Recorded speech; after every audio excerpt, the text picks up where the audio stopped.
Good morning, everyone. We'll be on the record. State of Idaho versus Brad Compher.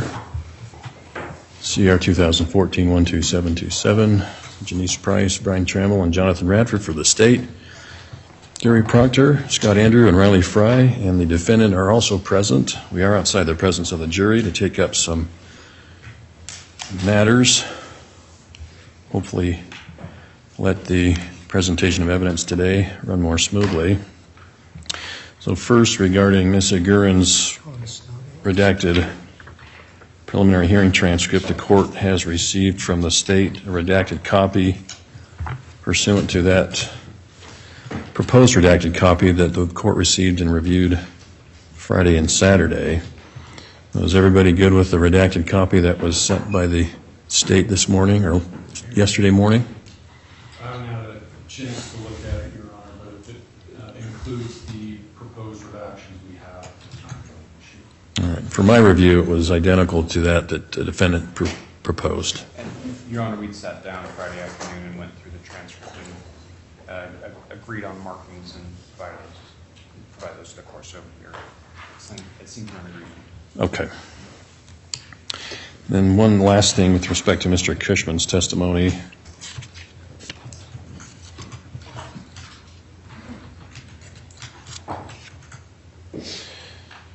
The copy I have, I still had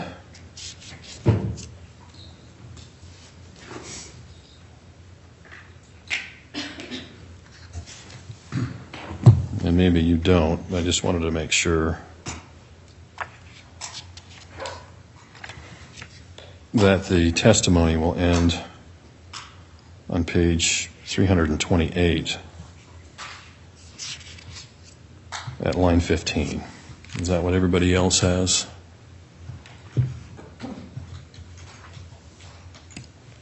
I actually show it going through to the end of page 320. Well, the end of 329, but actually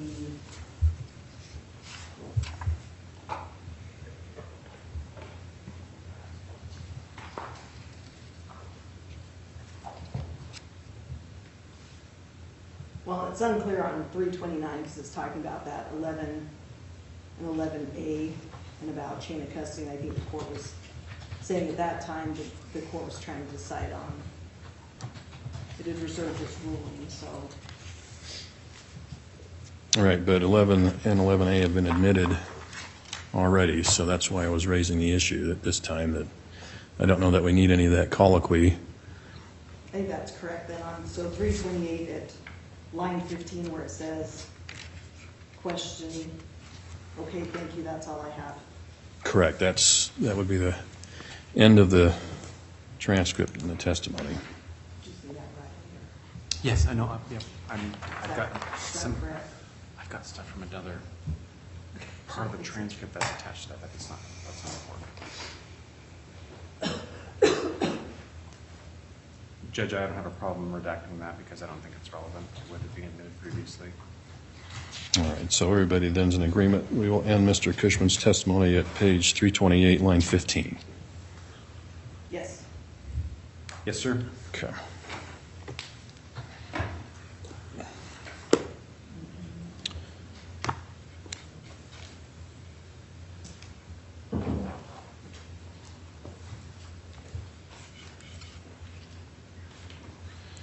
Okay, next, Mr. Proctor provided a proposed instruction related to Officer Robbins' testimony.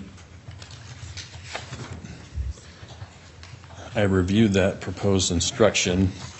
I reviewed, Ms. Price, your concern that it was overbroad. So we can discuss that further at this point. I'm inclined to say, Ms. Price, I understand your position. It's a valid point. However, the language you may have heard testimony, I would prefer and not make any specific reference to the Bennett County Sheriff's Office for fingerprinting. I think that probably puts an exclamation point on the testimony. So my preference would be to, and notwithstanding your your position or the state's position on that, to provide the proposed instruction Mr. Proctor offered, because it's more vague and for that reason. But I'll let you be heard on that if you want to.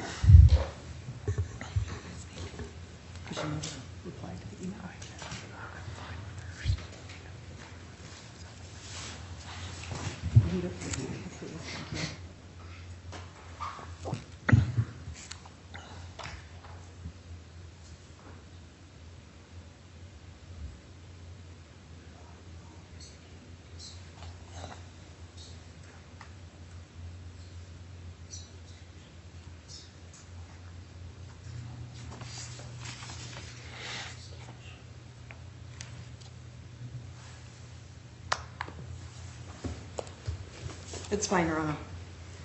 Okay.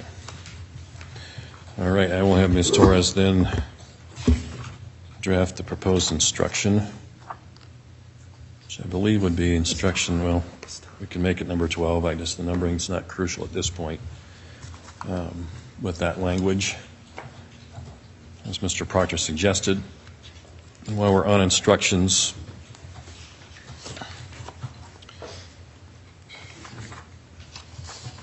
I have instruction number 11 related to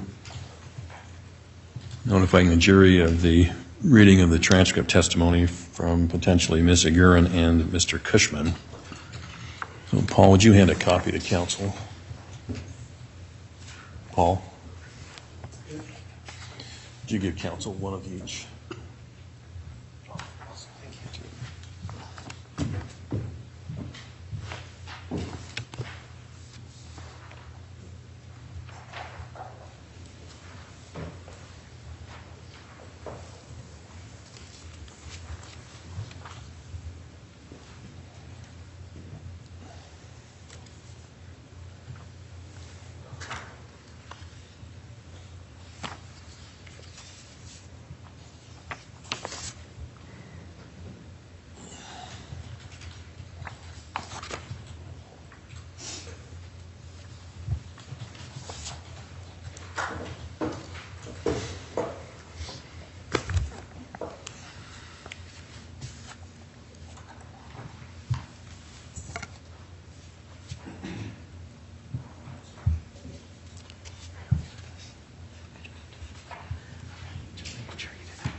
All right, both parties had a chance to look at proposed instruction number 11.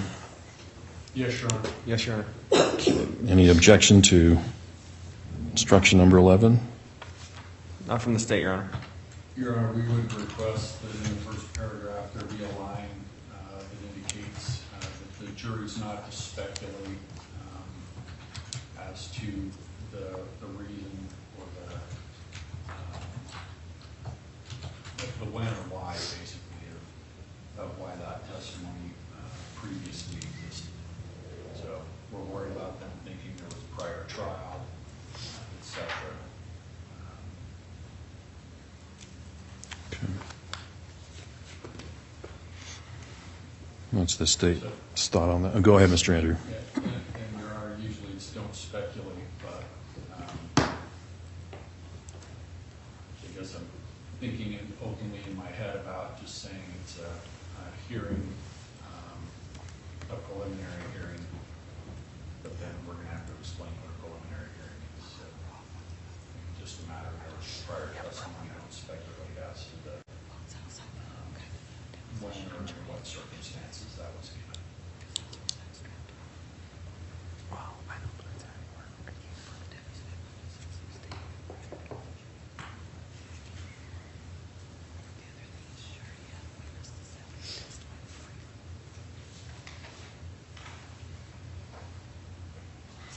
Okay. The state have any issue with that inundation?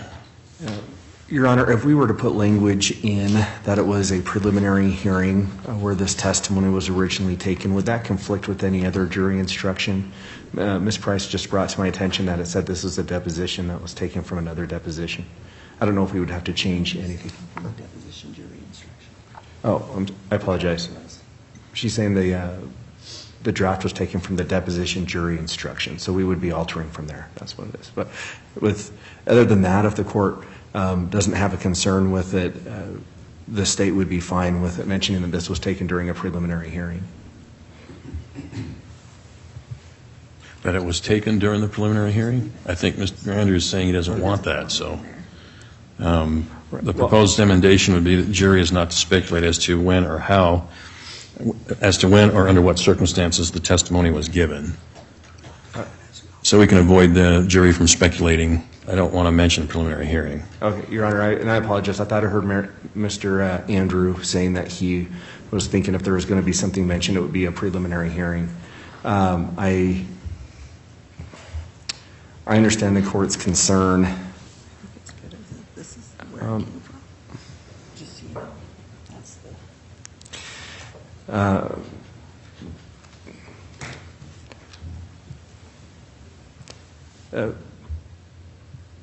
that's the state doesn't have an objection to asking the jury not to speculate where the testimony came from. All right. And so, again, so the record's clear, the added language in paragraph 1, the last sentence would read, "You are not to speculate as to when or under what circumstances the testimony was given." Is that satisfactory to both parties? Yes. Yes, Your Honor.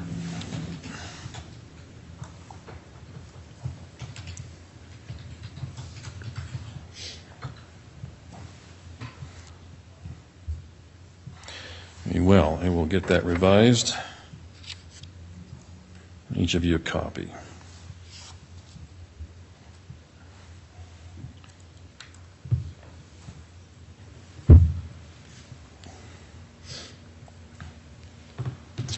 All right, so was there any further discussion we need to have regarding Bill Collins, Mr. Andrew? I don't believe so, Your Honor. Mr. Proctor was able to meet with him. Okay. No, there's no motion at this time related to any issues with his testimony.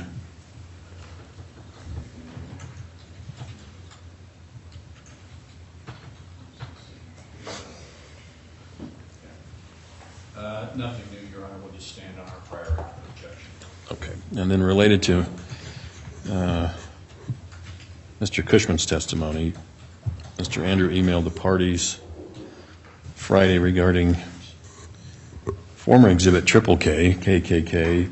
It's to be relabeled RRR3. Is that correct, Mr. Andrew? Correct, Your Honor. And in that regard, when I was talking with Mr. Fry on Friday and then going back over the weekend, what I learned was that there was discovery that came to us that was not on CDs. And when I provided an exhibit list, I had included all the things on the CD, but not the file that we had about forensics. So what I've done today is submitted a supplemental exhibit list. I created that file, and the report, RR3, what would be RR3, actually has, it says copy at the top, and somebody has handwritten B. What we actually have as part of the forensic, Paul, I'm just going to simplify this. Here, I've made copies of both Can you exhibits I'm hand going me to be talking about. These, since that's a copy. Yeah, he just tossed it No, over, they're not and identical. I'm just asking you to hand that copy to me. We just need them. Yeah. Thank you. No, he just tossed it over. So, Your Honor, I'm gonna hand you two documents. One's labeled RRR3.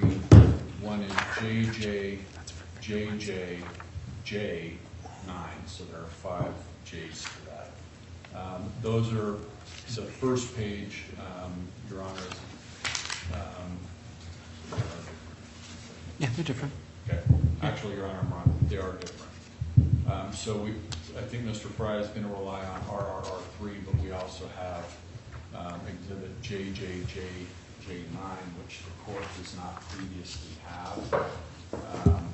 I burned copies of those, and then when I was looking at them when we got to court, realized that I had only put 4 J's on the exhibit labels instead of 5, so I need to reburn those. But these are the exhibits we're going to be talking about today.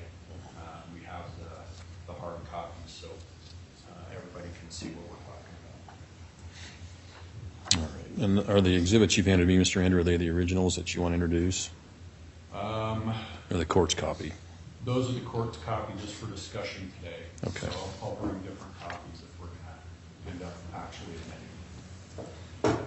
This is just a frame of reference, mainly because I had to relabel RRR3, and the court doesn't currently have a copy of the J exhibit.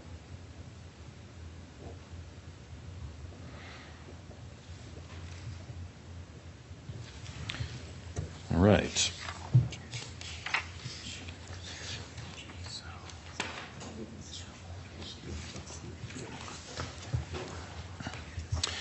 All right, so are there any issues that we need to address or can address regarding these exhibits at this time?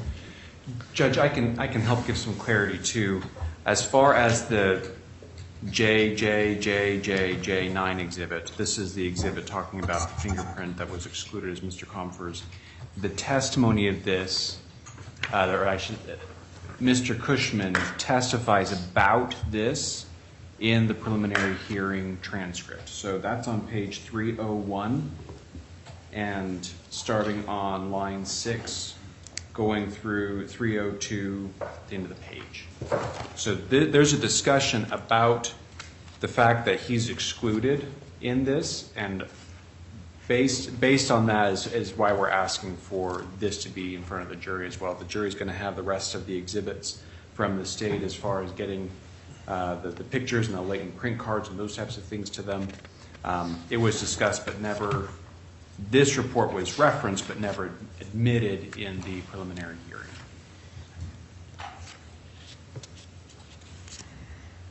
Okay. And I read that. Mr. Cushman's testimony.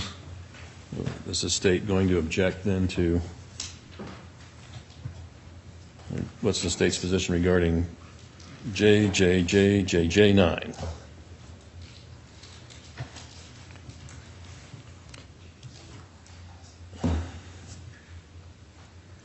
And actually, Mr. Fry, as I look at the document, the exhibit,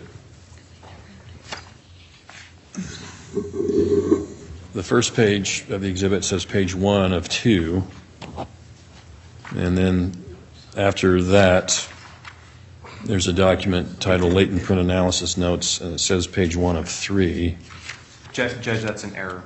It's an error because when I printed it, it printed double-sided, and then when we copied it for the exhibit, it only copied one side. So we will correct that and get the correct one too.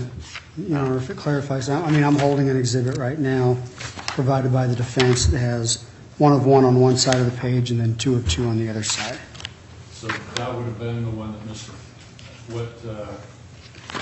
what the prosecution has is the one that was printed, and what you have is the photo. Okay. And if I can state the state's position at this time, I don't know yet whether we're going to stipulate to admission of this exhibit. We'll have some time to discuss that a little bit further. This is an exhibit that, although it was referenced in the preliminary hearing, was not admitted at the preliminary hearing, and I don't think was authenticated at the preliminary hearing. The defendant had this in his possession since it was turned over in discovery 10 years ago, and they have had the option of retaining their own expert witness to look at these same underlying data and facts and issue another report and have an expert witness testify in relation to that report. The issue with this report is going to be foundation. For the reports that the state intends to admit with Mr. Kushman, those were authenticated during the preliminary hearing and were admitted at the preliminary hearing. This document was not. Yeah, That's and going to be the issue. I understand it wasn't admitted at the preliminary hearing. I understand the state's position. Although we're in a bit of a different situation since Mr. Kushman is no longer with us. So, all right. Well, as I also hear you, Mr. Radford, the state wants a little more time to consider any other objections they may have to 5J9. Yes. I had a brief discussion with Mr. Fry about this exhibit on Friday. It wasn't clear which exhibit he mentioned that there was an exhibit that he was intending to elicit. He would get that to us, and I really haven't had a chance to look through this quite yet. So if we could have some time, and the break between now and 11 o'clock should give us some time to work through it. Okay.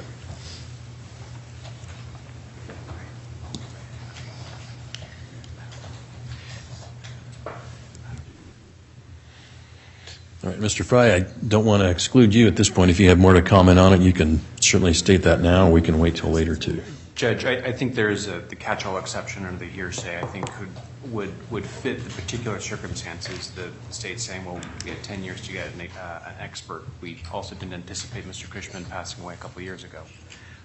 But there's enough reliability in the transcript that we have where it specifically references 64.8. The report specifically references 64.8. They discuss the findings that Mr. Compher was excluded.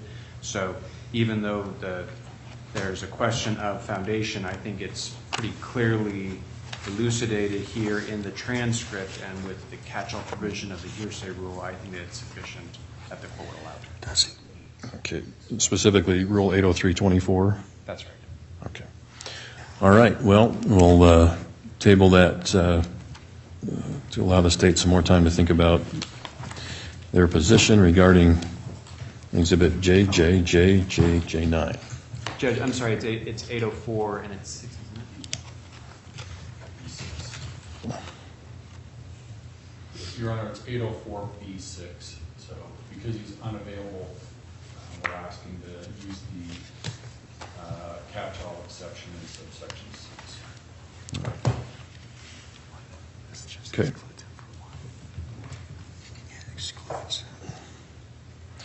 I would argue, I guess, 803-24 doesn't matter if the declarant's unavailable or not. So either one works for me. Okay. Thank you, gentlemen.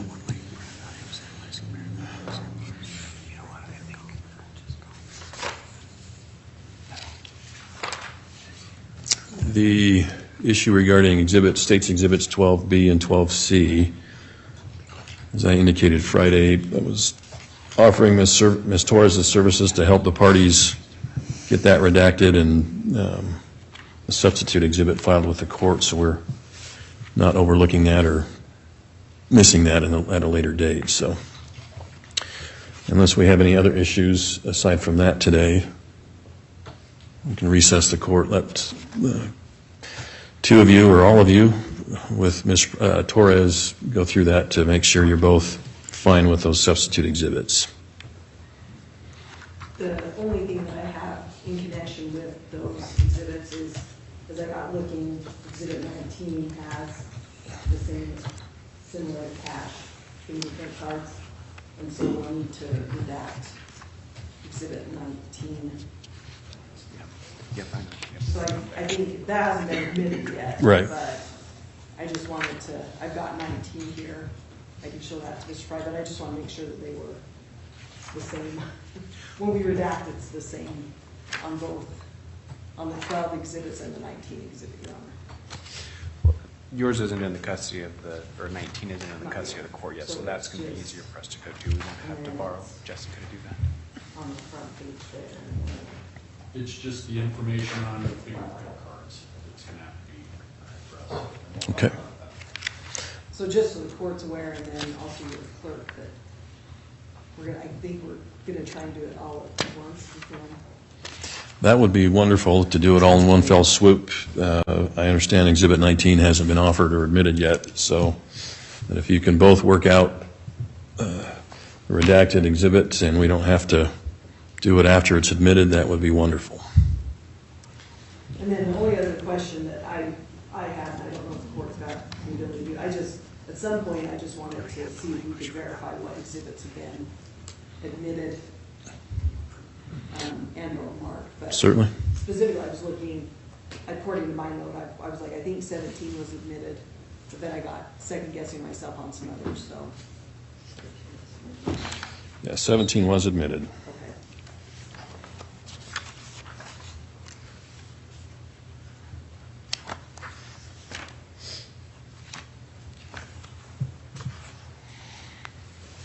Mr. Andrew?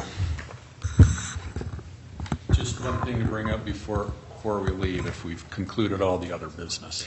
I believe so. That's all I had on my housekeeping list, so. Just, Your Honor, when I was That's fine. walking, getting ready to walk across the street this morning, I had a gentleman, I wasn't really paying attention, but he kind of looked back at me with a big smile and says, court's at 10:45, right? And I just looked at him and said, oh, court starts at 8:30 and goes all morning and all day.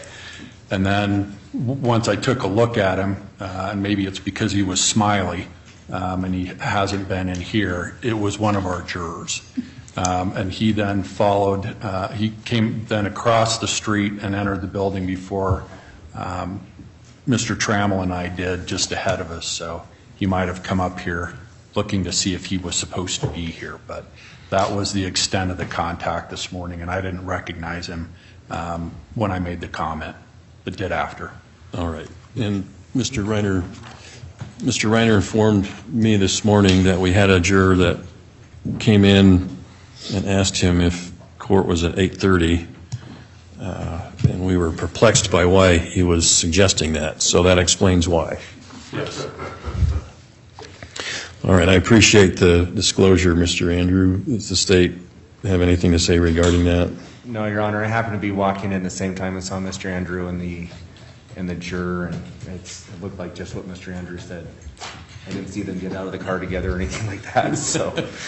No, it looked like he was headed over to the assessors where they do the license plates, and Yeah. and like I said, he kind of glanced back at me and made asked the question, and I threw the comment out, and then he changed his course. So. Okay. Well, and it might be wise for me to remind them that they're not to talk with counsel. Okay. All right. Any other matters, counsel, we need to take up before we reconvene? Have you back here at 10:45. Anything else?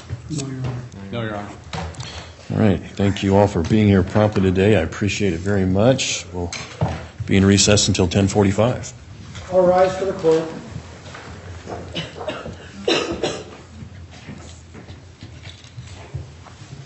Which proof is proof? Scott Compher, counsel for the state, counsel for the defendant, and the defendant are present in the courtroom. We are outside the presence of the jury. Between our last recess and now, the court was provided redacted Exhibits 12B and 12C. Both parties, counsel, have reviewed this, and it is acceptable to counsel and the parties. Is that correct, Ms. Price? That is correct. Mr. Fry? Yes, Your Honor. Okay. All right.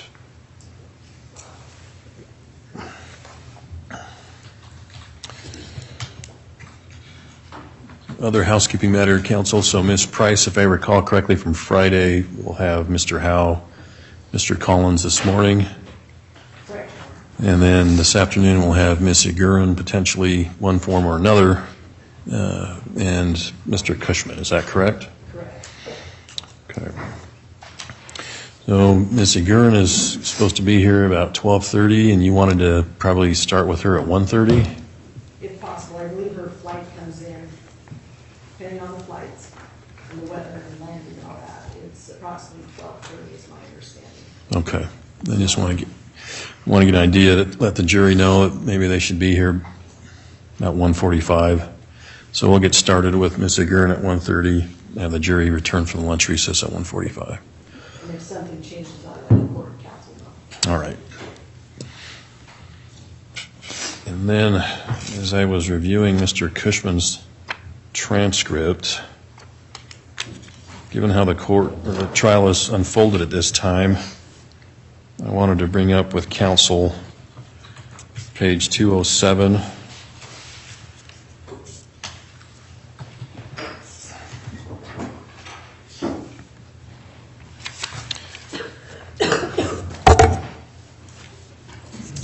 And page 208.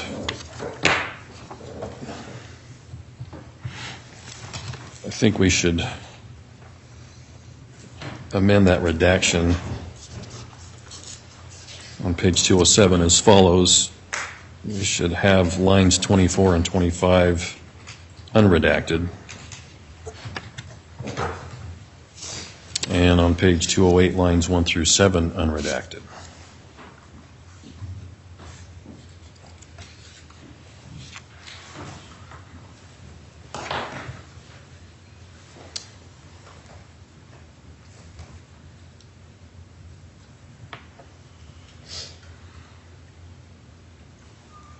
Anybody have any issues with those changes? Judge, I'm pulling up, I just have the redaction in front of me. So I don't know, I have the redact too, so I don't know if the court is willing to read line 24 and 25, or if you want Mr. Fine I to approach and read it ourselves, or what would we? As soon as Mr. Fine. Depends. I'm just gonna get it right here. Here we go. I got it right here.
That's fine, Your Honor.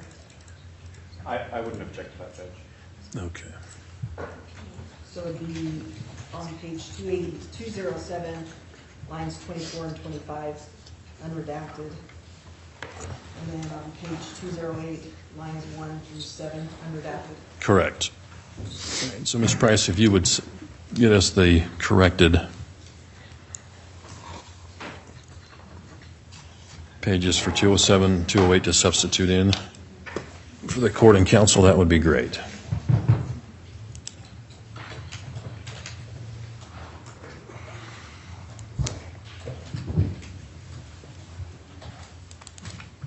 Good.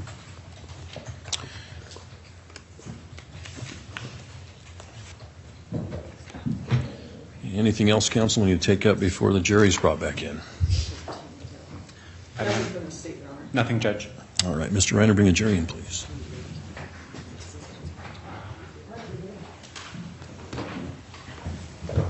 All rise for the jury.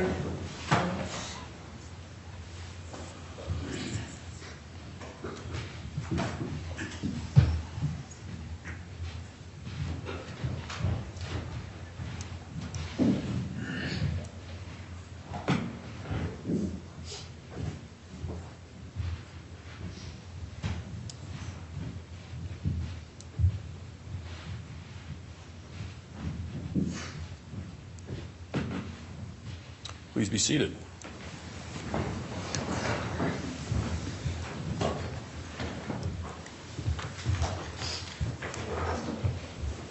Good morning, ladies and gentlemen of the jury. Welcome back.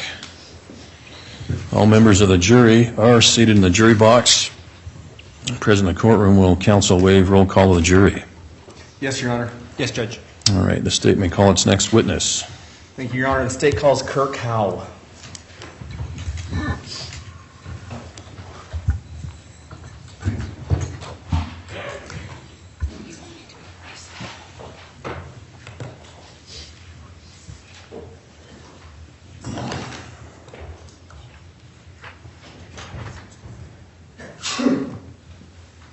Bless you.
All right, sir, please resume the witness stand.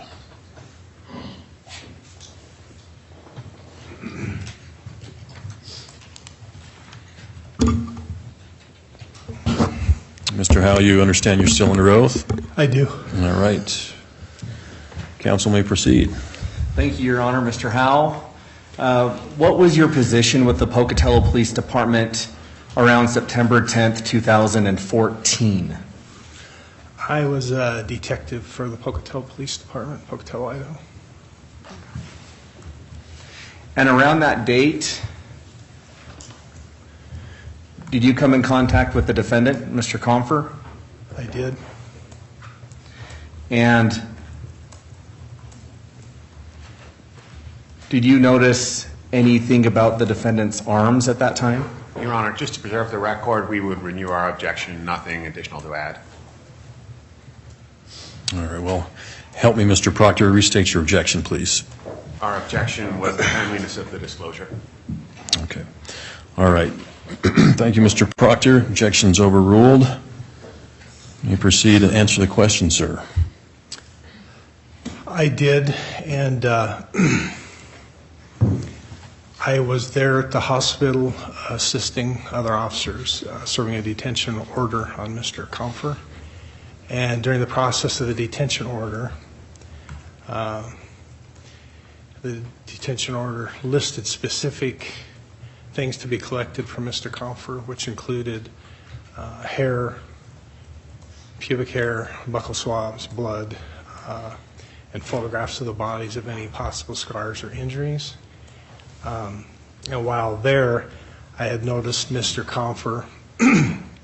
We were standing around as they were collecting the evidence, and I just noticed some scars or marks on his arms.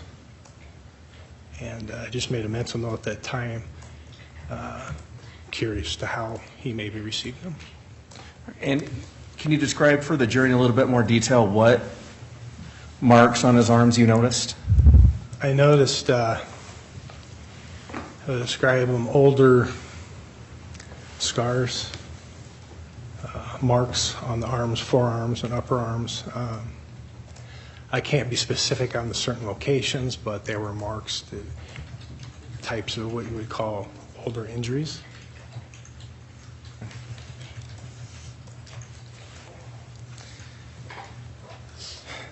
And it would be fair to say that you didn't know where these marks came from, Correct.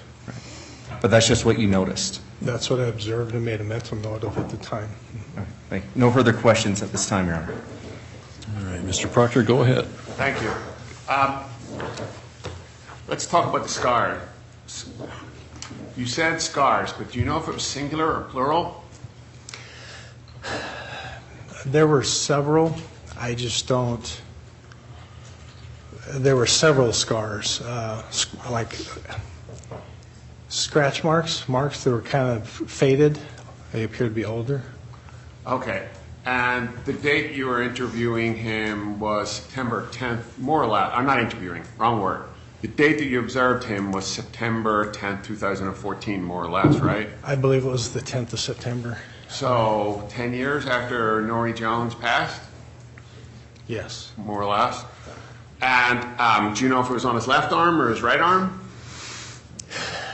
I can remember marks on both arms. Like I said, I don't remember specific locations. I do remember one I saw through a tattoo that was covered by a tattoo. It was a very minor mark or scratch.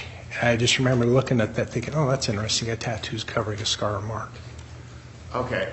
And you thought this might be significant because of the possibility for defensive wounds, right? Correct. And let's talk about a defensive wound. A defensive wound is if I come at you, which I never would, by the way, I don't like my odds, but if I came at you with a knife, in fighting me off, you could shove the knife and I could scratch myself up or something like that, right? Hypothetically, I can't, I don't know, anything's possible. Right. It could happen 100 ways, but basically, if you and I are in a fight, I could win, but nevertheless sustain some injuries. Correct. And that's when you saw those scars, you thought, that's interesting, given you believe that Nori had some defensive wounds of her own, right? Correct. But those scars, you don't know, Mr. Compher got them in 2013, 2012, 2011, all the way back to when he was a baby boy, right? Correct. I can't. Now, I won't make you show them, pinky swear.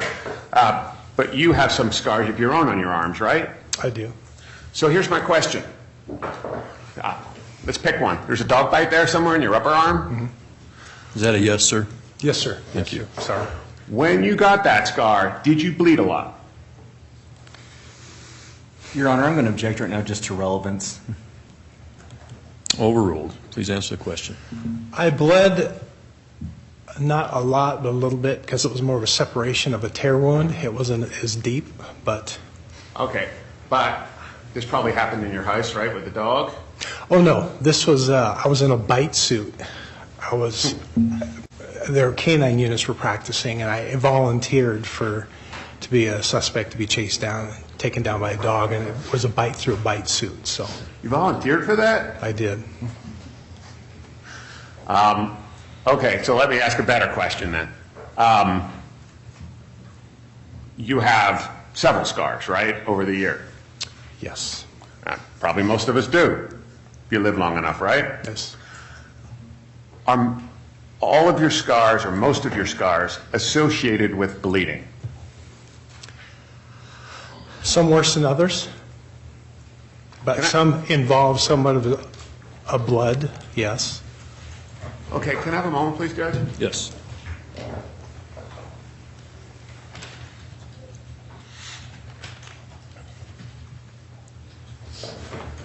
Thank you for your time, sir. That's all we have. Thank you, Mr. Proctor. Mr. Trammell, any redirect? No redirect, Your Honor. This witness be excused. Yes, Your Honor, from the state. Yes, sir. All right. Thank you, Mr. Howe. I just need to leave you with this. I tell you you're not to discuss your testimony with any other witnesses in this matter. Thank you, sir.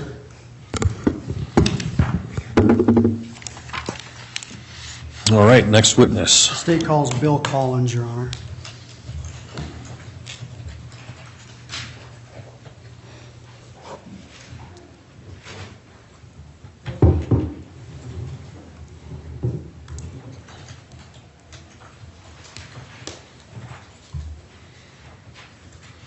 All right, sir, if you would come here in front of the bench in front of Ms. Holm to my right to raise your right hand to be sworn. Do you solemnly swear that the testimony about to give shall be the truth, the whole truth, and nothing but the truth, so help you God? I do. Please have a seat in the witness box.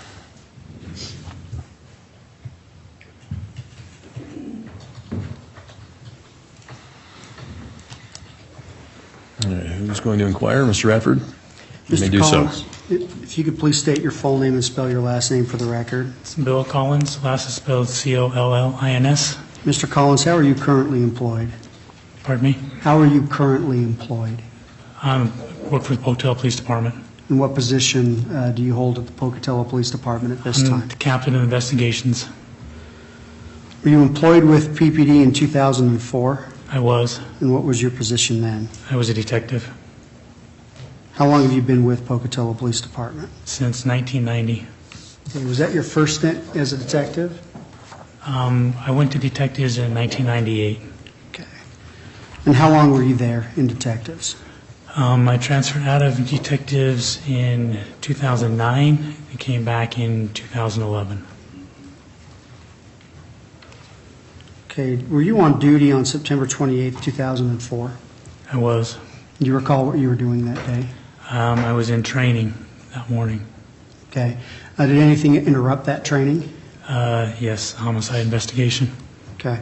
And did you respond to the scene of that homicide investigation? I did. Do you recall where that was? I'd say around 10:30 in the morning. Okay. And where did you respond to? Address 3617 Pole Line. Okay. And about what time would you say you arrived at that scene on that day? It's between 10 and 10:30. And did you remain at that scene very long? Initially, no. Okay. When you arrived, who was in charge of the crime scene? Sergeant Marchand and Sergeant Peterson at the time. Okay. And were you given some marching orders? Yes. What were they? Myself and Detective Kelly were to go back to the police department and interview Rio and Lawrence Wild. Okay. And do you recall why you needed to interview those individuals? Yes. Rio Wild was the boyfriend of Nori Jones, the victim, and Lawrence was his father, and they were last seen with her the evening before. Okay. Did anybody help you interview these individuals? Detective Kelly. Detective Kelly did. Okay. Now, were you able to interview Rio Wild? Yes. Where did that occur? In an interview room in the detective division in the Pocatello Police Department. Okay. And are you familiar with Rio Wild? I wasn't until that day. Okay. Lawrence Wild? I met him that day. Okay. Who was present in the interview room when you met with those two? It was just Detective Kelly and I, and then we interviewed Rio, and then his father, Lawrence. Were both subjected to questioning or just one of them? And they were both questioned separately. Okay. So when you say separately, when Rio was in the room, Lawrence was not in the room? Correct. When Lawrence was being interviewed, Rio was not in the room? Correct. Okay. Now, other than interviewing those individuals, did you do anything in relation to this investigation at that time? They were both interviewed. They were both checked, their upper bodies were checked for marks. I mean, they both removed their shirts. We took photographs of them, observed no injuries on either one of them. Okay. Did you take a close look? Yes. Okay. Were photographs taken that day? And yes, they were. And have you reviewed those photographs before? I probably have. Okay. Holding in my hand what's been marked for evidence as State's Exhibit 42, I'll ask that be handed to the witness.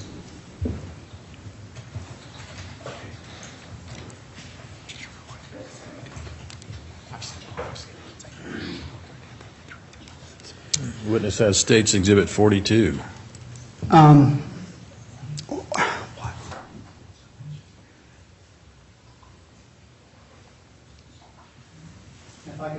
If I could have that exhibit back, we're going to remark it.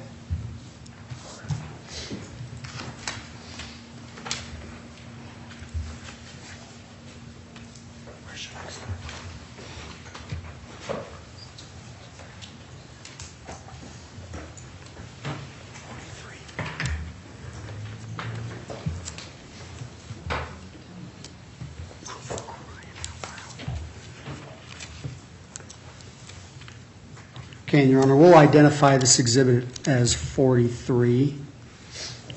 I'll ask that be handed to the witness. All right.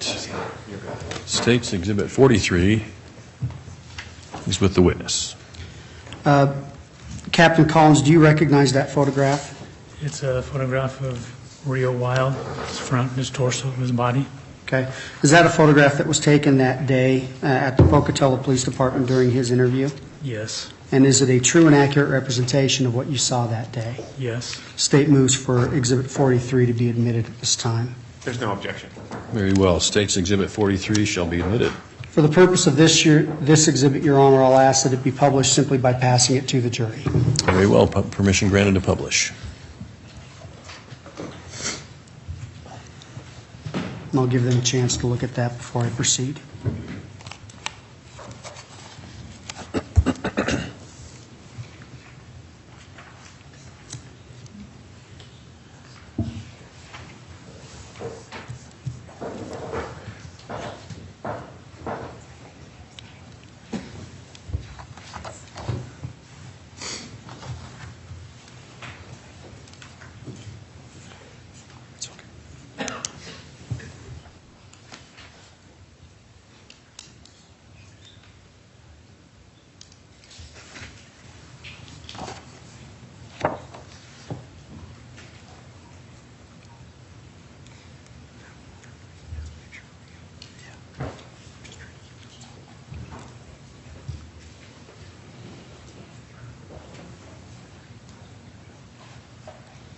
Yes, 44.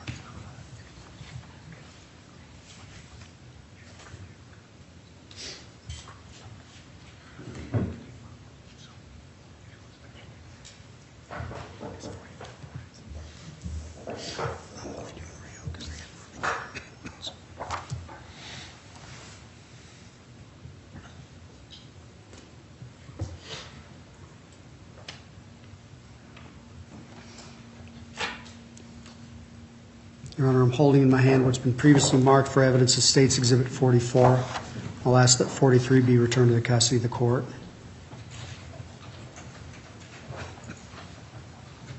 I'll ask that Exhibit 44 be handed to the witness. The witness has State's Exhibit 44.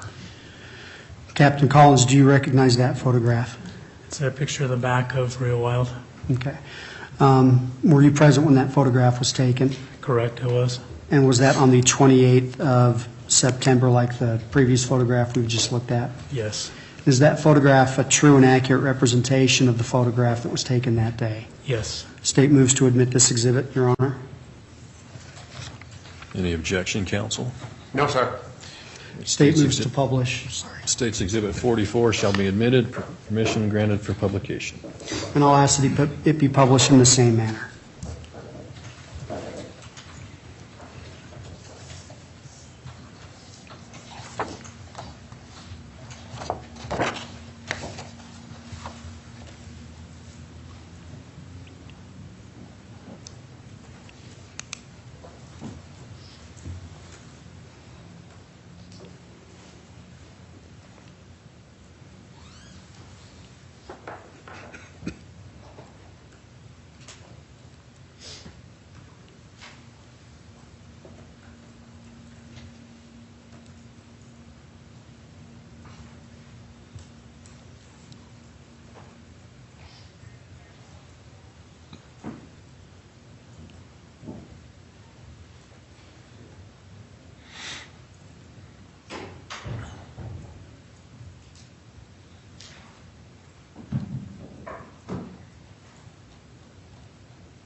Your Honor, I'm holding in my hand what's been previously marked for evidence as State's Exhibit 45.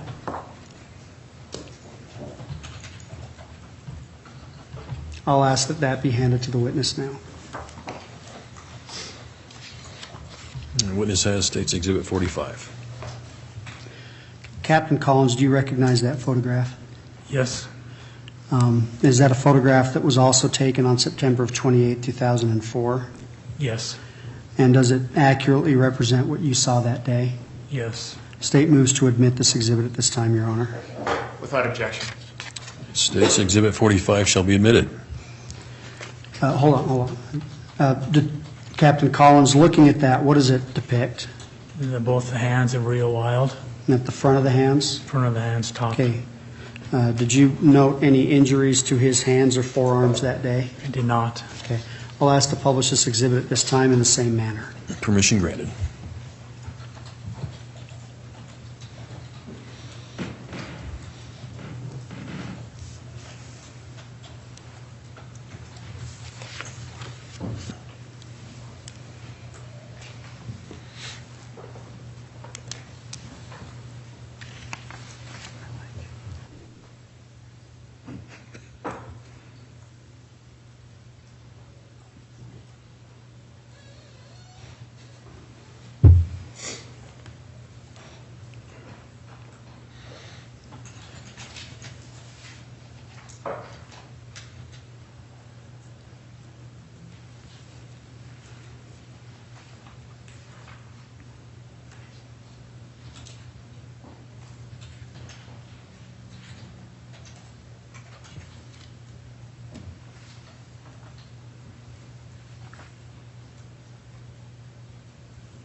Captain Collins, just to put a fine point on it, how thorough was your physical examination of those two individuals that day?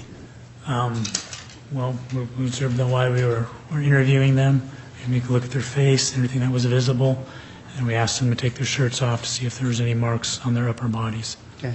Did you examine all sides of their arms Yes, and of their torsos? yes. Okay. Did you see any indication that either of those two individuals had been in some kind of a fight prior to that day? Did not.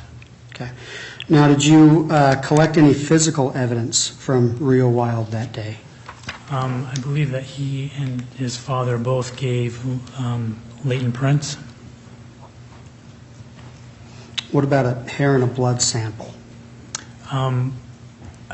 Those were both obtained, but I do not believe that was on that day. Okay, what day was that? You can give me a ballpark if that's what's going to work. I believe with Rio it was a couple of weeks later. And you recall who collected that blood and hair sample? I believe we took him to Bannock, to the hospital, where the blood was drawn by the lab. And were you present when that happened? I believe so, yes. And can you verify that it was Mr. Rio Wild that that blood was taken from? Yes. Okay. Now, were those items submitted into evidence? They were. Okay. And was it you that submitted those items into evidence? I was. What was the condition of those items when they were submitted into evidence? The hairs would have been placed in the envelope. They would have had an evidence tag placed on them and placed into an evidence locker. The blood sample would have been in a biological kit and placed into the refrigerator. Okay. And did you submit those as you described? I did. Okay. Now, let's jump back to September 28. After you were done speaking with Rio and his father, what did you do at that time? After we spoke with them, I believe that we went back to job service, and we recontacted the co-workers that had discovered her that morning. Okay. And after that? Then we went back to the scene. Okay. Now, when you arrived at the scene, about how many people were there? Well, there was myself and Detective Kelly were together. Detective Daniels and Bush were there. Supervisors, Detective Marchand and Peterson were there. There was two people from the local state lab. Mr. Kushman from the Boise lab. I believe that Detective Stone and Huerta were there. At this time, was the scene being processed? Yes. Did you have much to do with the processing of the scene that day? I did not have anything to do with processing. Did you make any observations that day? Yes. During that day, because Detective Kelly and I were going to be the case agents on this case, we walked around the exterior of the house, just making notes. Eventually, we went into the house. What did you see in the house? When we went in the house, we went to the bedroom area, saw the victim lying face down on a bed. Okay. And what did you note about the victim? She was naked, covered in blood. Okay. Did anything else stick out to you? She appeared to be posed on the bed. And she was laying on her stomach. Her legs were spread. One was bent up at the knee and the hip. One was relatively straight. It was her left arm. She was laying face down. Her left arm was down to her side. All her fingers were curled under except for her ring finger, And is that on which hand? her left hand. Okay. Did you notice anything else about that ring finger? That it was extended straight out and appeared to have the blood wiped on it. Okay. What do you mean by blood wiped? Like a ring was there or something was on there and was pulled off. Okay. So squeegeed the blood off as the ring came off? Yes. Okay. Now, did you see the window that day? The exterior window? Yes. Yes. Okay. Did you have any observations that you can remember from that day in looking at that window? And I'm talking about the point of entry. Yes. When we were there, it was being processed. So the screen had been cut on the window.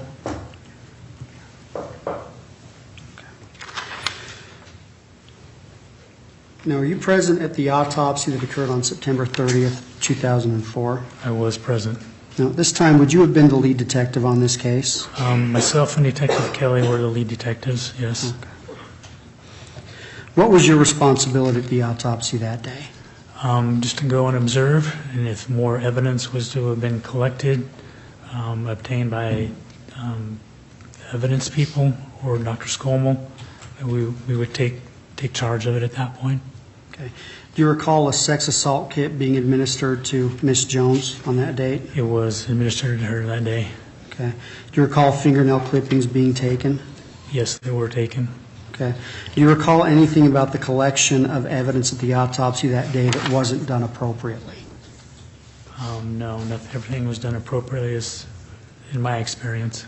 Now, at the time of the autopsy, was Mr. Compher a suspect? He was not. Okay. Now, at that time, and I'm talking about 2004, the date of the autopsy, were you aware of or did you have in your possession any known DNA profiles for Mr. Compher? We did not. Did you have any biological material for Mr. Compher that could be rendered into a DNA profile? We did not.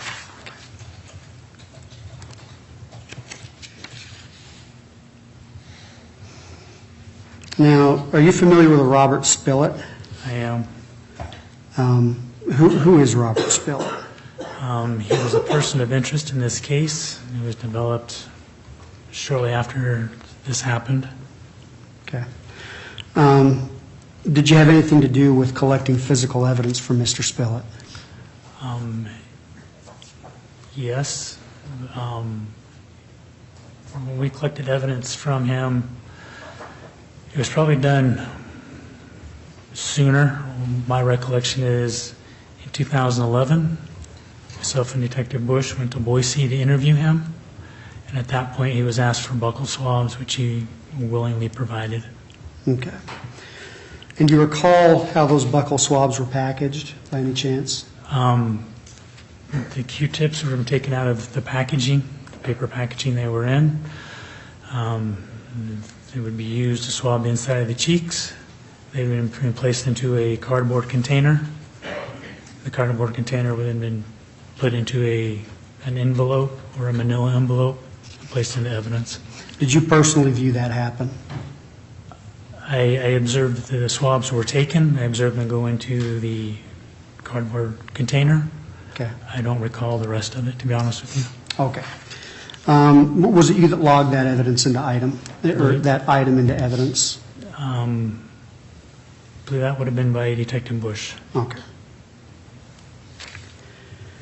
Now, jumping forward, you mentioned that you went back into detectives, can't remember when it was, about 2011, were you a detective at that time? I went back to detectives in 2011. Okay, were you assigned on this case at that time? Yes, I was assigned to assist Detective Bush, who was the lead investigator when I went back to detectives. Okay. Now, in 2011, did you have an opportunity to speak to Mr. Compher? I did. And I want you to think to late February or early March. Did you have a conversation with him at that time frame? Correct, I did. Your Honor, as with the last witness, we'd just like to preserve our objection. All right, thank you. And, Your Honor, I will state for the record, well, no, we'll get into that later. So at this time, in late February or early March of 2011, you had a conversation with Mr. Compher. Where did that occur? At his residence on Okay, West Whitman. do you recall where that was? Is in his apartment. It was specifically in the kitchen area of his apartment. Okay. And who was present for that conversation? Mr. Compher, myself, and Detective Bush. Now, you mentioned that you got into his house. Did he invite you into the house? Yes, Okay. Did you have a warrant or anything like that? did not. Okay. Did he agree to speak with you? He did. Okay. What questions did you ask him? Basically, we just asked him if he was familiar with the victim, Nori Jones, and if he'd ever been to her residence on Pole Line. Okay. What was his answers to those questions? He denied knowing her and denied being at this residence. Okay. Now, did you have an opportunity at any time past that to ask him the same questions? Yes, And where was that? it was at Polkdale Police Department. Okay. And was that a voluntary interview as well? It was. Okay. Did he change his answer on that date? No, he continued to deny being at the residence or knowing her. And to be clear, you asked him specifically if he knew Nori Jones and if he'd ever been to Pole Line Road. Correct, we did. And his response to both was no. Correct. No further questions. Thank you. Go ahead, Mr. Proctor. Thank you, sir. Your Honor, if I may, I apologize. If More I could questions? just a little bit more redirect. All right, continue, Mr. Radford. And I apologize, Mr. Proctor. Now, this individual that you identified as Compher that you spoke to on both of those occasions, is that individual in the courtroom today? He is. Could you please point to him and describe an article of clothing that he's wearing? He's sitting in the defendant's table in the middle, and he's wearing a plaid-type shirt with a tie. I'll ask the record to reflect that the witness has identified the defendant. It shall. Okay, I apologize for that, Your Honor. No more questions. All right, thank you, Mr. Radford. Go ahead, Mr. Proctor. Thank you, sir. So, your testimony about going into the bedroom and seeing the body on the bed. Yes. Remember that? What precautions did you take when you went into the house to not contaminate the scene? First of all, we knew we weren't processing anything, so we weren't going to touch anything. We were wearing booties and gloves.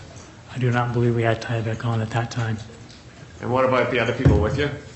I believe Detective Kelly was the same. Detective Bush and Detective Sellers from the state police, they were in Tyvek, but they had been in there taking photographs. Okay, so you didn't get to the scene till an hour or two after the body was first discovered. But from when you got to the scene, was everyone that you saw walking in and out taking precautions not to contaminate the scene? Everybody that I saw going into the residence had booties, Tyvek, gloves. Okay, and just 1 second, please, Judge. Sure.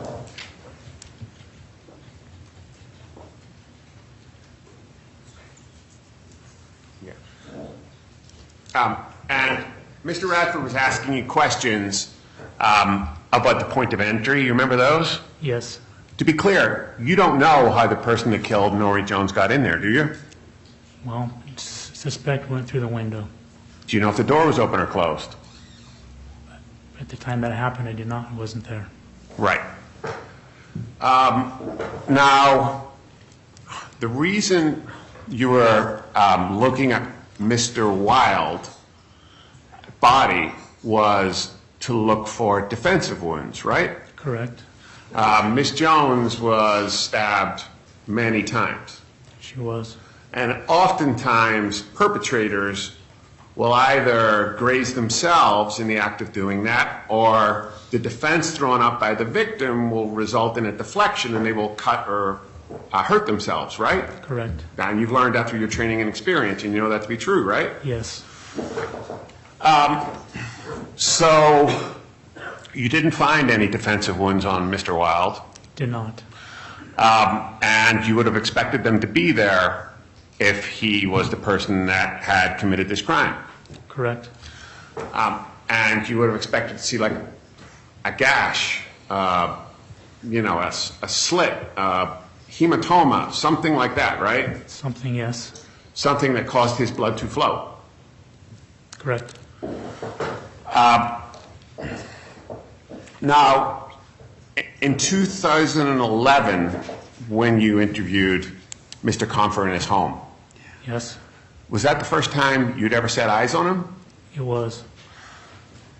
And he was helpful, was he not? He was cooperative, yes. Yeah. I mean, it was a pleasant conversation. Yes. And I can ask him to stand up if you like, but was there a difference between Mr. Compher's physical size in 2011 than there is today? I believe that he was heavier at that time than he is now. Okay. Could you ballpark 20 pounds, 30 pounds, 40? Do you want me to have him stand up? I would say at the time, I would guess he was closer to 200 pounds. Okay. So a lot heavier. Correct. Now, when you asked him if he knew Nori Jones, did you show him a photo? I don't believe so. When you mentioned the 3617 pole line, did you show him a photo of the house? I don't believe so. You just threw out a name and a house and asked him if he was familiar with it, and he said no. Correct. Can I have a second, please, Judge? Yes. Now,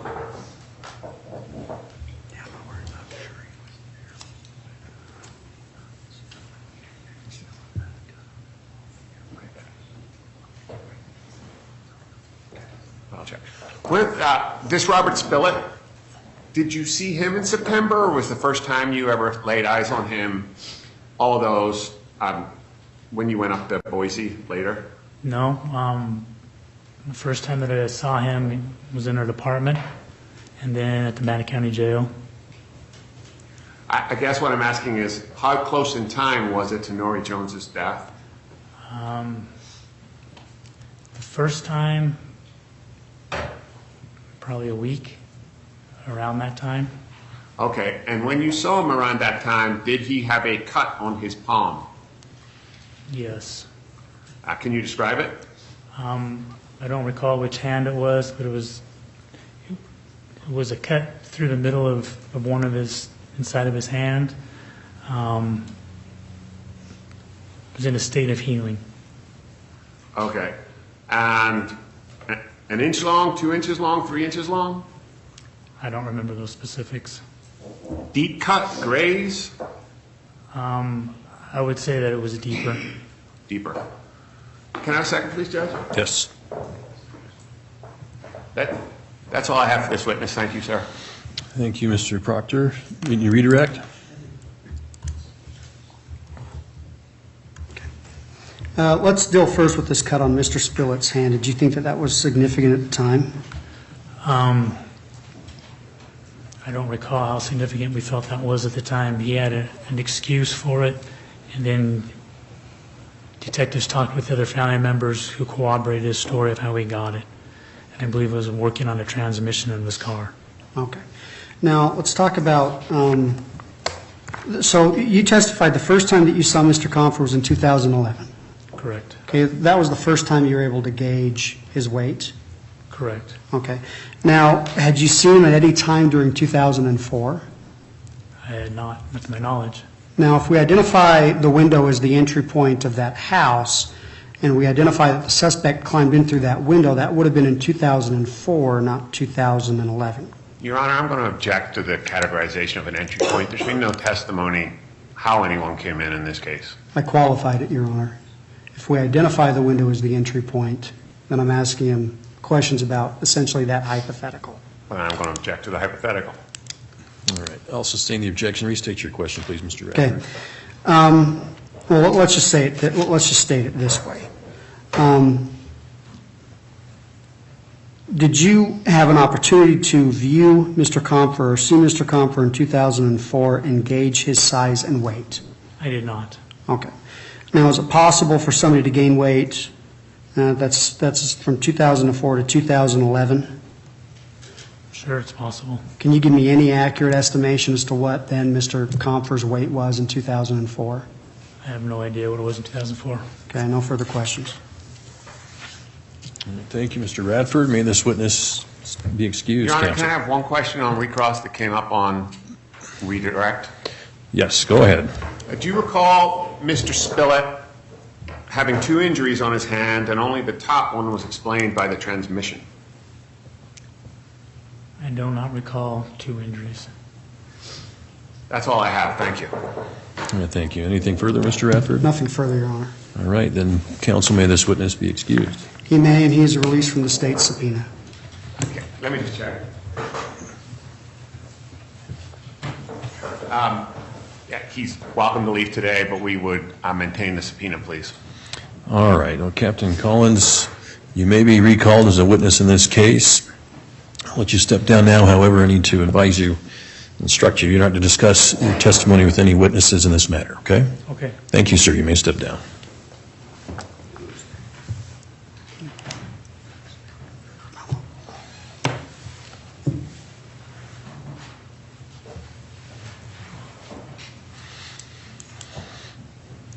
All right, state's next witness.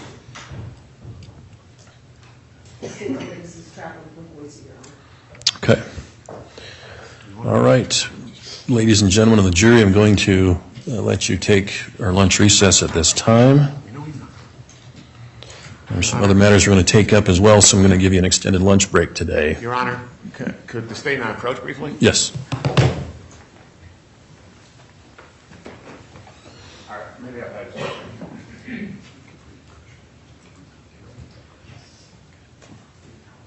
I don't sign this. Okay.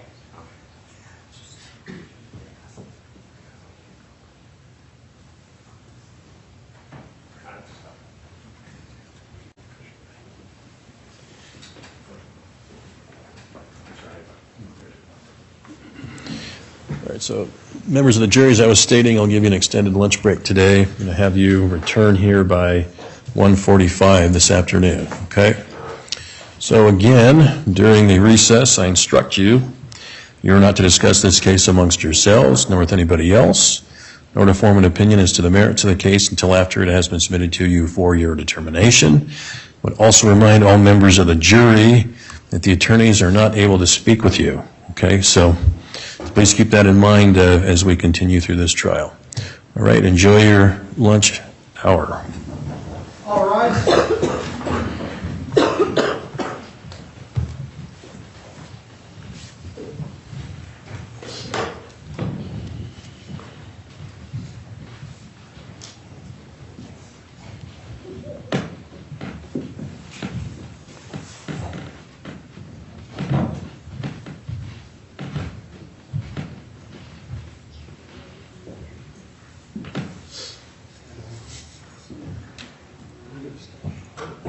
All right, please be seated. We're on the record outside the presence of the jury. Counsel for the state, counsel for the defendant, and the defendant present in the courtroom. Okay, we've got a roadmap for the afternoon. Ms. Uran and Ms. Kushman. Will that round out the state's witnesses today? Did we get to Parker? It potentially could be, the state would also, if we get there, we do have Randy Parker Okay, well, yeah, I think if we can have Mr. Parker here just in case, that would be great. All right, any other matters, council, before we take our lunch recess? No, Your Honor. No, sir. All right, thank you. Have a good lunch. All right.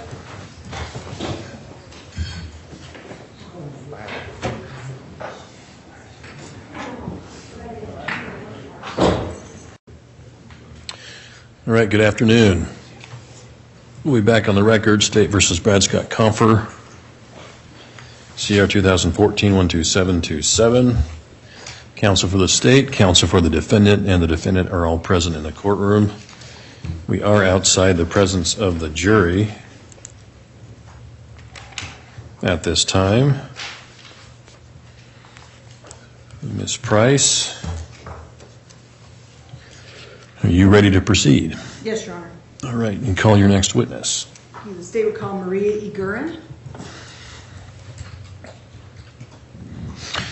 All right, ma'am, if you would come to my right, raise your right hand in front of Ms. Holm, our clerk, to be sworn. You solemnly swear the testimony you're about to give shall be the truth, the whole truth, and nothing but the truth, so help you God? I do. And please have a seat in the witness stand.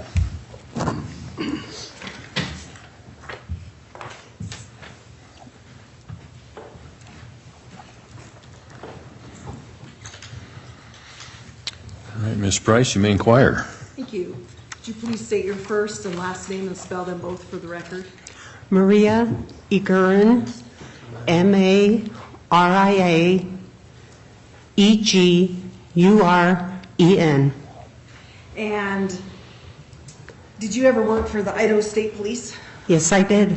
And when did you start working with Idaho State Police? I started to work for ISP December 13th, 1975.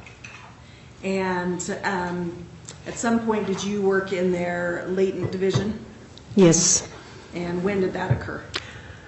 that occurred in the early 80s, I would say 82, 83, And how long did you work in the latent? until I retired, And when was that?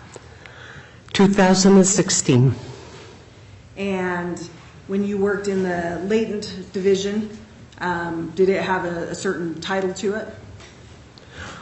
I was a senior fingerprint technician / latents. And let me ask you this. I've heard of BCI. What is BCI? Bureau of Criminal Identification. And is that part of the latent division? Yes, ma'am. So it was BCI / latent or? Yeah, BCI was the repository of all the 10-print cards that we maintain for the state. And tell me what a 10-print card is. A 10-print card is when people get their fingerprints put on the car for identification purposes or arrests or nursing and for a lot of things. And they take prints of the 10 fingers, plus they also do the slabs. And what are slabs? Slabs are on the bottom of the 10-print card showing the order that the fingers are in. And in 2004, do you know what type of system was in place for obtaining 10 prints? LifeScan. And do you know when LifeScan when it first started? I don't remember when LifeScan started. And what is LifeScan? LifeScan is where they roll the fingerprints of an individual on a crystal, and it automatically goes on a 10-print card without a human interference. So it's kind of like a copier? Yes. And then the information was sent to the Bureau of Criminal Identification? Yes, so it goes straight into BCI and into APHIS. And Your Honor, I don't know how much further you want me to question, but I think at this point, I think we do have an available witness. But I don't know if Mr. Fry, if he's the one that's questioning the. Well, Judge, I think if the state feels that Ms. Uran is unavailable, I think that there would need to be a motion in front of the court, and right now, a motion hasn't been made, so until she believes that she doesn't remember or doesn't know what we're talking about, then I think we can proceed with simply her testimony here rather than using a transcript. All right, and that's correct, Ms. Price. I haven't heard a motion from the state as to Ms. Uran being unavailable, so. That's correct, Gerard. We did file the written one, just to preface things until we have an opportunity and to give some time for memory refreshing.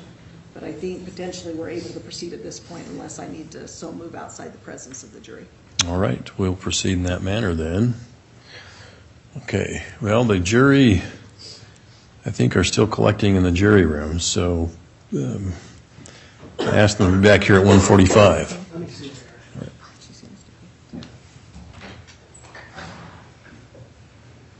And then I don't know if the court wants to call her to the stand when the jury comes in, or if we already have her seated, or what the court prefers. Well, we probably should have that done so that they're not confused, so. If you're okay to do that, ma'am, would you be able to step down and come back up and be resworn? I'll try my best. Okay, that's all I can ask. Okay. All right, well, ma'am, I'll go ahead and have you step down then at this time and take a seat in the gallery.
Now it turns out, I believe, they all said, we should do his job, you know, so it did not result in that.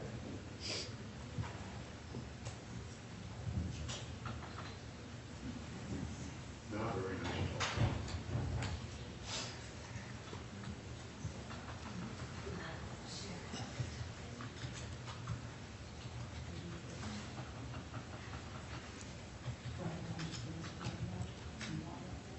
Oh, great idea.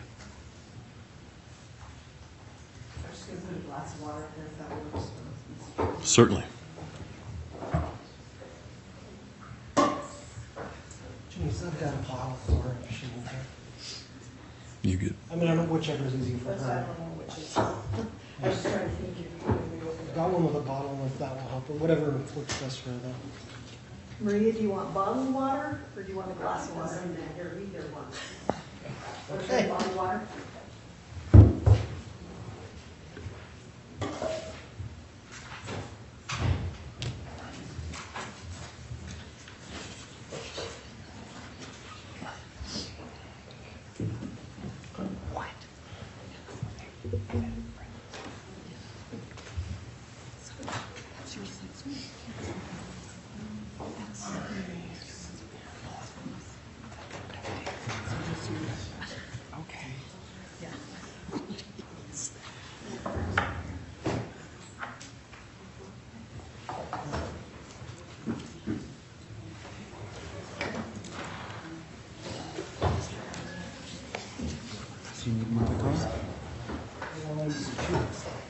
only two.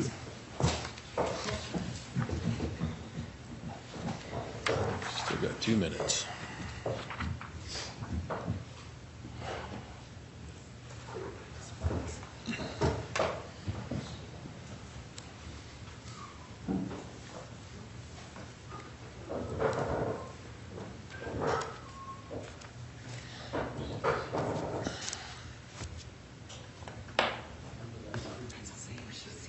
Oh, really?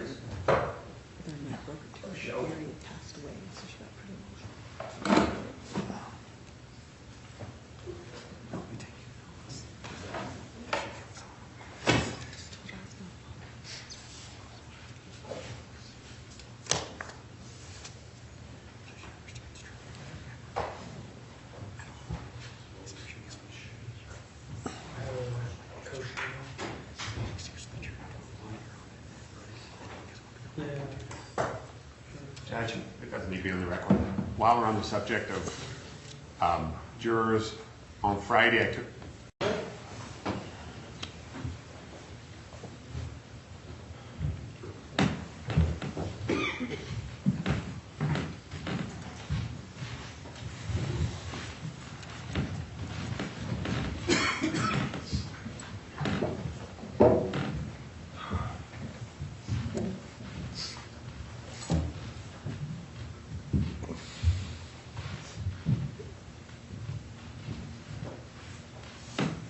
Thank you. Please be seated.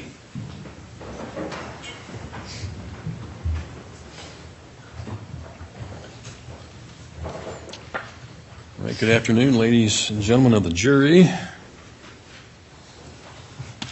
Records show that all members of the jury have returned from the lunch recess and are seated in the jury box. Will counsel waive roll call of the jury? Yes, Your Honor. Yes, Judge. Very well. Ms. Price, call your next witness. Today we call Maria Uran.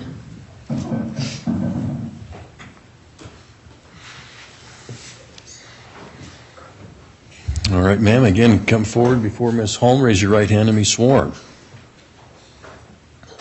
You solemnly swear the testimony you're about to give shall be the truth, the whole truth, and nothing but the truth to help you God? I do. All right, please have a seat in the witness stand.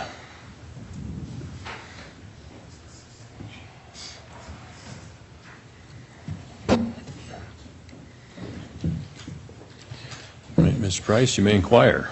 Thank you. Could you please state your first and last name and spell them both for the record? Maria Egeruren, Mariaeguren. And how old are you? Excuse me? How old am I? I'm 70. And did you used to be employed by the Idaho State Police? Yes, ma'am. And how long were you employed with the Idaho State Police? 41 years. And when did you retire? I retired June 19 of 2016. And when you worked for the Idaho State Police, what was your job title? I was a senior fingerprint technician in Layton's. And how long were you in that job title? I was in that job title for 31 years. And at that time, were you a certified latent print examiner? No, And at that time, were you in good standing with any professional organizations as a latent print examiner? not as a Layton examiner, as a Layton technician. Difference there. Yes. And with regards to your job with Idaho State Police as the latent, I think you called it forensic scientist 2 latent fingerprint examiner, what were your job duties? I mostly worked on Layton's, entering them into the APHIS system. And when I didn't have any Laytons, I would help the rest of my team working on temprint cards. And you've said a lot of fun terminology, so I'm going to ask you to break it down a little bit. What is this APHIS system? APHIS is the automated fingerprint identification system. And what is that system, if you can describe that? That is where 10 prints, being the 10 fingerprints of people that get fingerprinted, either to be a police officer, a nurse, a janitor, a criminal, whatever categories, and you get fingerprinted, it goes into the bureau. And you mentioned bureau. What bureau is this you're talking about? Bureau of Criminal Identification. And is that a centralized location? Yeah, we were the repository for the state of Idaho. And you talked about this APHIS system and scanning prints. Yes. What was that? I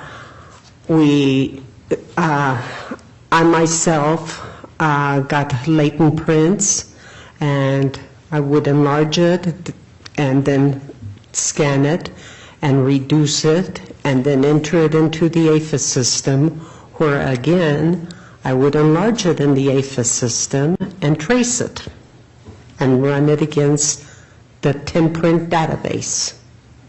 And with regards to this 10-print database, where were the 10 prints coming from to go into this APHIS system? They came from the sheriff's departments, the police departments, wherever people go to get fingerprinted. And have you heard of the live scan system? Yes.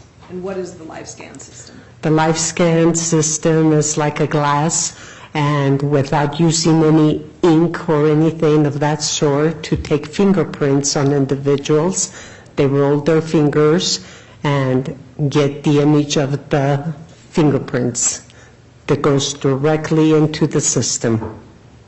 So somebody would go to, let's say, here at the courthouse, get their fingerprints live scanned, and that's a yes? Yeah. And then they would upload and go to BCI or Bureau of Criminal Identification? It would automatically do it. And then that's what composed the APHIS system? Yes. And when you were talking about in your job duties, scanning prints or entering 10 print cards in, where would you get these prints that you would, or fingerprints that you would scan into the system? Well, we get them from all sorts of agencies, mainly from the sheriffs and the police departments on people that have committed a crime.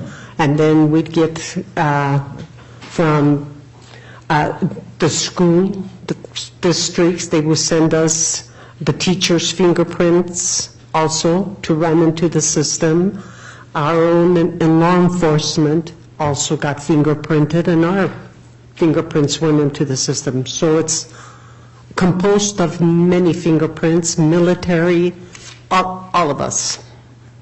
And would you work in connection or receive information from the Idaho State Forensic Lab?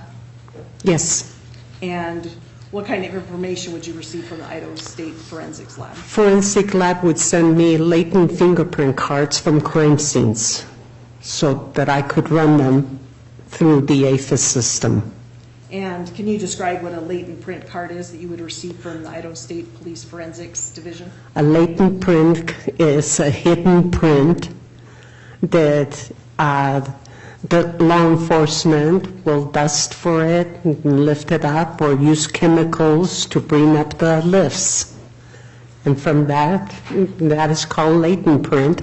And from that, it's put on a card and then brought to the Bureau.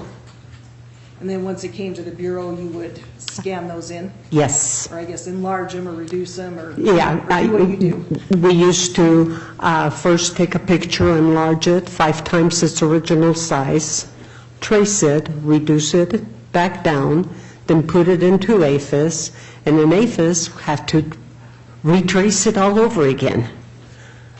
And after a few years with the upgrades in AFIS, it got to become where I get a latent print and I would put it under the camera and just snap a picture.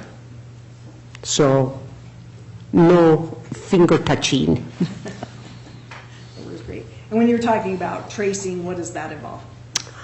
That involved tracing all the ridges on the fingerprints and making sure that the core and the axis of the print is fairly straight up and down.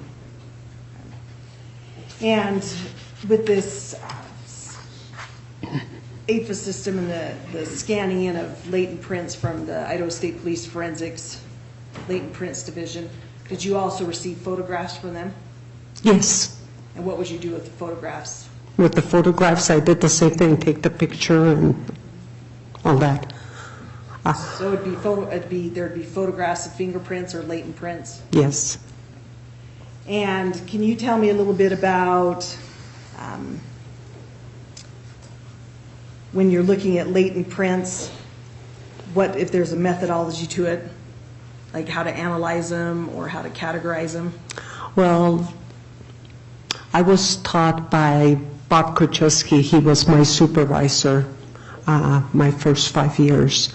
And he taught me the differences between the loop, the whirl, and the arches, and what to look out for. Back in that day, we used to do cold searches in the Bureau. There was no computers, and we'd look at a piece of a latent and try to figure out, is it a whirl, is it an arch, is it a loop, what does it look like? And go from that, and if we thought it was a loop, we'd start going through all these files we had, one by one, searching for a finger. So it was, I guess, when you say going through files, it was like going through, I always imagine a library going through like the card. Yes, hundreds and thousands of them, and it took hours and days and weeks and months and years. Sounds tiring. Yeah. And so then technology changed, so now there's the... Yes, AFIS changed all that. And at the time that you worked with BCI and in the AFIS fingerprint processes, are you an expert in those? I don't consider myself an expert. I just had a good eye, and I could spot a good hit. And were you, at the time in 2014, were you the main person that was working at BCI in the APHIS fingerprint process? I was the only person working on Layton's. So you would be the expert? Yes. Your Honor, I just moved to have this witness, Ms. Uran, declared an expert in fingerprint identification. Mr. Fry?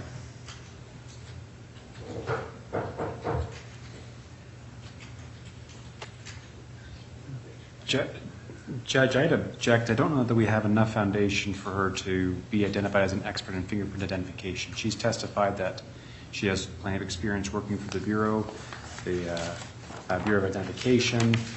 She has experience working with latent prints. I don't know if we're there, so I would object on her foundation, Judge. Ms. Price? Your Honor, I believe, based upon her testimony, that she's been able to describe the various systems going back from when she first started to work for the Idaho State Police and for the Bureau of Criminal Identification with regards to operating and how the APHIS system functions, how it receives information, the live scan, as well as with regards to her capabilities, how she would view things, enlarge things, trace things, and that she has the skills and expertise.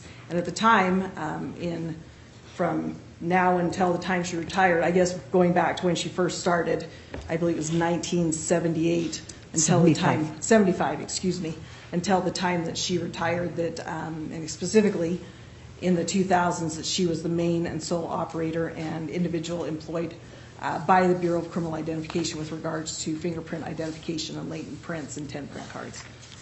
All right. Objections noted. Do you want to speak further to the objection, Mr. Fry? Judge, I don't disagree that she has a plethora of experience dealing with the APHIS system.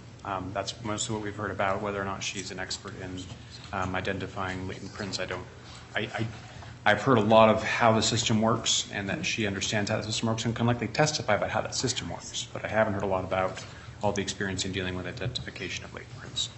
All right. The objection's noted. It's overruled. Motion's granted. Thank you, Your Honor. Now, Ms. Uran, as you were working, going to the time that you were working at BCI and in the APHIS fingerprint process,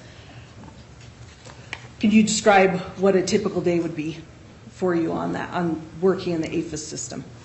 Working the APHIS system, when I went to work early in the morning, first thing I would start up APHIS. I'd been sleeping. So I'd start up the computers and get it going. And while that was warming up, get everything organized with which latents, what cases I had, and what I was going to run that day. And when you say that the system was sleeping, was that just at your office? Or was it working behind the scenes? Oh, it was working behind the scenes on the sheriff's departments and the police departments. We called it lights out. During the night, it was still working, even though in the Bureau there was nobody working. And so then when you would come in, you'd wake up your computer system Yeah. or your APHIS system. And then what would you do at that point? Well, I would start it up, and once it got started, it would let me know whether I had any notifications. And what are notifications? Notifications are letting me know that here on my latent database, a temprint has come during the night, has run it through the system, and caught attention on that one latent database, and for me to look at it. And so when you're saying 10 print, that's like the fingerprint scan or the live print? Yes. Fingerprint cards? Yes. And so then when there's something that's telling you that you need to look at it, what does that mean? That means it's giving me, it's brought up my latent that I've entered into the system, and it has brought up a bunch of candidates, 30 candidates, for me to look at. And that there is a possibility that I have a match there. So I'd have to go through the 30 candidates. And when you would go through these 30 candidates, what would you do? I'd mark whether it was a hit or no hit. And how would you describe what you compared or what you looked at? I would look at, I'd focus on a certain point of the fingerprint and see if that was on the 10 print, whether the number 1 finger or the number 3 finger, whether a loop, whether a whorl, whatever, and try to match them both and see how many points I could count and see if it was similar all the way. I could enlarge it on the system. And as you tell me a little bit about these 30 candidates that would, when the system would notify you that there was a possible match, it would just generate these 30 matches? Yes, it would give me 30 candidates. And I'd have to look at every single one of them to make sure whether I did have a match or not. There were times when it would tell me I had a TLI notification, and I'd go in there and I'd look at the 30 candidates, and I wouldn't have a match. So you're like a double checker or the human aspect of the system? Exactly. And I was the human checker, the first candidate to look at them, and from there decide whether I should send this latent print to the forensic examiners.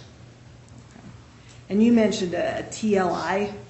Yes, a 10 print against latent identification. And so the abbreviation or the mnemonic is TLI. Yes.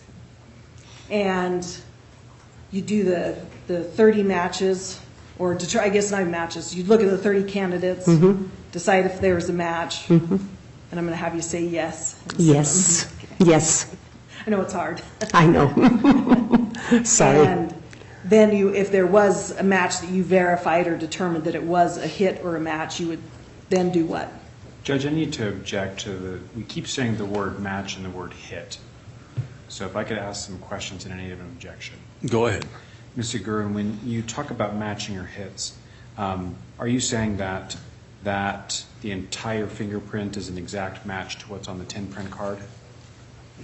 Well, match and hit, it's both the same thing. The only difference is that on the AFIS system, when you click saying it was a match, it had written on there, it was programmed, hit. So you're using the vernacular that the system gives? Yeah. Does that sound accurate? So Is that Yes. a yes, ma'am? Thank you. And you're essentially comparing characteristics from the latent print to the 10 print card. Is that accurate? Correct. Okay. How many characteristics are you comparing when you're looking at between the two of them? I try to focus on 10 to 15 characteristics. And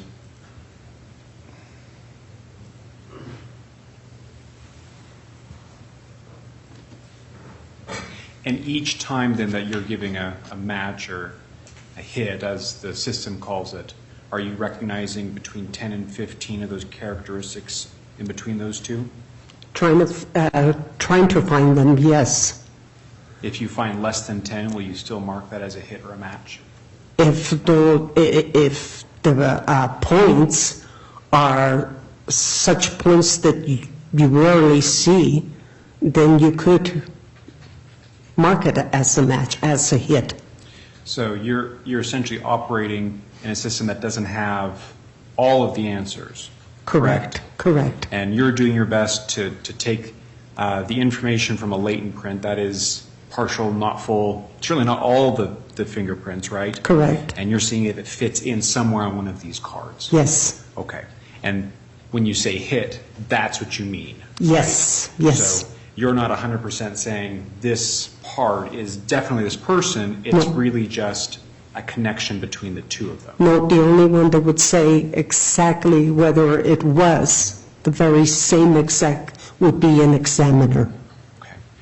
So I guess, Judge, I maintain my objection that our issue is we have a system that calls a match or a hit, and that's not exactly what I would call an actual match would be. So that it shares characteristics, perhaps we simply need an instruction for the jury to understand that, but I'd object to using the word hit because it's not 100% accurate that those are the same thing.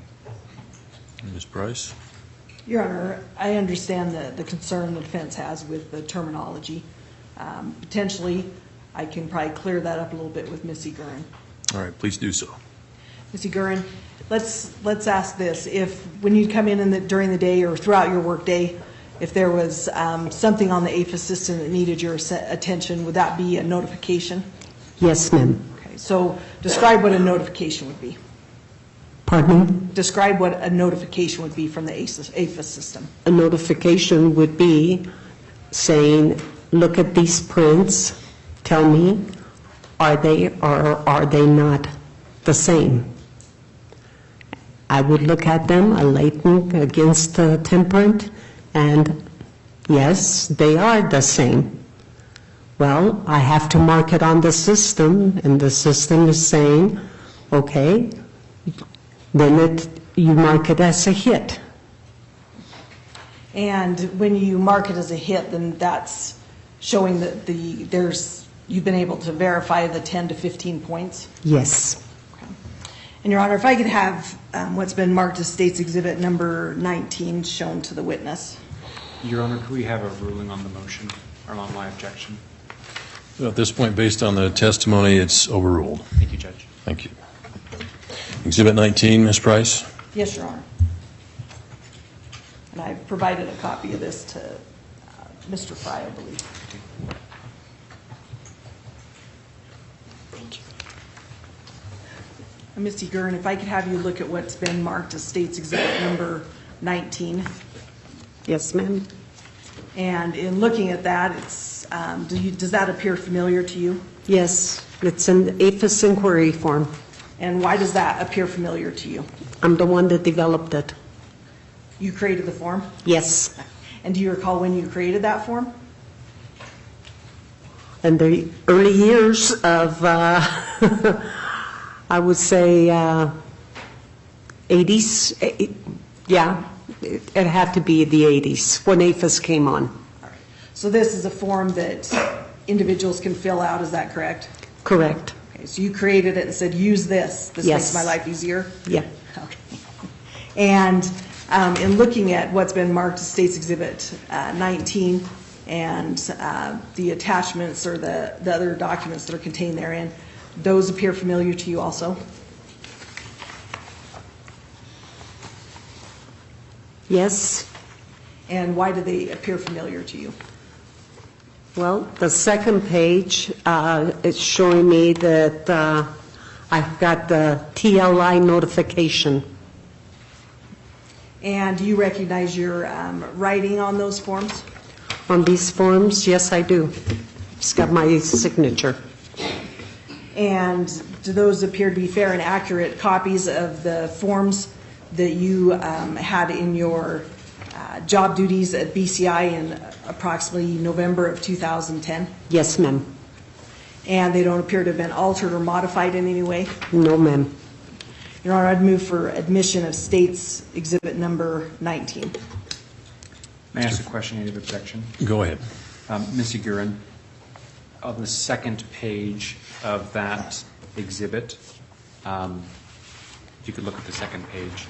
I guess you could, there we go, yep. Does that appear to be a computer screen? Or Yes, from sir. a computer screen? Yes, sir. Is that a printout of that computer screen? Yes, sir. Okay, I just wanted to make sure that's what I was looking at. No objection, Judge. Very well. State's Exhibit 19 shall be admitted. Would counsel approach, please?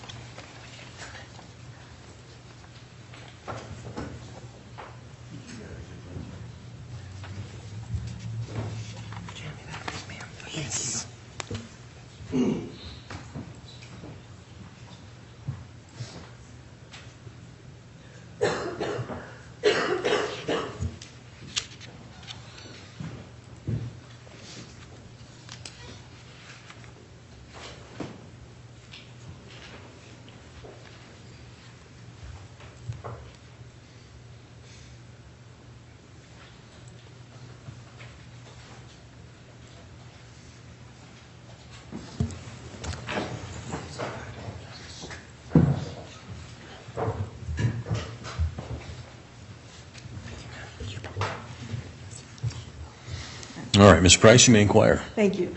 And Ms. Gurin, if you could, we're going to go through page by page of this Exhibit 19. Okay. You indicated the first page was the APHIS inquiry form. Yes, ma'am. And can you describe a little bit about what's on that page? Well, on this page, it's got a lab number right after the APHIS inquiry form at the top, and that is to put down forensics lab numbers. And below that, the originating agency, where the prints are coming from, who the examiner is, examiner name, the case number of the crime, what type of crime it is, and the date of crime. And then it's got the date submitted to BCI, which was the date submitted to me, and by which examiner. Next, how many latent lifts are submitted to me and how many photographs. Afterwards, the bottom part is when I run the latents into the system. And looking at the state's exhibit number 19, who had filled out, let's talk about you indicated there was a lab number identifier. Who had filled out the top portion of that form? The top portion was filled out by Gary Kushman. And do you know who he was?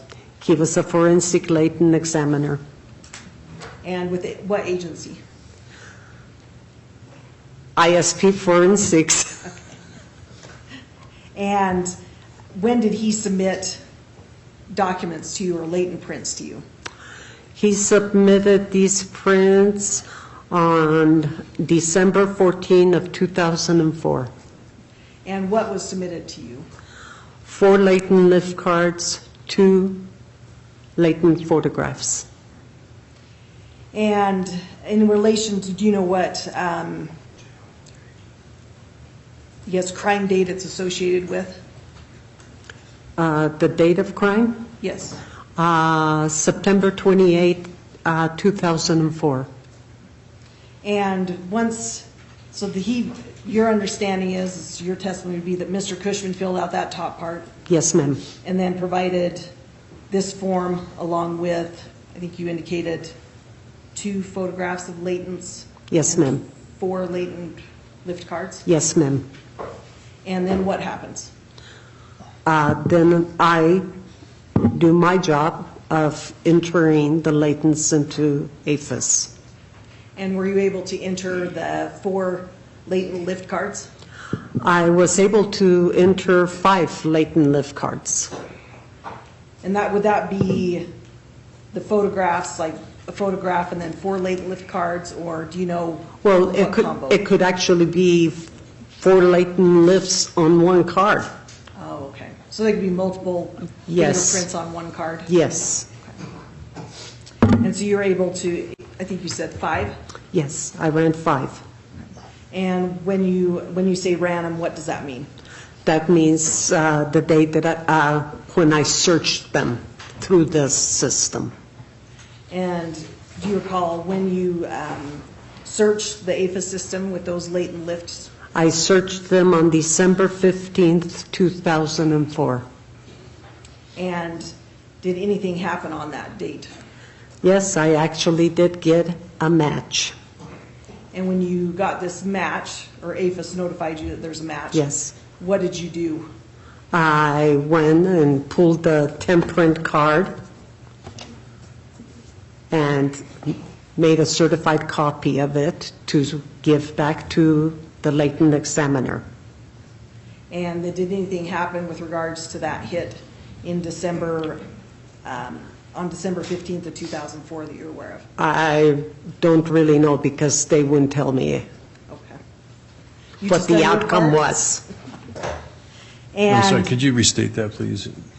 I said, did you know anything thereafter? No, And they didn't tell you? no, they wouldn't. And did you get another hit on the latent lift, the 5 latent lifts submitted to APHIS?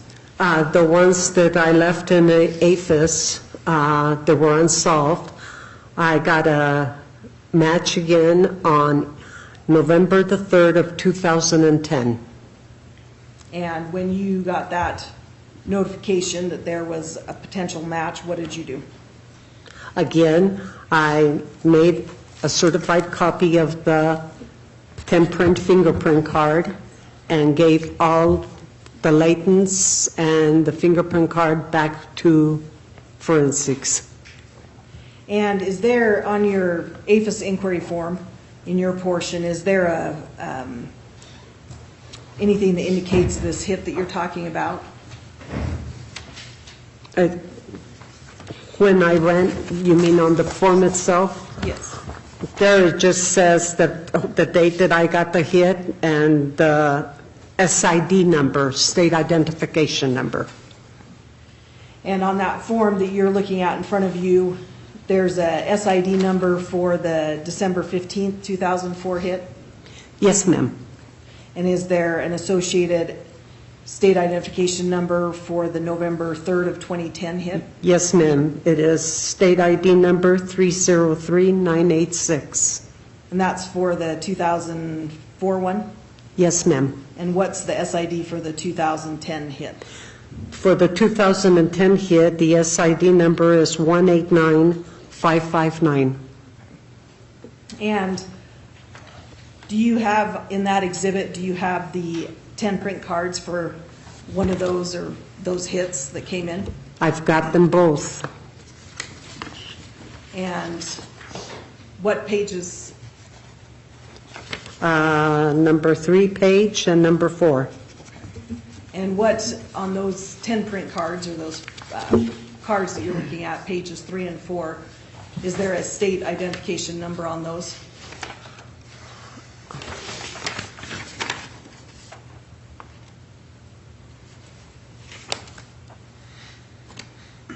These both have the same state ID number, And what is that? 189559. That was your November 3rd, 2010 hit? Yes. And in looking at, let's start with page 3. What is the name on that 10 print card or that fingerprint card? The name reads Ralph Roy Compher. And then on page 4, what name is on that? Brad Scott Compher. And then there's a second page. Can you describe what that second page of the exhibit is? It is a copy of the latent against the 10 print. And I guess, can you describe to the jury what is kind of on there? It's showing the latent print of the crime scene and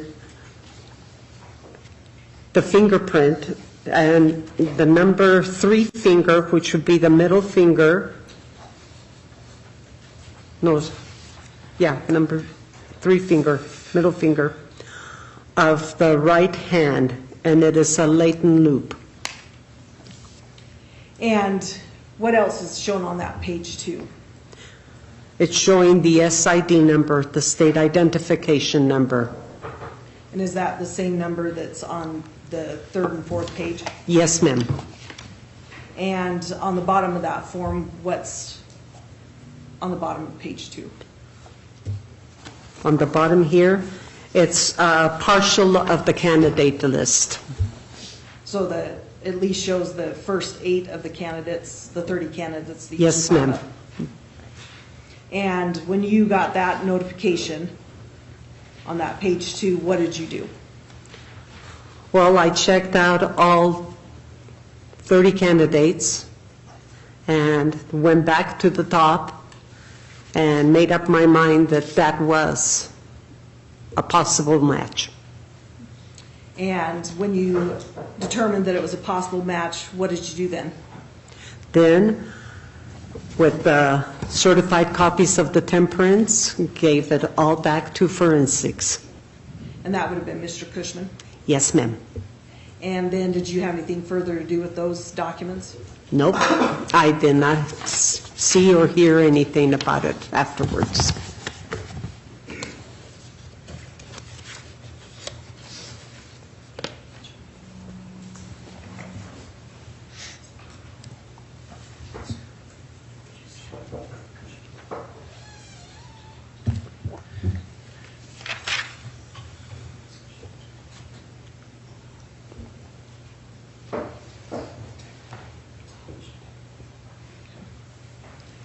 Mr. Gurin, thank you for that. Just a minute here.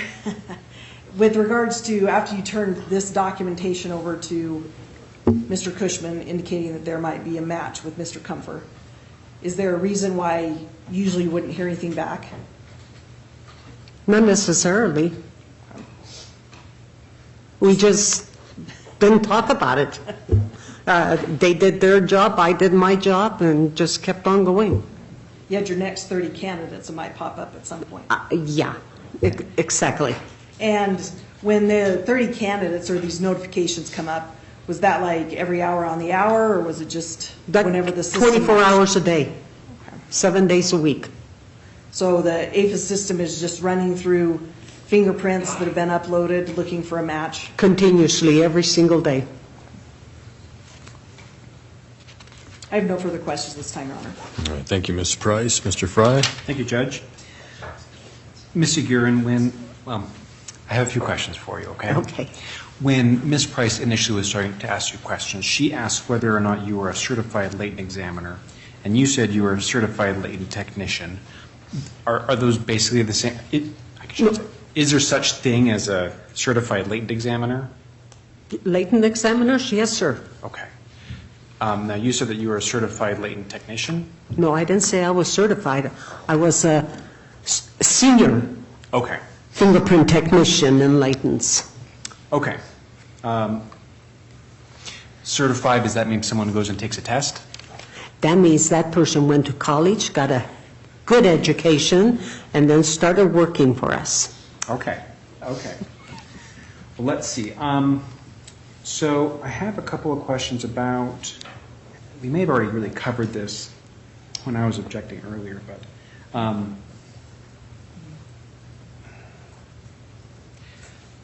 when you're looking at trying to match up fingerprints with some other latent print,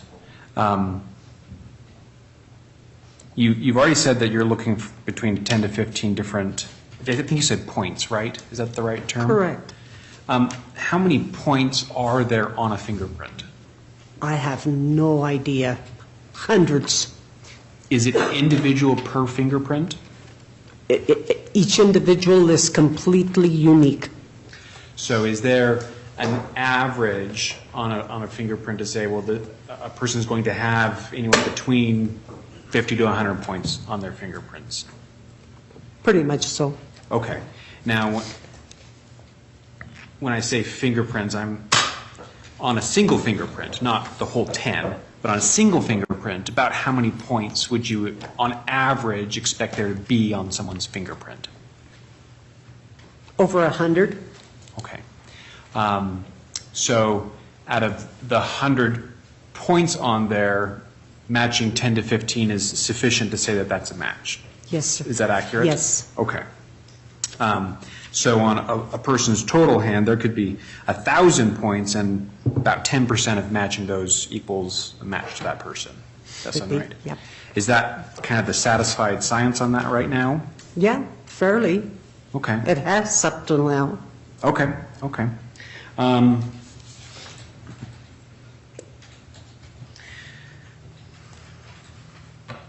Okay. We keep talking about these 30 candidates.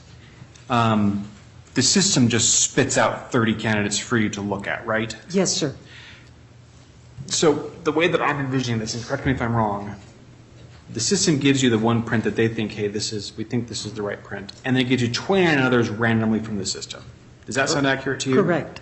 So it's kind of a hunt for you to figure out which one it is. Correct. Have you ever had a situation where you've had multiple candidates come up in one hit or on one of those TLI notifications?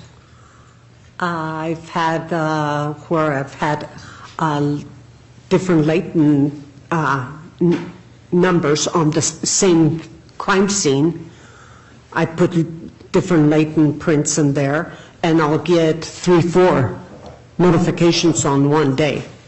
So when you get a notification, that notification comes with 30 candidates to compare with the latent. Correct. Have you ever had a scenario where you've taken the latent and it had a match to more than one candidate in that Yes. bundle? I've had that happen.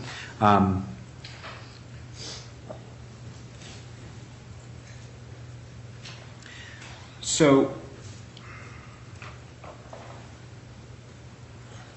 what do you do in circumstances where you have multiple matches from your 30 candidates? Well, the times that I've had the multiple matches, it actually picked the same person, but different fingers of the same person. Okay. So as far as having, well, strike that, we'll move on. You talked about when it goes into the system, you retrace it into the system, right? When we used to trace them. Okay, so that's not a system that, when did you stop retracing fingerprints or laces? We stopped tracing, I would say, we started in 89 with APHIS, 89, probably 93, 94. So by 2004, you weren't retracing at No. that point? Everything's done just by computer as far as the scanning? Correct. Okay, then that's irrelevant. Okay. One of my big questions for you is, you said that I want you to look at page 1 of, there it is, of Exhibit 19. Do you still have that? Yes, sir. So I'm looking in it's kind of grayed out now, the box that starts with Bureau of Criminal Identification Processing Results. Are you looking at that with me? Correct. And on the side, you have a category that says results, and there's a couple of boxes down the side. Do you see that too? Yes. Now, it looks like this form has been revisited, correct? Or information has been put into this form twice.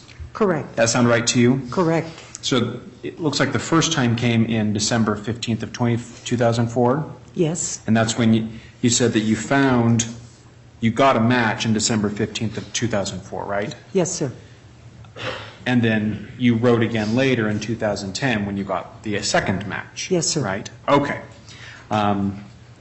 Is there a reason why you don't simply print two forms for each match? Is that just how it works? Well, basically, we were learning how we wanted the form to look and how we should change it and stuff. We couldn't come up with anything, so at first, it kept going this way. Okay. Okay. Until they started changing it. So, and then you have under hit, there's 2 check marks right under the hit box. Yes, sir. And there's 2 different SID numbers, right? Yes, sir. Now, that first SID number, do you know who that belongs to? The 303986? Correct. I have no idea. Okay. So, your department gets a hit on this case and we don't have an identification for that individual. Does that sound fair from this? Let me back that up. There's an identification number, but we don't have anybody, you haven't testified to who that individual is. No. Correct? No. You haven't testified to which 10 print cards that individual that number is linked to, correct? No. The fact that there's that SID number, though, would mean that those 10 print cards are in the APHIS system, right?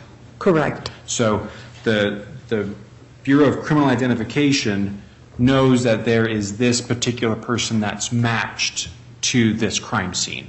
Yes, sir. Does that sound fair to you? Yes, sir. Okay. Is there a reason you wouldn't also have the 10 print cards for that person? Well, I gave it all back to forensics. When I got the second TLI notification, I gave them what I got that time. They never gave me...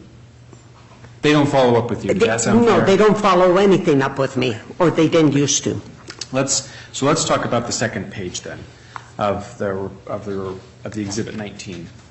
I don't have a sticker on. Let's make sure we're looking at this. I'm looking at that one. Does that one look right to you? Yeah, that's from the computer, from the APHIS system. Okay. So,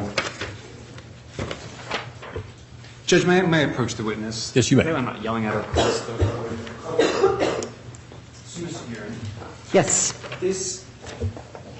This picture here, this is the picture from the Leighton print, right? Yes, sir. So this is the picture that comes from the crime scene? Yes, sir. Okay, thank you. And Will you just describe each side And of the pages? for our record, thank you. For our record, that if I'm looking at it, it's the left box on the page. Thank you, Mr. Frey. Now, the right box on the page, this is a picture from the APHIS system, correct? Yes, that is what is called the known fingerprint. Thank you. So you've matched this small piece here to somewhere within this. Correct. Can you help me? And Mr. Fry, could you make that record, please? You said this and this, so, Thank you, Ted. all right. The fingerprint on the right-hand side of the page. Correct. Is a picture of the fingerprint from the APHIS system. Yes, Is sir. that accurate? Yes, sir. Okay. I hope that clears up our record. Now, my next question is the picture on the left here, how does the picture on the left fit in to the picture on the right? It's somewhat of a puzzle. Can you help me understand that? Because what I would do is I would focus on a particular area of the Layton, and I would try to find that on the known fingerprint. This particular one, I concentrated right here, right in this area. And Your Honor, she's gesturing to the left picture, lower right-hand side of it. And it's this part of the known print. And for our record, Judge, she's gesturing to the upper right-hand corner of the right-hand picture. Thank you. Okay. Thank you very much. You're welcome. Now, you have a copy. So, looking at how many points would you say, and I don't know exactly what a point is, but you're the expert. So, how many points would you say exist within that latent print? Wait a second. Let me try to count them, okay? You're fine. Go for it. I'm kind of quizzing you, so.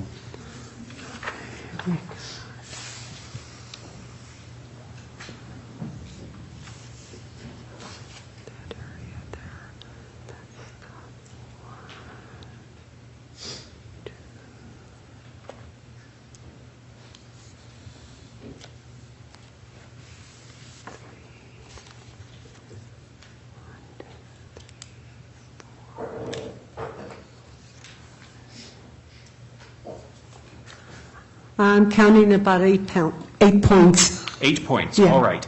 Now, to put you on the spot again, you're probably thinking back to before you retired, on the right-hand side of that, on the fingerprint from the APHIS system, how many points total do you see in that fingerprint? On the known, On the known, yes, please. lots of points. Lots of points. Oh, yes. Can you give me a ballpark? 50 to 60, something like that. I would say a good 50, 50 points. without Okay. counting them all. Okay. Okay. Now, in going back to your first page again, it talks about, or you have marked at the top with the submitting agency information that there were 4 number of latent lift cards sent to you. Correct. Now, in the second part, and I shouldn't say second part, under the Bureau of Criminal Identification Processing Results section, under the latents submitted to APHIS, you have 5 written there. Yes, sir. Correct?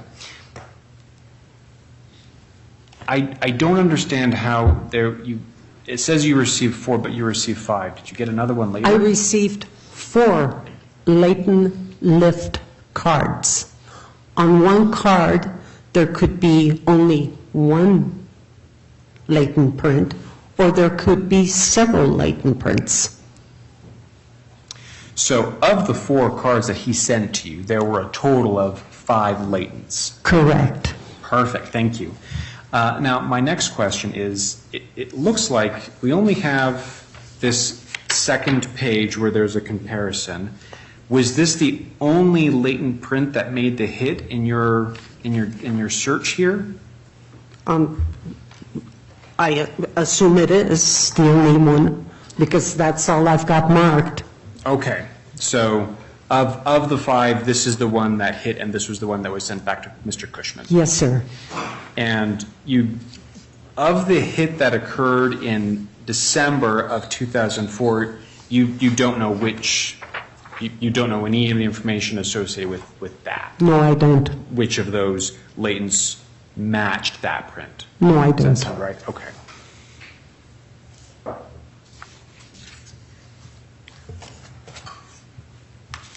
Judge, I don't think I have any other, well, let me pause.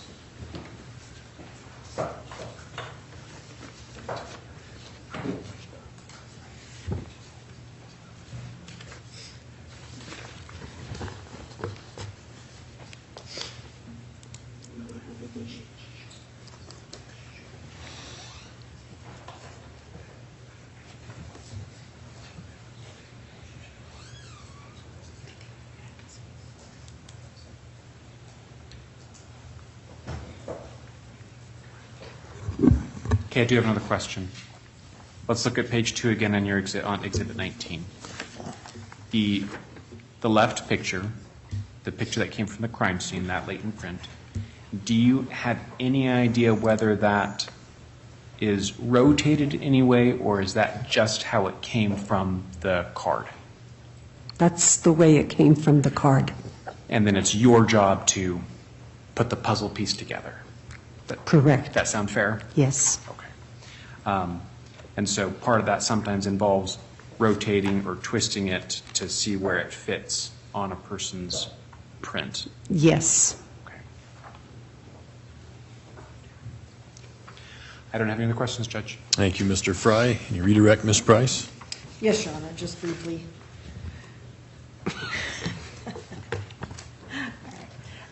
You, in cross-examination, you made a statement about something about every fingerprint is unique. Yes, ma'am. And what do you mean by that? Mine are different than yours? Yes, ma'am. Even identical twins don't have the exact same.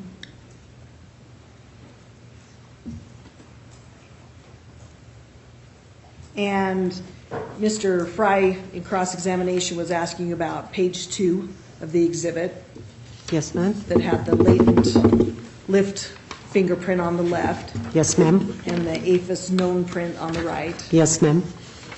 And how does page 2 relate to the page 3 and 4 of the exhibit? Page 2 relates to the state SID number of pages 3 and 4, Okay. and being the third finger of the right hand. And on that, on the third page, where is that third finger on that card?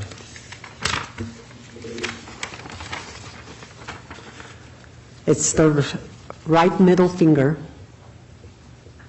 And that's located, and I'm just looking at the exhibit. is It's in the- located on the card at the top, right hand, or you can go down here to the slabs. You're showing the bottom right. Yes, and it shows it there too. And then on, where is it shown on, is that the same on the fourth page?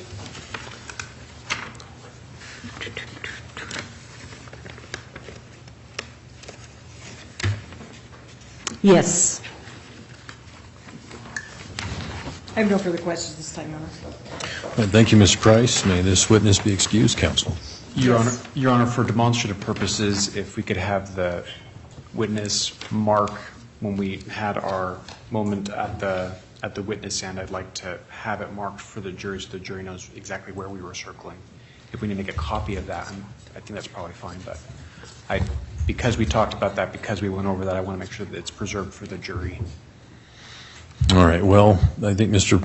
Fry, you want to have this witness do that on the exhibit? Is that what you're asking?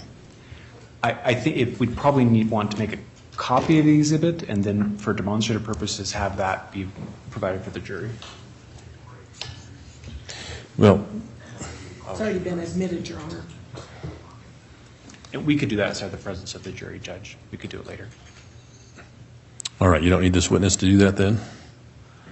We would need the witness to do that, Judge, so we have it done correctly, because that's part of her testimony of where that latent fits onto the fingerprint. All right. Ms. Price, any objection to that? I am objecting, Your Honor, one, that the exhibit has already been admitted. Recross is completed, and the witness is actually in the midst of being, I guess, in the process of being excused.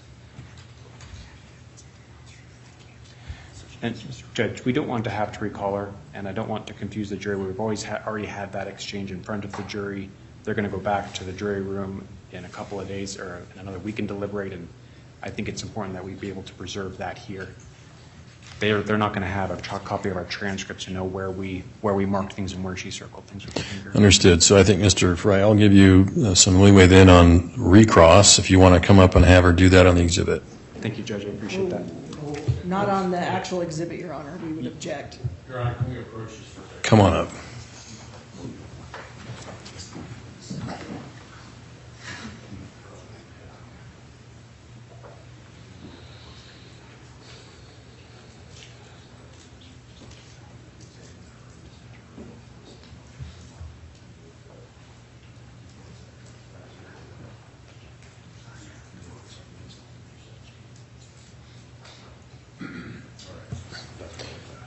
All right. So, step back, please. Thank you. All right, Mr. Fry, you have a copy of Exhibit 19. I do, Judge. I have notes on my copy, Judge. All right. Well, I think we could just make a photocopy of that, go through the exercise. all right. So, folks, we're going to take a recess to do that. Just tell me. Just use that one. Then why don't we take our afternoon recess then at this time so we can have time to do that. So, folks, again, during the recess, you're instructed not to discuss this case amongst yourselves nor with anybody else, nor to form an opinion as to the merits of the case until after the case has been submitted to you for your determination. We'll resume at 3 o'clock. All right. Your Honor, the state's provided me a copy of this page of Exhibit 19. We could have her mark it now, and I could make, and then we could submit that to the court. Okay, well then,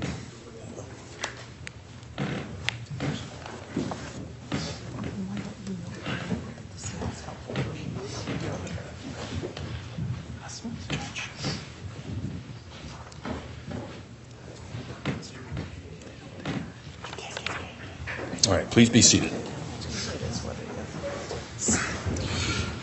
Okay, we're on the record outside the presence of the jury, counsel, defendant are present. All right, so Mr. Fry, you do have a clean copy of Exhibit 9? As the jury stood and we're leaving, Ms. Price handed a copy of Exhibit 19, the second page of Exhibit 19, where I could, if I can approach the witness to have her mark this for demonstrative purposes. All right, well, do you want to do that with the jury after the recess, or do you want to just do it now? Where I think we already went over the exercise in front of them, I'm happy doing it. I feel comfortable doing it now. I feel like they've already seen that. That way, though, they can have the record of that for them when they go to deliberate. I guess the only issue I have is it's page 2 of Exhibit 19, correct? It is, Judge. All right. And we would mark it as, I suppose, defense exhibit, whichever one comes up next, 17 hours or something like that.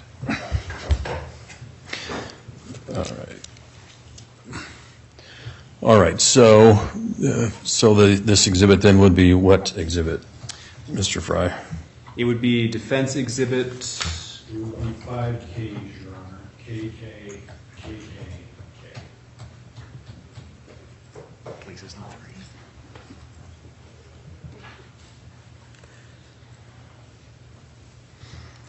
3. All right, Mr. Fry, you want to approach? Yes, please.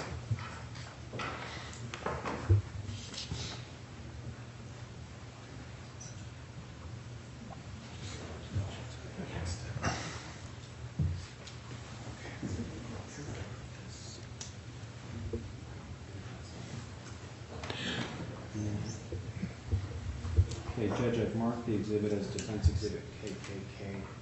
KKKKK, 5 Ks. Just so we have it on the record. Do you recognize this exhibit? Or do you recognize what I Yes. And ma'am, would you speak to the microphone, please? The TL light Thank you. notification. Is this the second copy of the second page from the State's Exhibit 19? Yes, it is. And is this a true and accurate copy of that page 2 of that exhibit? Yes, it is. What I'm handing you a Sharpie marker, and if you could mark on the right picture of that exhibit where the left picture matches up with that fingerprint. Okay. If I quit shaking. As best you can. Yeah. A circle. Yeah, I would say trace as best as you can. Yeah, because I can't get it right exact. I used to be able to, but I can't no more. That's what it's for demonstrative purposes. Yes. You got that area.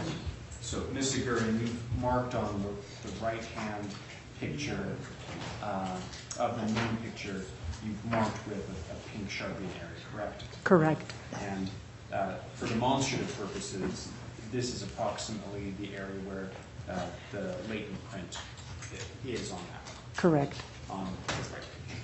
Correct. Judge, we move to admit for demonstrative purposes, defense exhibits K. Any objection, Ms. Price? All right. Exhibit KKKKK shall be admitted for demonstrative purposes. All right. Then, counsel, may Ms. Aguilera be excused? Yes. Yes, Judge. All right, ma'am. Thank you. You may be excused. I just need to warn you, however, you're not to discuss your testimony with any other witnesses in this case. Thank you. Have a good afternoon. Thank you. Okay, counsel, anything else we need to take up? Just a question with regards to Mr. Kushman. So I just call in Mr. Kushman. I'll ask you which your next witness. You say Gary Kushman, and I will give the instruction to the jury, and we'll proceed with reading the transcript. So just for my own curiosity, who will we have as the witness? It's going to be Aaron Bingham. Sorry? Aaron Bingham. Okay. All right, then who's going to be Mr. Schulteis? Mr. Proctor, okay. Okay. And there's Mr. Martinez chimes in periodically in the transcript also. I'll do both. I think that's fine. I don't know that it'll matter unless you think otherwise, counsel.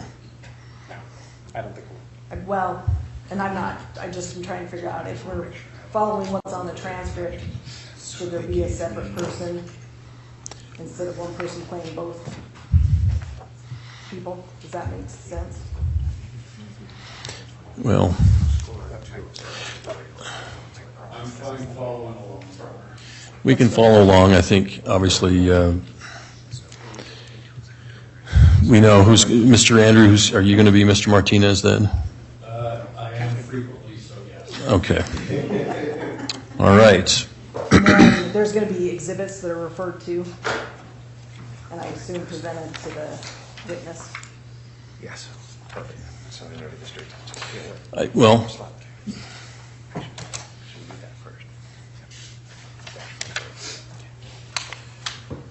we could do that.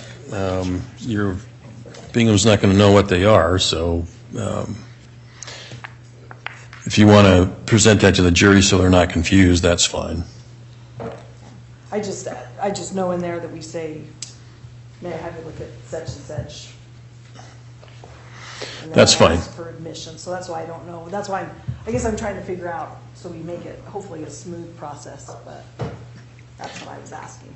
Okay, yeah, and that's fine, I think, so the jury understands those exhibits are objected to and are admitted, so forth, so that'll be fine. All right, anything else, counsel? No. All right, be back here in 5 minutes. All rise for the court. Please be seated.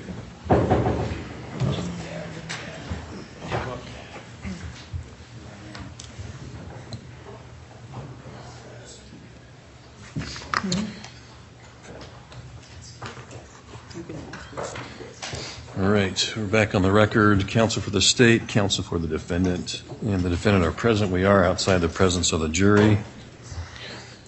All right, so everybody has their own copy of Mr. Kushman's preliminary hearing transcript. Yes. We're all ready to go. Yes, sir. Your Honor, one question for clarification. So, is it the court's order that the preliminary hearing transcript will not be admitted to the jury? That's correct. And I'm going to read that. Well, if you looked at instruction number 11, that's what it states, Mr. Trammell. So, Right, Your Honor. all right. All right. Bring the jury in, Mr. Reiner.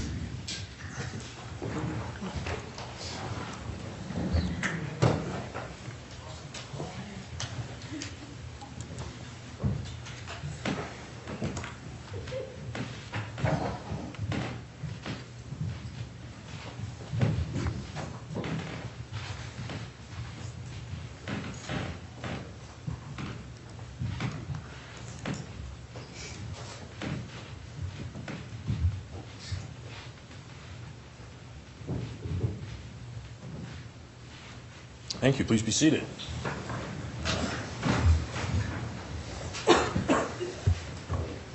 All right, all members of the jury have returned from the afternoon recess and are seated in the jury box. Will counsel waive roll call of the jury?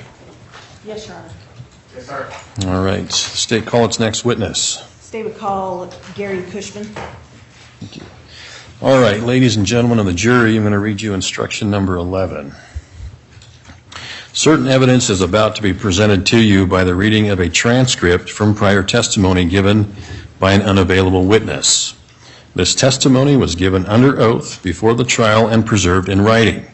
You are not to speculate as to when or under what circumstances the testimony was given. This evidence is entitled to neither more or less consideration than you would give the same testimony had the witness testified here from the witness stand. You will only receive this testimony in open court. Although there is a record of the testimony you are about to hear, this record will not be available to you during your deliberations. Any exhibits introduced during this testimony will be available to you during your deliberations.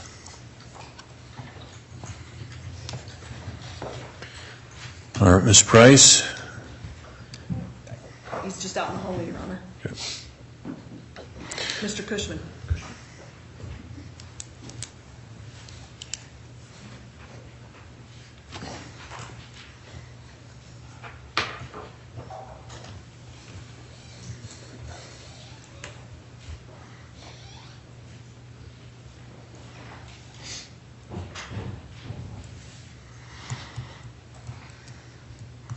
All right, sir, would you come forward, raise your right hand, please? Do you solemnly swear that the testimony you're about to give shall be the truth, the whole truth, and nothing but the truth, so help you God? Thank you. Have a seat.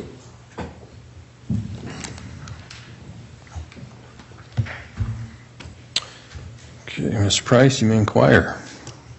Thank you, Your Honor. Would you please state your name and spell your last name for the record? It's Gary Kushman, spelled C-U-S-H-M-A-N. Okay, and who's your employer? Idaho State Police Forensic Services Lab, Okay, and how long have you worked there? 18 years. Okay, and have those 18 years all been in the Forensic Services Division? Yes. Okay, what's your job title? Forensic Scientist 2, latent prints. Okay, and are you a certified latent print examiner? Yes. Okay, and along those lines, being a certified latent print examiner, are you a member in good standing of any professional organizations related to that? Yes. What organizations? I'm a member of the IAI, which is the International Association for Identification, and the Pacific Northwest Division of the AIA. Okay, and along with those organizations, do you have any specialized training in the field of fingerprints? Yes. What type of training have you received? I had over 1,000 hours of training to lift and compare and identifying latent prints.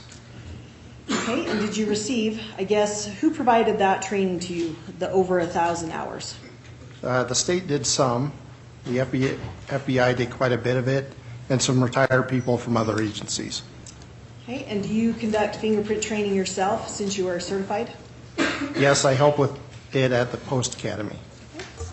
And specifically, I guess, at Post, who do you train? Pardon? Who do you train at Post? patrol cadets, police officers that are going through Post Academy and the Detention Academy. Okay, and how many times do you generally teach fingerprint training to individuals at Post? It could be 4 times a year, possible, something like that. Okay, and going with regards to your knowledge of fingerprint and latent print examination, can you describe to the court what friction skin is?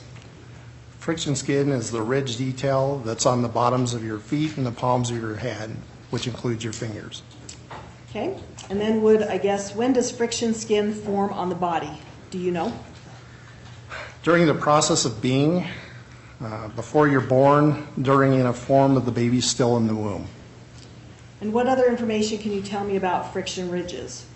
Are they individualized to everyone, or do we have similar ones? Nope, nobody's ever found 2 sets of prints that were the same from different people. Okay, and so the prints are the friction ridges, correct? They're made from the ridges. Okay, and what makes a print? Well, if you think about a rubber stamp and you have the raised part of the rubber stamp attaching it to the ink, and they're leaving a print on a piece of paper, the ridges stand out from the furrows in the fingers and the palms. And when you put the ink on the fingers and the palms and then put it on paper, it leaves an impression of the ridge shapes. Okay, and so we've talked about inked fingerprints. We've talked a little bit about you being a latent fingerprint examiner. What's a latent fingerprint? Latent print means unseen and can mean barely seen, barely visible. It's usually what is left accidentally by someone touching and just in the process of touching something. And it's brought by oftentimes by the sweat that comes out through the pores there on the ridges. And it soaks over the tops of the ridges like the ink would. And you touch something and it can leave an impression of the ridge shapes and minutiae in the ridges. Okay, and would that latent fingerprint be visible to the human eye? Sometimes it is. Sometimes you have to develop it with either it would be chemicals or powdering methods. Okay, and when would a latent fingerprint be visible? Well, if you have side lighting, opaque lighting shining against it, sometimes you can see it on something, or if it's made from some foreign material other than sweat. If you were to touch something oily or greasy and touch something else, you may leave an impression in the grease that's left from the ridges. Okay, now how are latent prints that you talked about comparing them? How are latent prints compared to ink prints and identifications made? Well, first you evaluate the latent print to determine if it has enough ridge detail to compare. And then you compare it to known prints that you're comparing to which are the ink prints. And then you analyze it, or you analyze it, evaluate it, and then you evaluate it, and then you have your work verified by another examiner. Okay, and is that the process that you do as a forensic scientist too at the lab? Yes. Okay, so you analyze, compare, and evaluate, and then there's a verification? Yes. Correct? Now, when a latent print is analyzed, what does that mean? You're analyzing the print to see if it has enough detail to be compared. Okay, and so that'd be looking for where it's located? Pardon? Where it's located. You'd be looking for location, shape, size, things like that? For the ridges, yes. For the detail, the minutiae in the ridge structuring. Okay, and then you talked about comparing. You compare the latent print with inked print, correct? Correct. Okay, now at this time, Your Honor, I'd just like to ask the court to recognize Mr. Kushman as an expert in fingerprint identification and latent prints. No objection. All right, this witness will be considered an expert by the court in these matters. Thank you, Your Honor. Now, Mr. Kushman, turning your attention to the dates around September 28th, 29th, and 30th of 2004, were you involved in the obtaining of fingerprint evidence in relation to the Nori Jones homicide here in Pocatello? Yes. Okay, and can you describe to the court how you became involved in that? Well, I was dispatched to come down from Meridian, and I got there late at night. And after waiting for a while, they asked me to start powdering for prints. I started on the back door that came off. Excuse me, Your Honor. They and we? Yep. We have a theme going. If you could, well, when you're speaking of we, I want you to speak about personally what you did so that we have a clear record. Okay. And when they ask you something, if you could tell us if it's a particular investigating officer, that would be helpful. Thank you.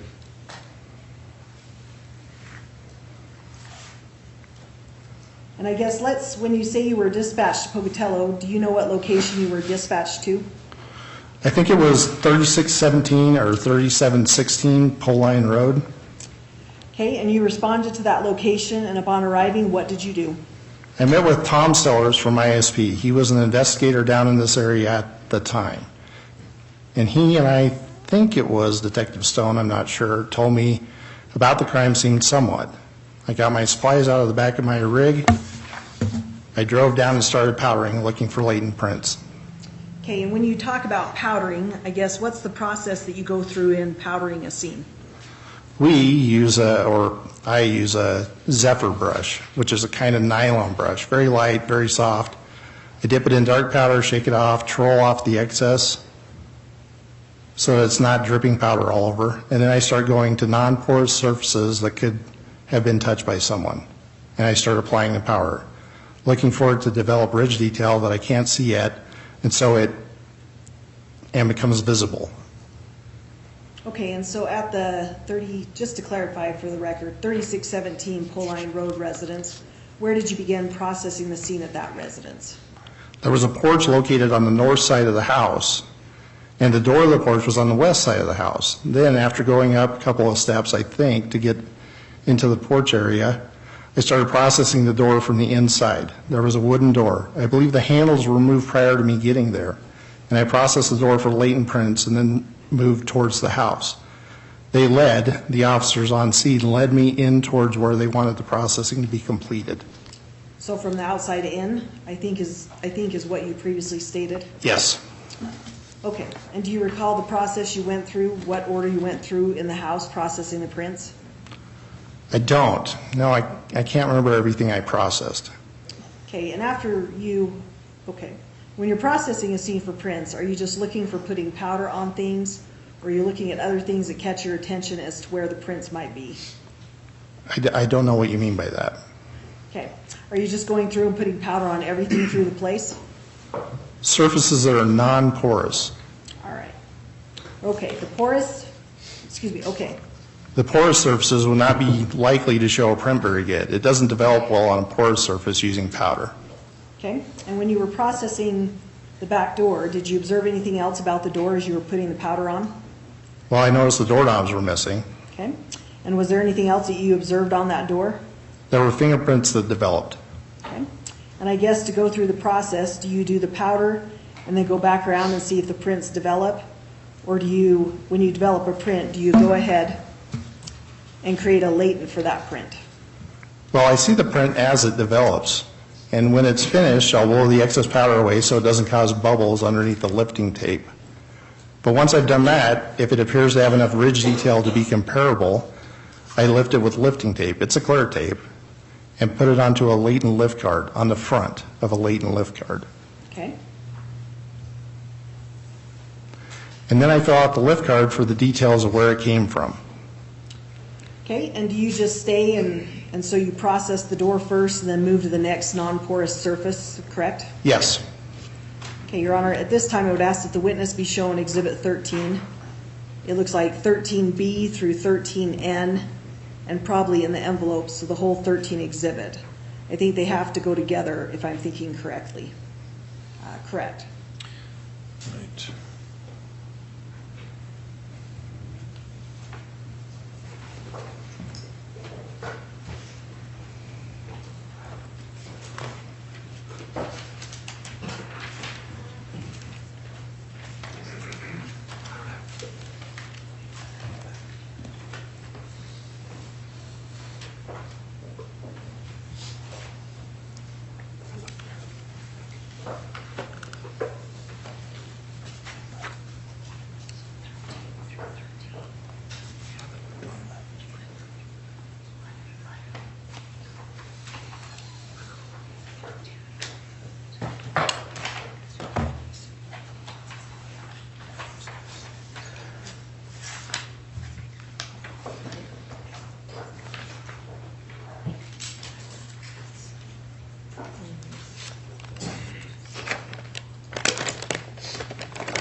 The witness has been handed what's been previously marked for identification as Exhibit 13 and 13A and all the contents in the envelope.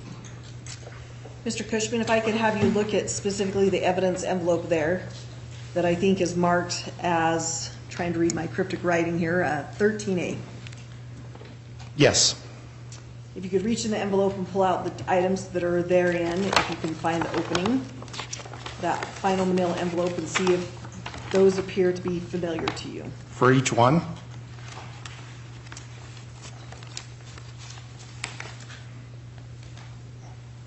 And you've had an opportunity to look at those items. Do they appear familiar to you? Yes. Okay, and why do they appear familiar to you? I wrote all of them. My writing is on the fronts and backs of the lift guards. Okay, and when did you create those items? September 29 of 2004. Okay, and I guess, is that the same date on all of those items, the date you created them?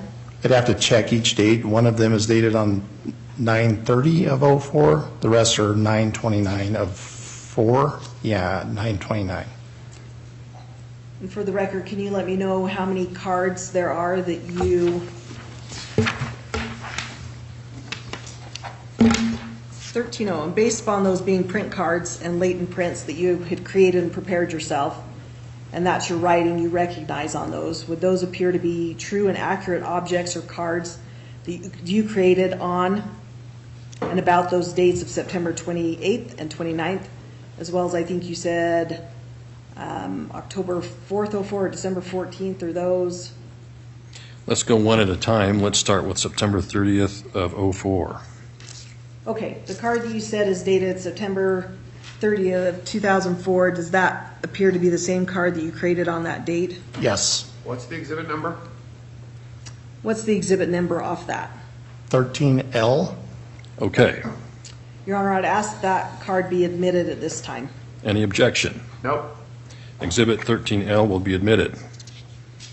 Okay, and with regards to that, they call it a putty print. I don't know if that's the proper terminology for it, but on that one, you said there was a couple of dates on there. There's several dates on it. What date was that putty print created? It was first created on 9/29 of 04. And that was created by you? Yes. And where was it created? On Poline Road at the address given. Okay. And what would the other dates on there, you said there were a couple of other dates on there, and what are those in relation to? If I recall, this print was looked at a couple of different occasions and was marked each time, so different dates. Okay. It was given an item number 64-4 and also given a lift number 3.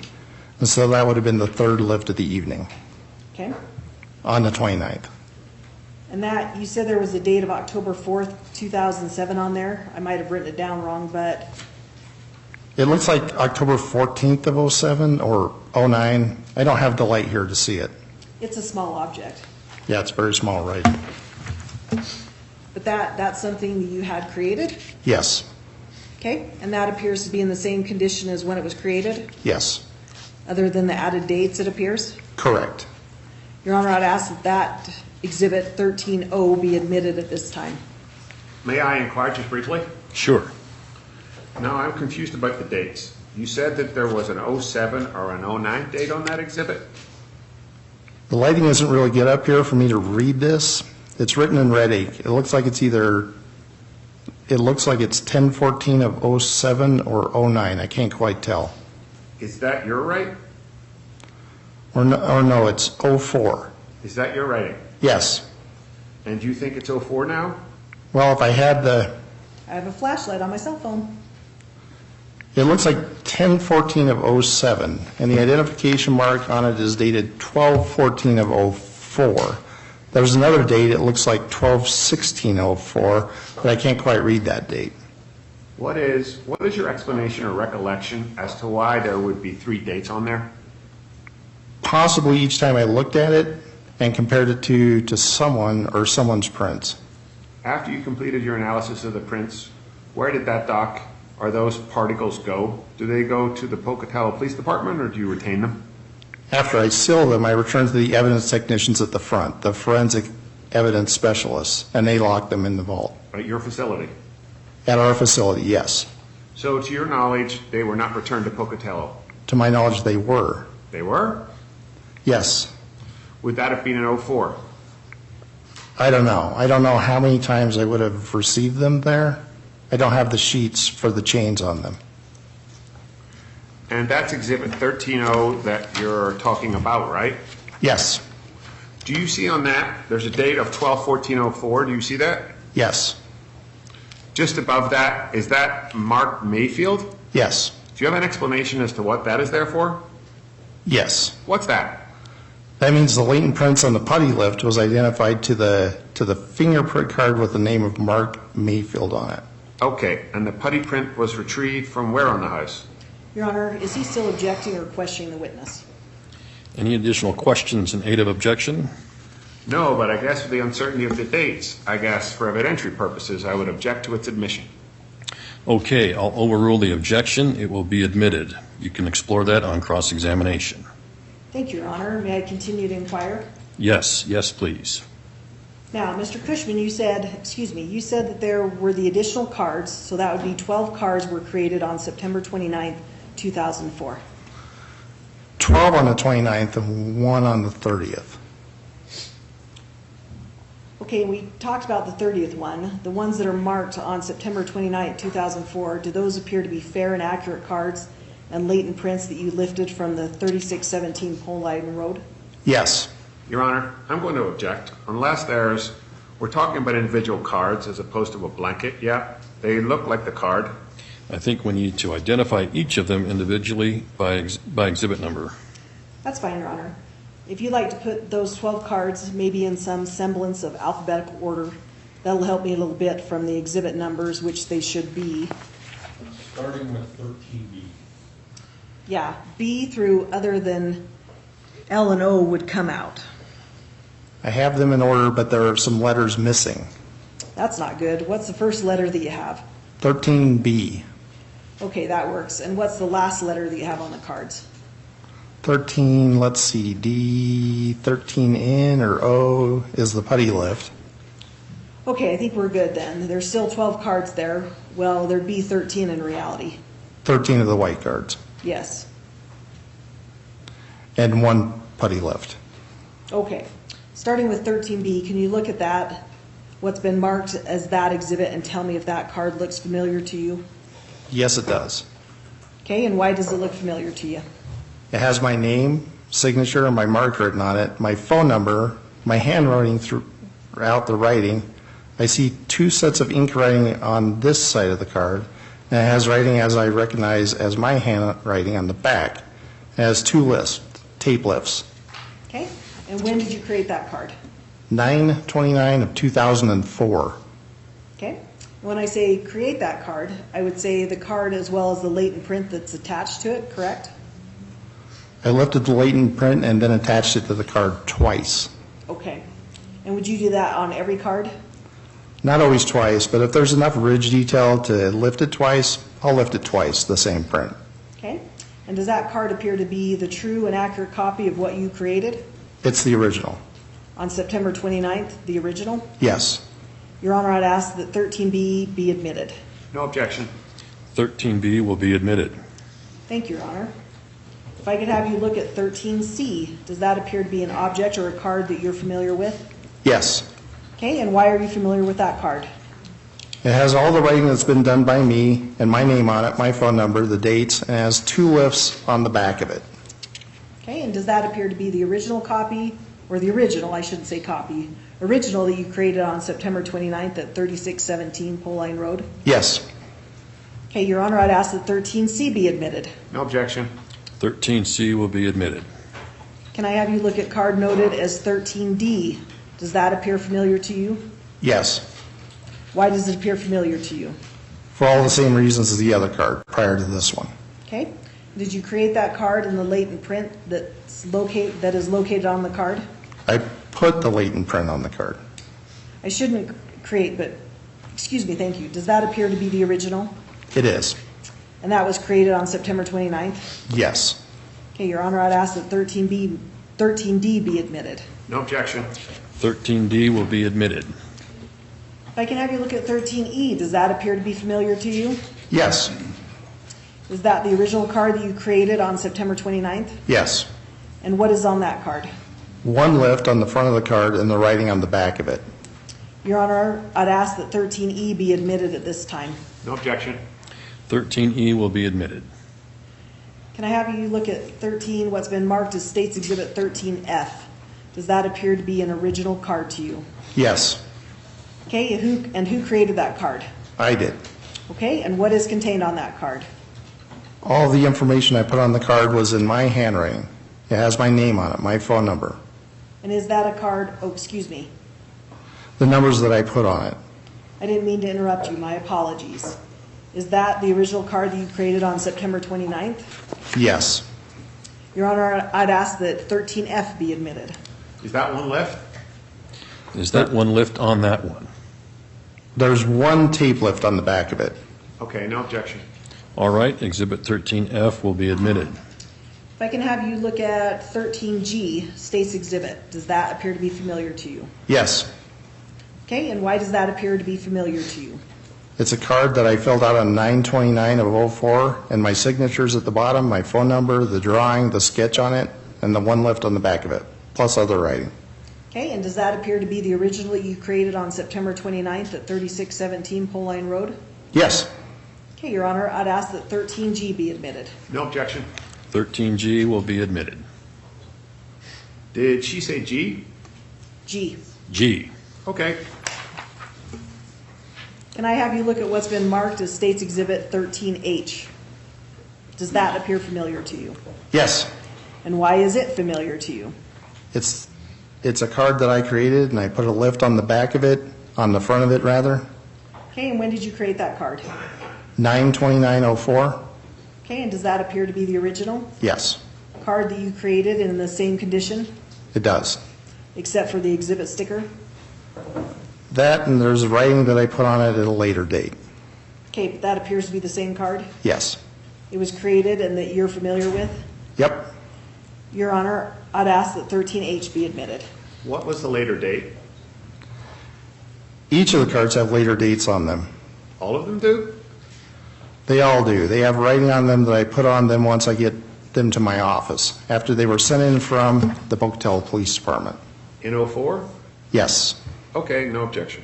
Okay, 13H will be admitted. Okay?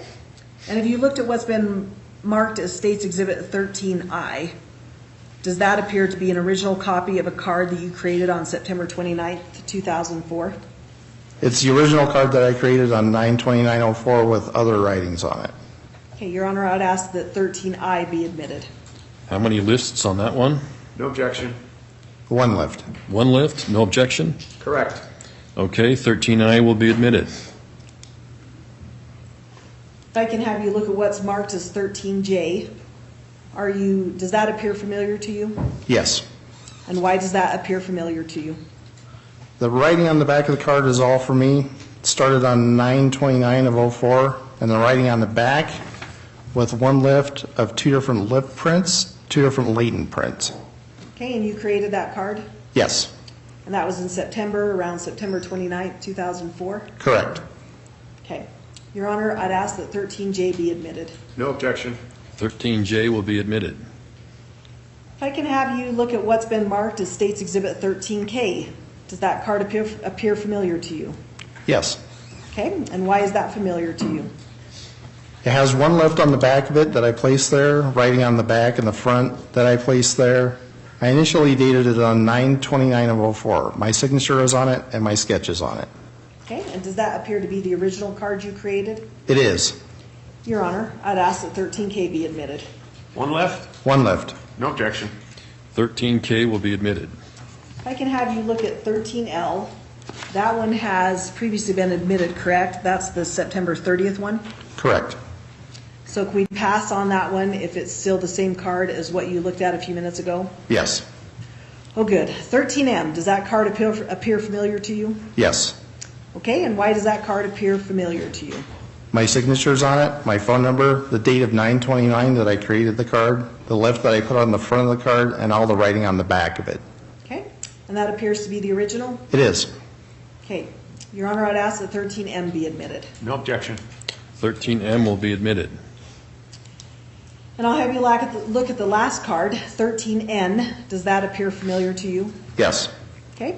And what is on that card familiarizes, that was hard, you with that card? My signature, the date of 9/29/04, my writing, and I miswrote my phone number on it. The left on the back and the writing on the back was my writing. Okay, and that appears to be the original?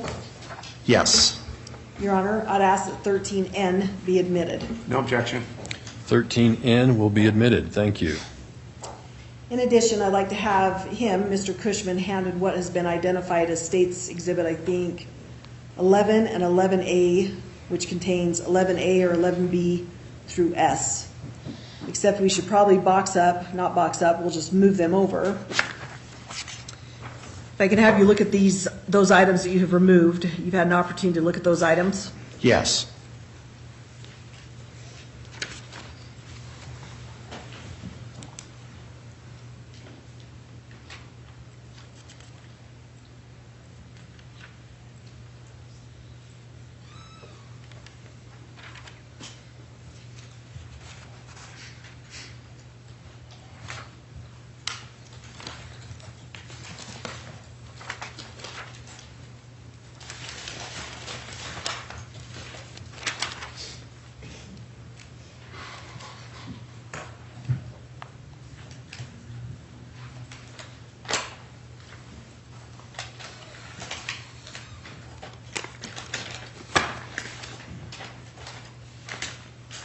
Do they appear to be familiar to you? Yes. Okay, and why do they appear familiar to you? My writing is on it. My initials are on it. I marked it with 2 different colors of ink from 2 different dates. Okay, and you didn't, I guess, did you create those? I guess photographs is what we called them. Did you create those? No. Okay, do you know who created those? No. Okay, but you recognize the writing on them? Yes. Okay, and do you know what date these photographs were taken?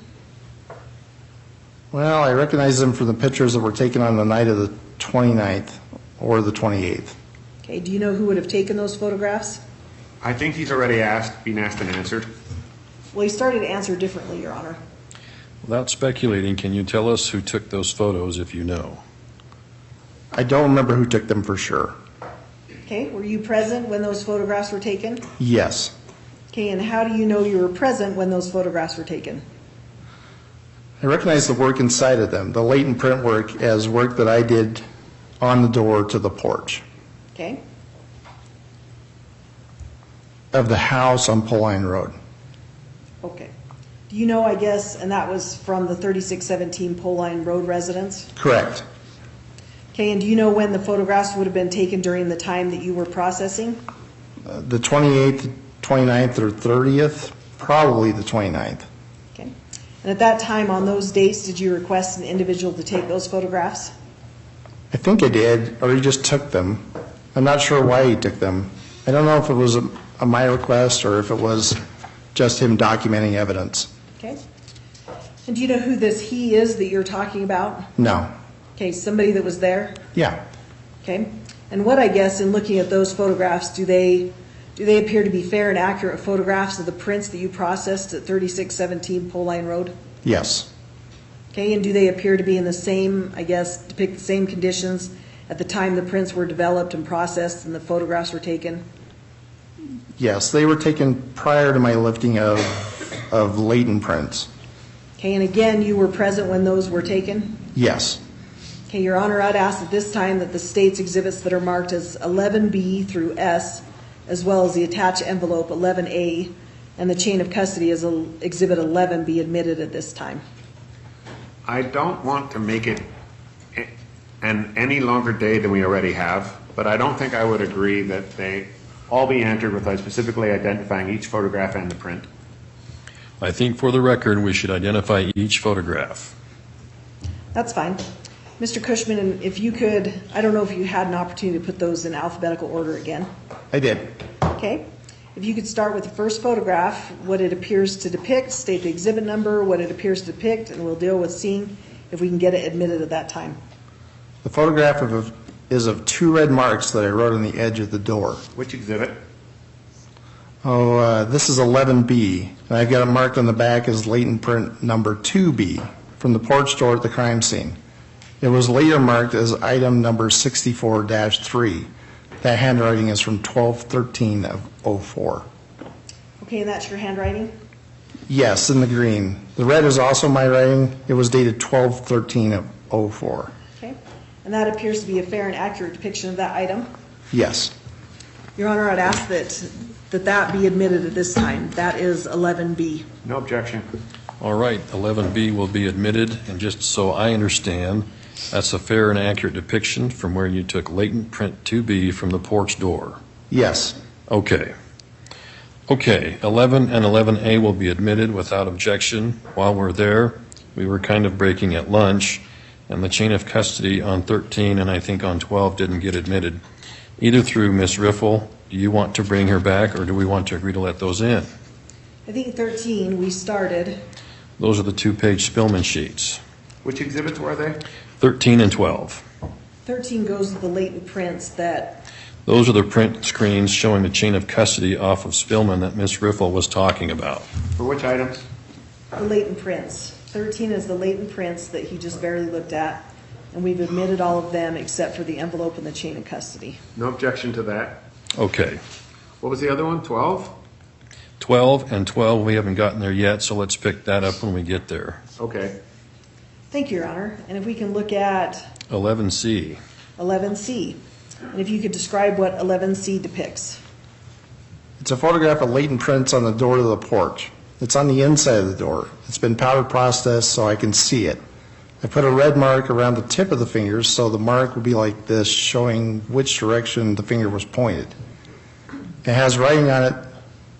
I put on it in red ink, dated 12/13/04, listing as item number 84-E. And then in small writing below that, in green and red writing, it says same as LP, meaning latent print.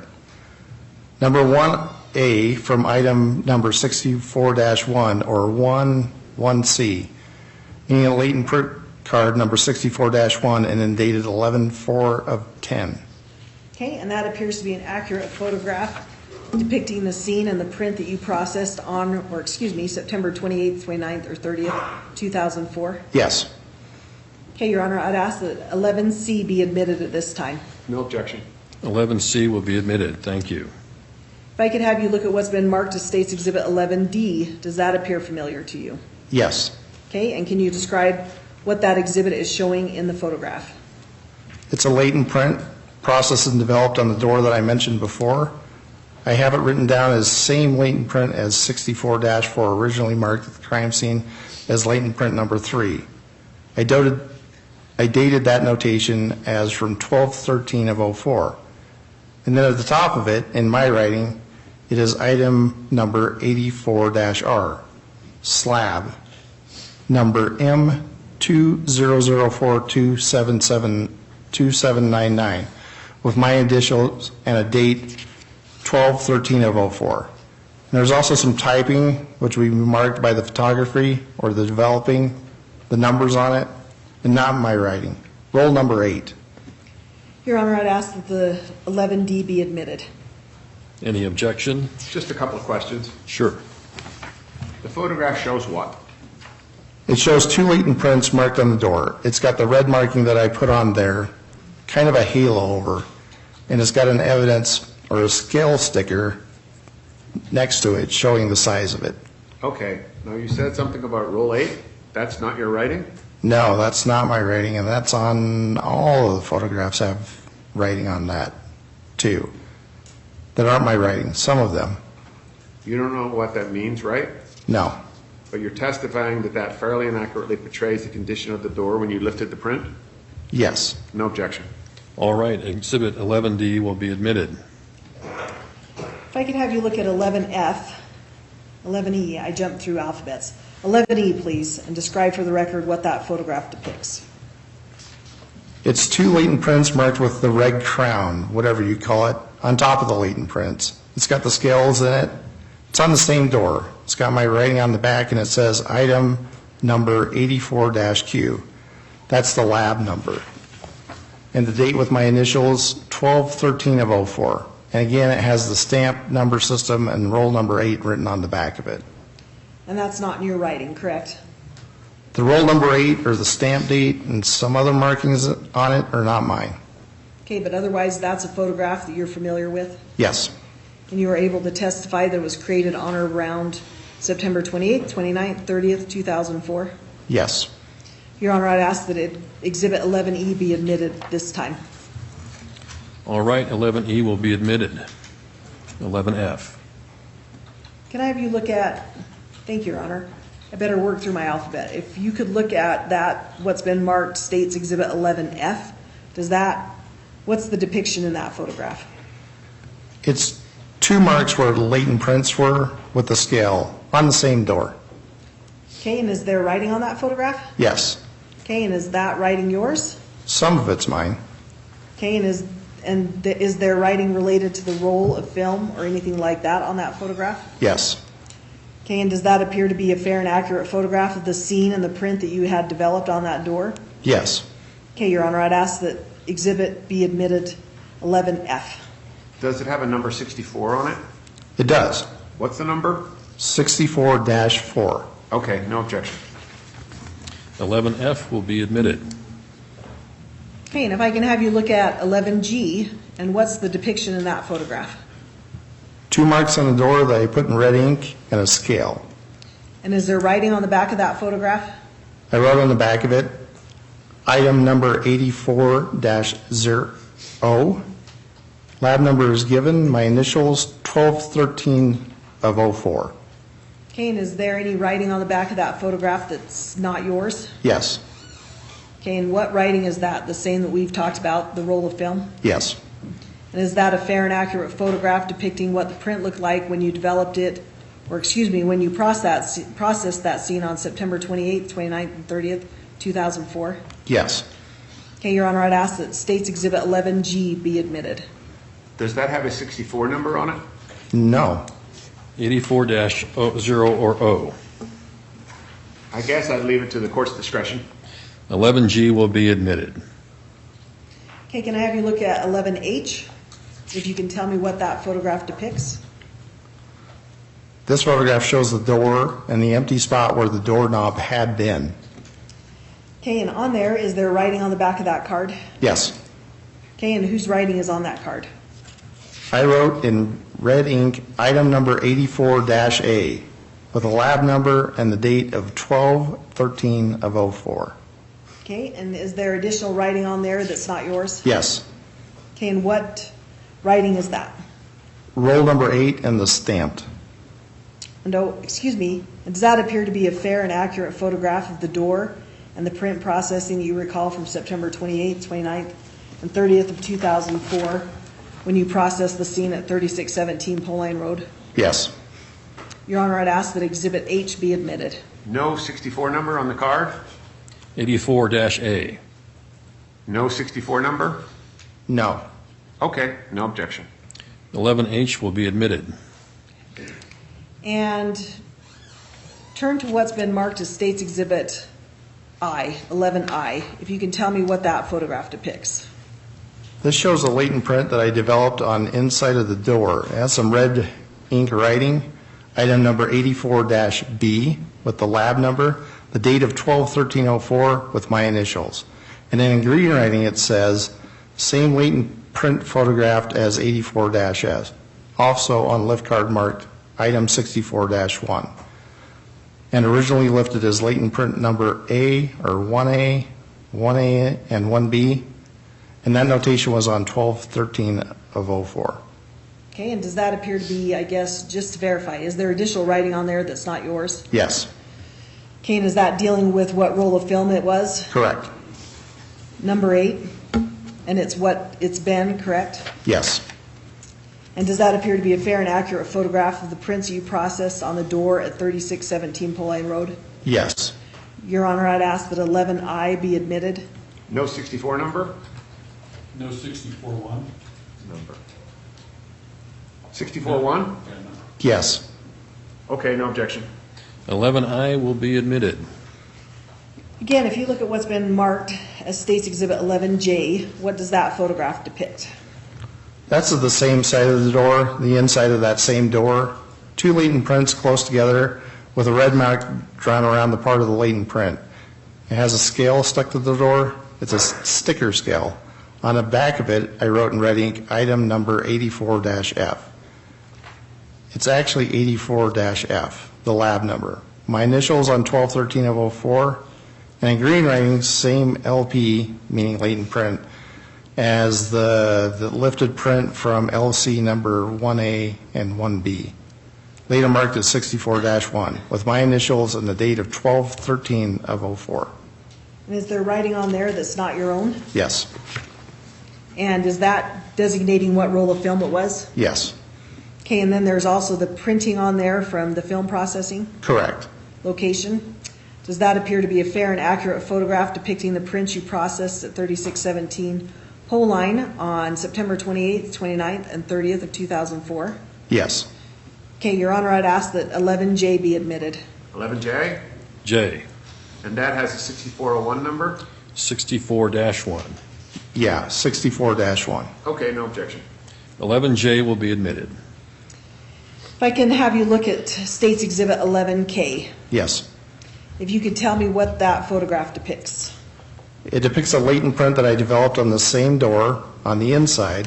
It has a red line around part of it.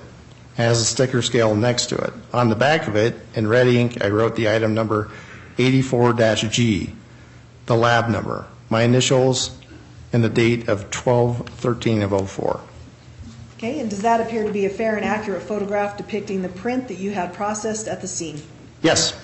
Okay, and that was done in 2004, Yes. September? Your Honor, I'd ask that 11K be admitted at this time. No 64 number on that? No, sir. I would object to that then, Your Honor. Overruled, it will be admitted. If I can have you look at what's been marked as State's Exhibit 11L. Can you tell me what that photograph depicts? It depicts latent prints developed on the edge of the door, of the same door. They're marked with a red half circle around each of them. I wrote on the back of it, item number 84-H, lab number, my initials, and the date of 12/13 of 04. Okay, and is there additional writing on that one as well? Yes. Okay, and it's not your writing, correct? Correct.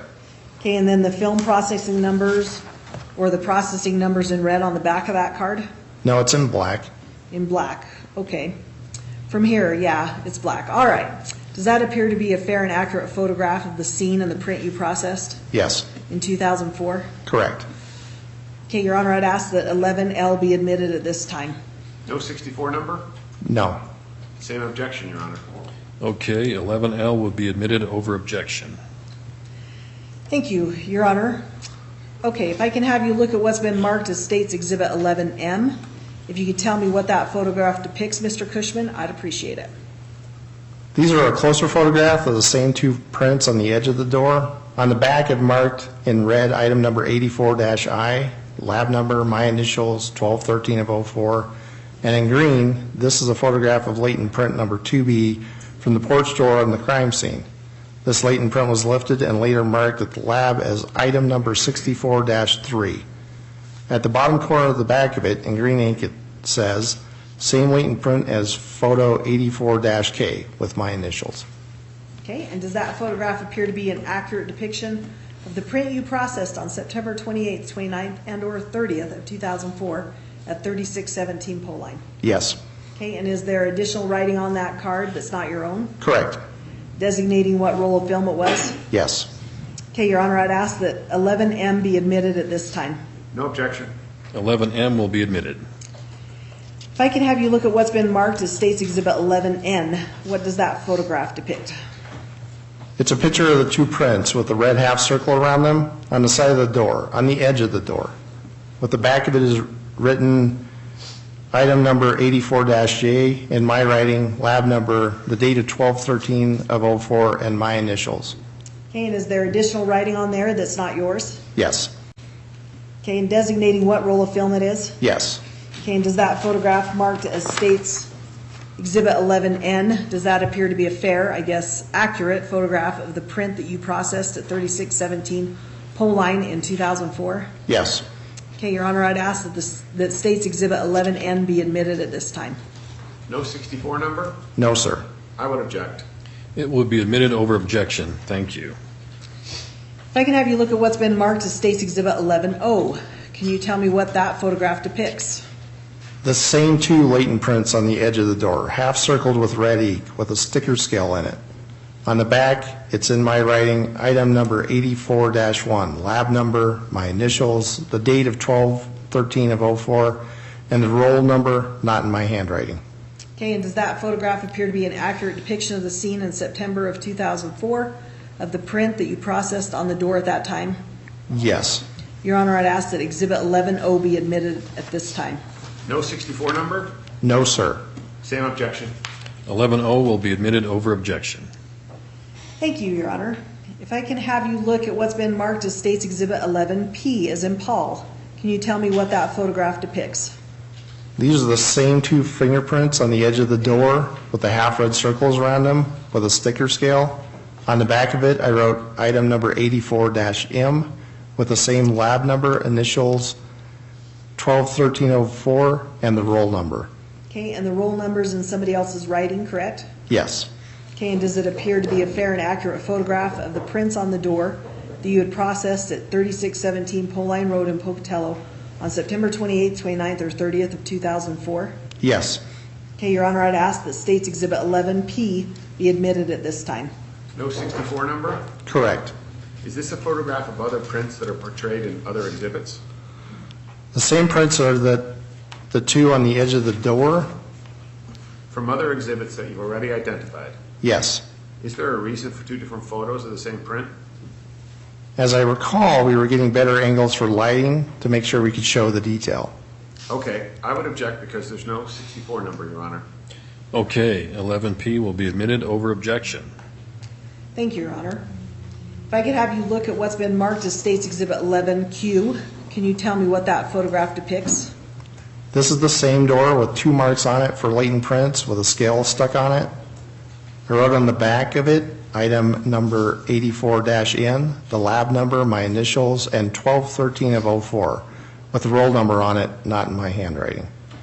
Okay, and does that appear to be an accurate photograph of what the prints were on the door and when you processed them in September of 2004?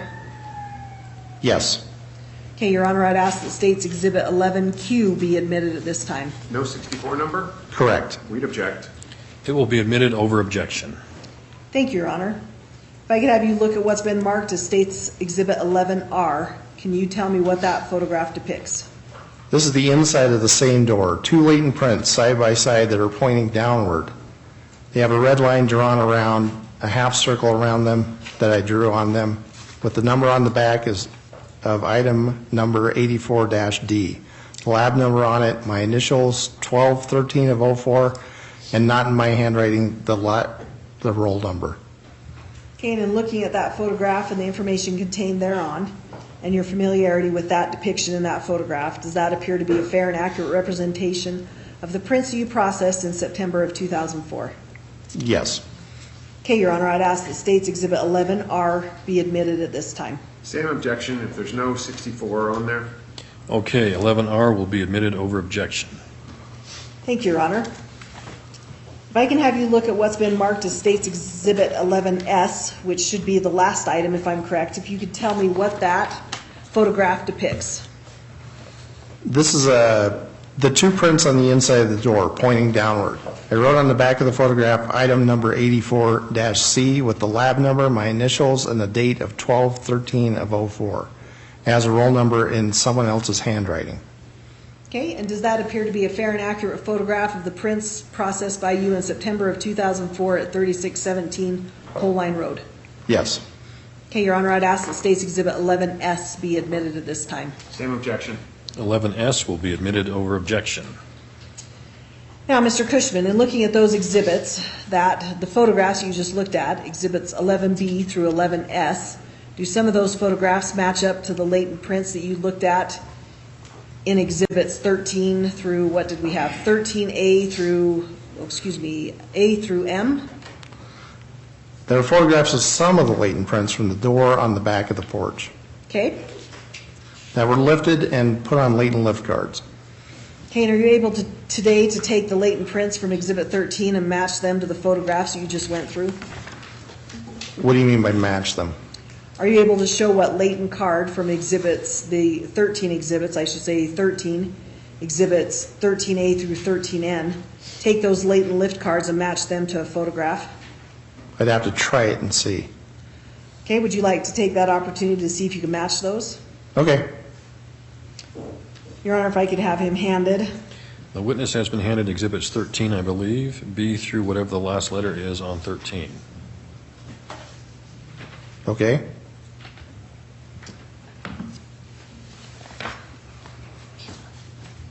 So you've got, if you can say for the record, what?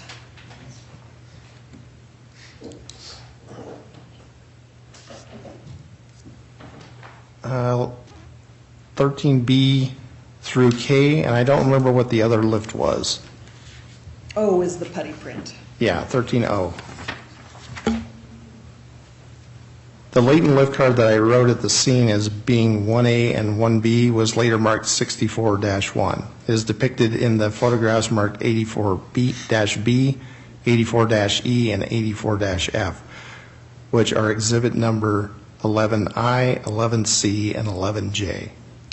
And then the lift cards, what are the exhibit numbers are? You said it was 1A, 1B, and then changed the lab to 64.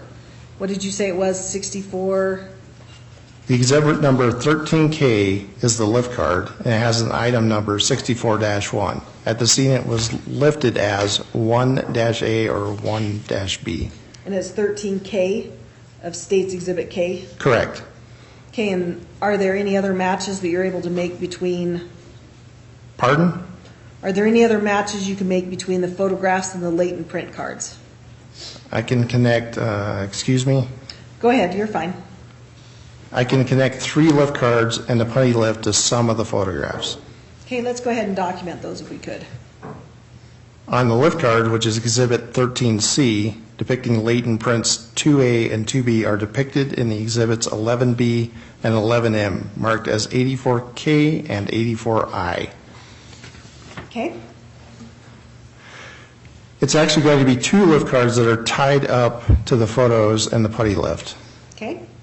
The putty lift is exhibit 13O. It's depicted in the photograph, exhibits 11D, 11E, and 11F. And are there designated numbers on those photographs like 84 dash?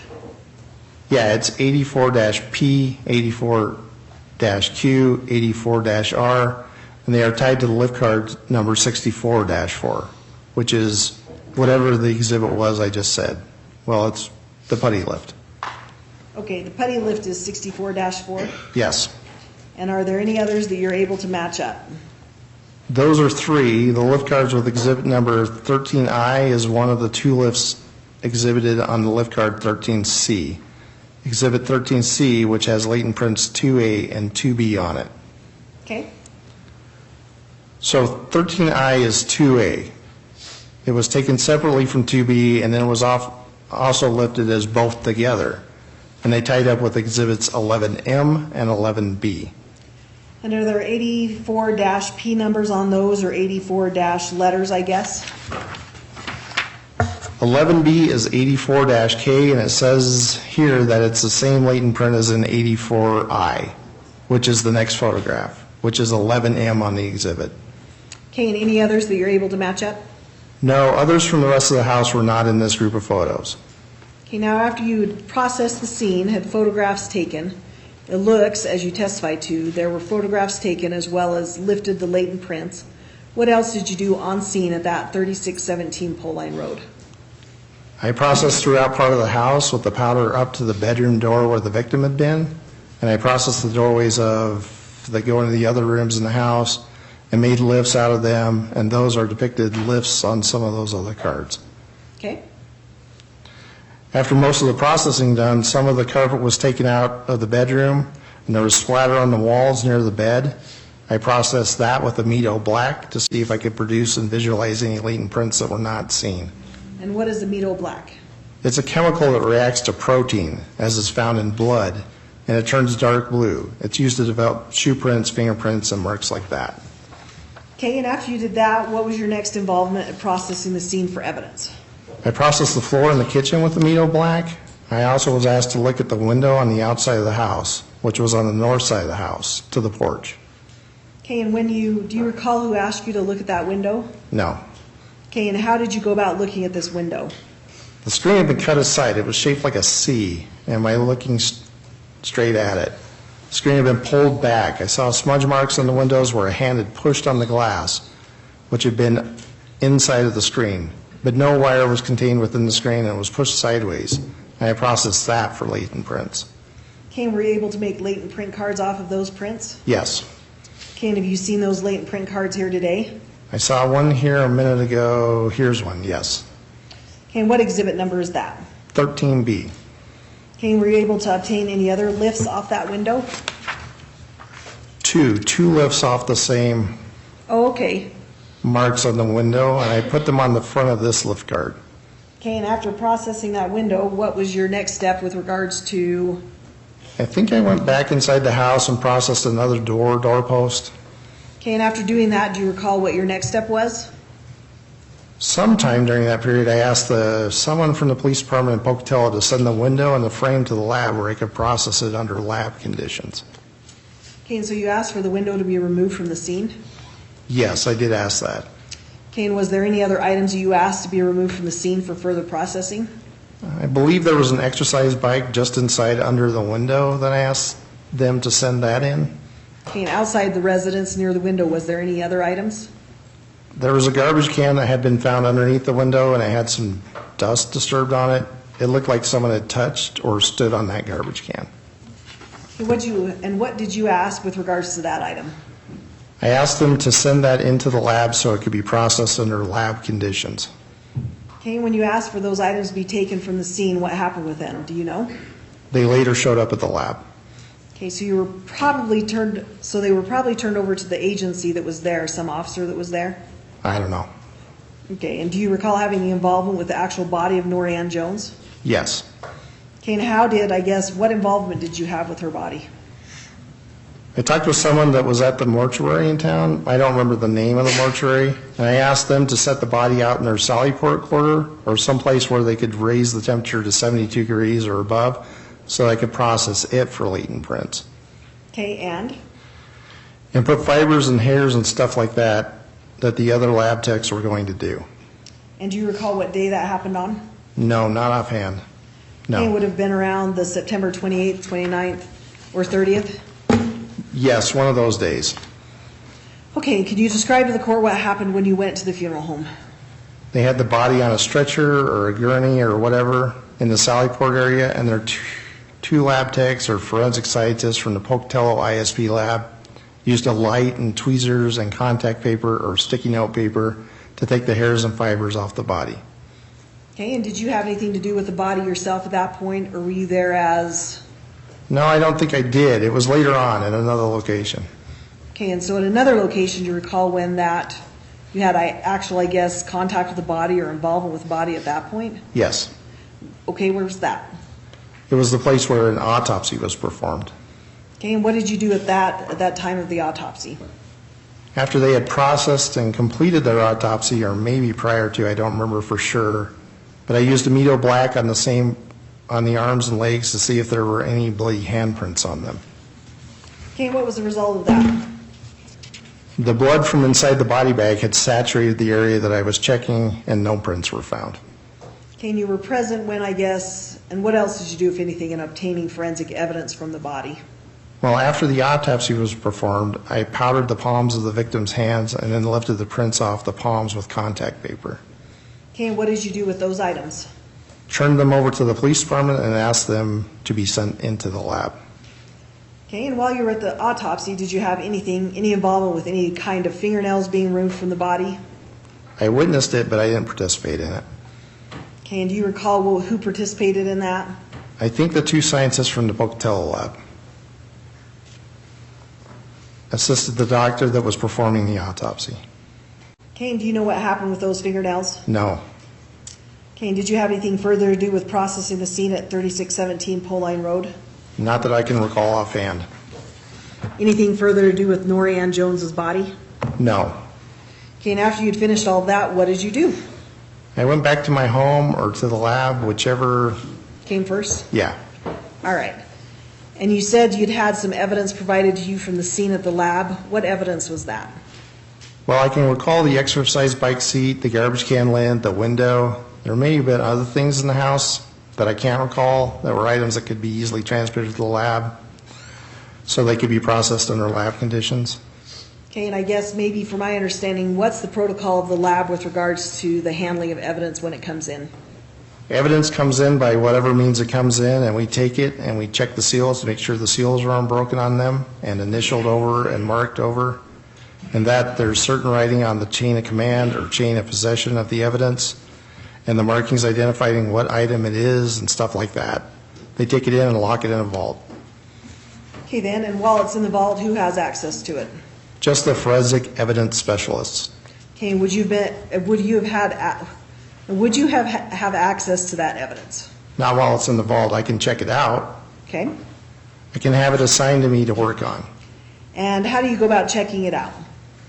I take the case number that I'm doing, and at that time, we had inserted cards in the case files that were kept up front, and we'd sign for what pieces of evidence we wanted to process, write them on this intake card or the evidence transfer card, internal tain, whatever it's called, sign it over, and they would assign it, the evidence, to me, and they'd sign off on the sheet. Then it was transferred to my custody. Then I would lock it in my own personal vault until such time that I could process it. Okay, and who would have had access to you said your own personal vault, who would have access to that? Just me. Okay, and, It's more of a cupboard. It's like a long cupboard. okay, not a huge vault? No. All right, and looking at you said you had the window sent over to you. Do you recall receiving that? Yes. Okay, do you recall what date you received that item? No, I don't. Okay, what was the purpose in having the window brought to you or sent to you at the lab? I wanted to process it with chemicals and see if it could raise prints better than what we had seen at the scene. Okay, were you the only individual that had contact with that window when it came to the lab? No. Okay, who else had contact with it? Well, the intake people brought it in and then assigned it to me. I removed it from the sealed packaging and had it leaned up upon the countertop where I worked. And then I talked with someone from the biology section about the possibility of getting touch DNA from the smear of the window where the finger marks had been found. Okay, and do you recall who it was you talked to in the biology? Yes. Who was that? I talked with the supervisor, Cindy Hall, and she later sent someone from the section over to take samples of the smear.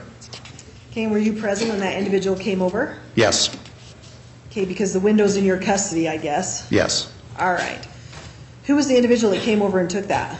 Rylene Nowlin. Okay, and that was before or after you had tried to process the window? It was before I did any processing at the lab. Okay, and after she gathered what evidence she needed to take off the window, what did you do? I processed it with chemicals and tried to enhance the prints so that they could be processed with powder or visualized with an alternate light source. Okay, and what was the outcome of that?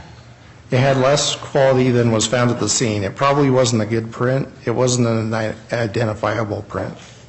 Okay, and so upon getting that result, what did you do with the window? Resealed it and sent it back to the vault. Okay, and do you know what happens after it leaves the vault? It's sent back to the original agency. Okay, did you have any further involvement with the window at that point? No. Okay, any further involvement since 2000, I would assume 2004 when you dealt with it? With the window? Yes. No. Okay, and did you have any further involvement with regards to the latent prints that you had lifted? Yes. And do you recall when that involvement occurred? No. Okay. Now you talked about on some of the latent print cards that you had made notes. Could you describe, let's start with the first latent print card that we talked, I guess generically. What do you do on latent print cards when you lift a print? When I lift it, I mark down where I got it, give it a number so I'll know which number to refer to just from the scene. Document it as best I can with a sketch, put my signature, initials, and I usually put the last 4 numbers of my phone number on it.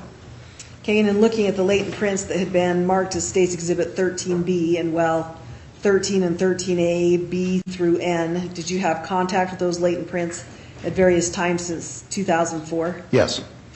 Okay, do you recall when those contacts happened? Not offhand. Okay, do you have any kind of documentation that you can refresh your memory with to determine? Each card has documentation on it. Okay, so for example, if you have a card there that you could refer to, what kind of information would you document on there? I would put the lab number on it because now we have a lab number to associate it with. Write that number that was given to it as an item number when it came to the lab. So if it was item 64 dash whatever, I would have written that on the card to identify that as the lab number. So at this point, it would have crime scene number given to it, 1 through 16 or whatever the numbers were, and it would also now have a 64 dash whatever number given to it, a letter or number, I don't recall. Okay? Okay, now, when you receive the latent print from the scene that you had, the latent print cards that you had. Hold on, sir. Oh, sorry. All right, would you start at line 23? And marks and such? All right, continue, Ms. Price. Okay. Okay, now when you received the latent prints from the scene that you had, the latent print cards that you had received from the scene, what do you do with the latent print cards when they come into the lab, especially if you're the one that lifted them, I guess? Any print cards that were sent in by the agency from people known to be in the house, including the postmortem prints from the body during the autopsy, I would have compared first. I would have analyzed the prints and see if they're comparable, and then compare them to the prints that were received as known prints from whoever. And if the identification remained, it would report a section mark on any of the latent print card if it was identified as whoever's prints and which print number it was. Now, when you say compare them, what do you mean? Do a side-by-side comparison, comparing the latent print to the known prints or the exemplars, and see if they were made by the same finger or palm or whatever. Okay, and if you were able to match them to a known print, what did you do? Mark them as identified. I'd put an identification mark on them, put my initials on them, and to which part of the hand or palm or foot that it came from, that it matched to. Okay, and if there were unidentified ones, what did you do? If they were of value, put in comparison, and I didn't identify them, I would send them to APHIS and did, which is at BCI, Bureau of Criminal Identification. Okay, when you say that you look at them and see if they're, I guess, of quality to be able to send, what would determine whether or not a latent print would be of quality? That's hard to say. Each print's different. It's individual, and it's kind of an opinion whether or not it has enough points, minutia, and stuff like that to identify. Okay, in this case, were there prints that you sent over to BCI? Yes. And do you know what latent prints those were? Some of them here, and I've gotten written in notes that I brought up to the stand with me, which ones were sent to the lab on an APHIS submission form. Are you able to see out of the latent print cards, which are part of Exhibit 13, which cards are the latent prints that you sent? I can see if they have marks from BCI on them. So you want me to do that? Okay, if you can review those. There are 4 cards here that I found, lift cards that have markings from BCI. Okay, and what designates, I guess, what are the markings of BCI, if you can describe that for the record? The BCI APHIS operator puts a mark, it's kind of a semicircle around the tip to show directionality to where the print's sitting.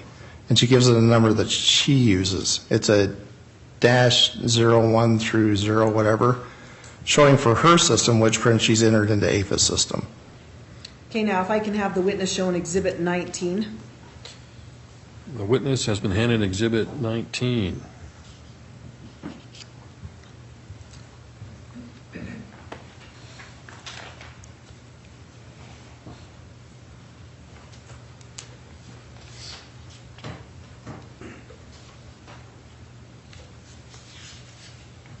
Now, Mr. Kushman, when you send latent prints over to the BCI division of the Idaho State Police, what's the process or procedure to do that? I have an APHIS inquiry form that I fill out. I fill out the top portion of it and submit them to BCI to be searched in APHIS. Okay? If they're quality for it. Excuse me, I didn't mean to interrupt you. If they're quality for it is what you said? Yes, if they're APHIS quality. Okay, and based upon Exhibit 19 that has been admitted, does that appear to be familiar to you? Yes. Okay, and why does that appear familiar? This is a copy of the APHIS form I submitted with 5 latents. Okay, when you say, I guess, 5 latents is what you're saying? Yes, it says here that there are 4 latent lift cards and 2 photographs So, of latent prints that were found that were from the crime scene. so that would be 6, 4 plus 2, is that correct? 6 latent prints, it looks like. That's what I submitted. She, in the lower part, the page had sent or submitted 5 of them through APHIS. So apparently 5 of them had APHIS quality to her specifications, Okay? even though I sent over 6. Okay, so back up just a second here. So you'd fill out this APHIS inquiry form, the top part? Yes, Okay, and that, it says, quote, items submitted for APHIS processing, end quote. It says, quote, for, end quote, number of latent lift cards. yes. Okay, are those the same 4 lift cards that you're holding or that you initially held in your hand before I had you pick up another exhibit? I'm not sure where I put them. These 4 here, these are marked 1 through 4 from the APHIS mark? Okay, and those would be the 4 that are designated on the APHIS inquiry form? Yes. Okay, and then you have noted here on number of photographs too. Do you know what photographs were sent over? Exhibit 13 with the letters that follow? My apologies, Your Honor. Do you know what those 4 latent lift card exhibit numbers are? Exhibit number 13K has an APHIS produced mark, the latent print on the front side of the card. It says -03 on it. Okay? Exhibit 13E has an APHIS mark on it as -04. 13J has -02 and -03. Exhibit 13C has -01. Thank you. And do you recall what photographs you would have sent over to APHIS? Some of these, I'd have to look through them to see which ones have the APHIS marks on them. Okay, if you could take a minute, and I wish I had a bigger desk for you, I really do. They don't have APHIS marks on the photographs. Okay, but it's your testimony here today that you submitted at least 2 photographs. Yes. Okay, and after you submit those with the APHIS inquiry form, do you know what happens with them? Yes. What happens? They're assigned to the APHIS operator, the technician, and that person submits them through APHIS, searching the database of latent prints. Okay, and at that time that you submitted the APHIS inquiry form, do you know who would have submitted that information into the system? Only one person, yes. Who would that have been? Maria Egeron. Okay, and after she does that, do you have anything further to do with the latent prints and the photographs that you sent over? I have what? Do you have anything further to do with the latent print cards that you sent over or the photographs after they've been submitted to Maria and she puts them in the system? Yeah, they're returned to me. Okay, and what do you do with them at that point? Well, I look at the APHIS form to see what she's marked on it. Okay, and with regards to this specific APHIS form, when they were submitted, do you know when they were submitted to APHIS? Yes, they were submitted on 12/14 of 2004. And that was by you? Yes. And then do you know what happened to them or when they were entered into the system? They were entered on 12, that's when they were received. Let me see. They were processed on 12/15 of 04.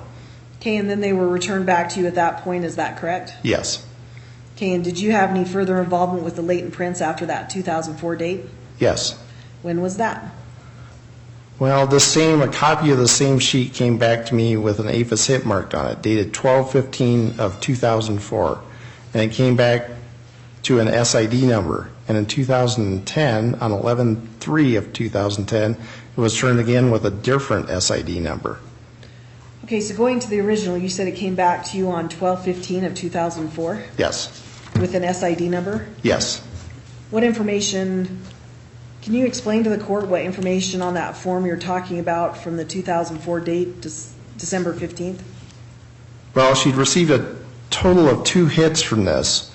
One is on the day I first gave you, the 2004 date, to the SID number, which is the state identification number, and which is a filing number for fingerprint cards for known exemplars of fingerprint cards. Okay.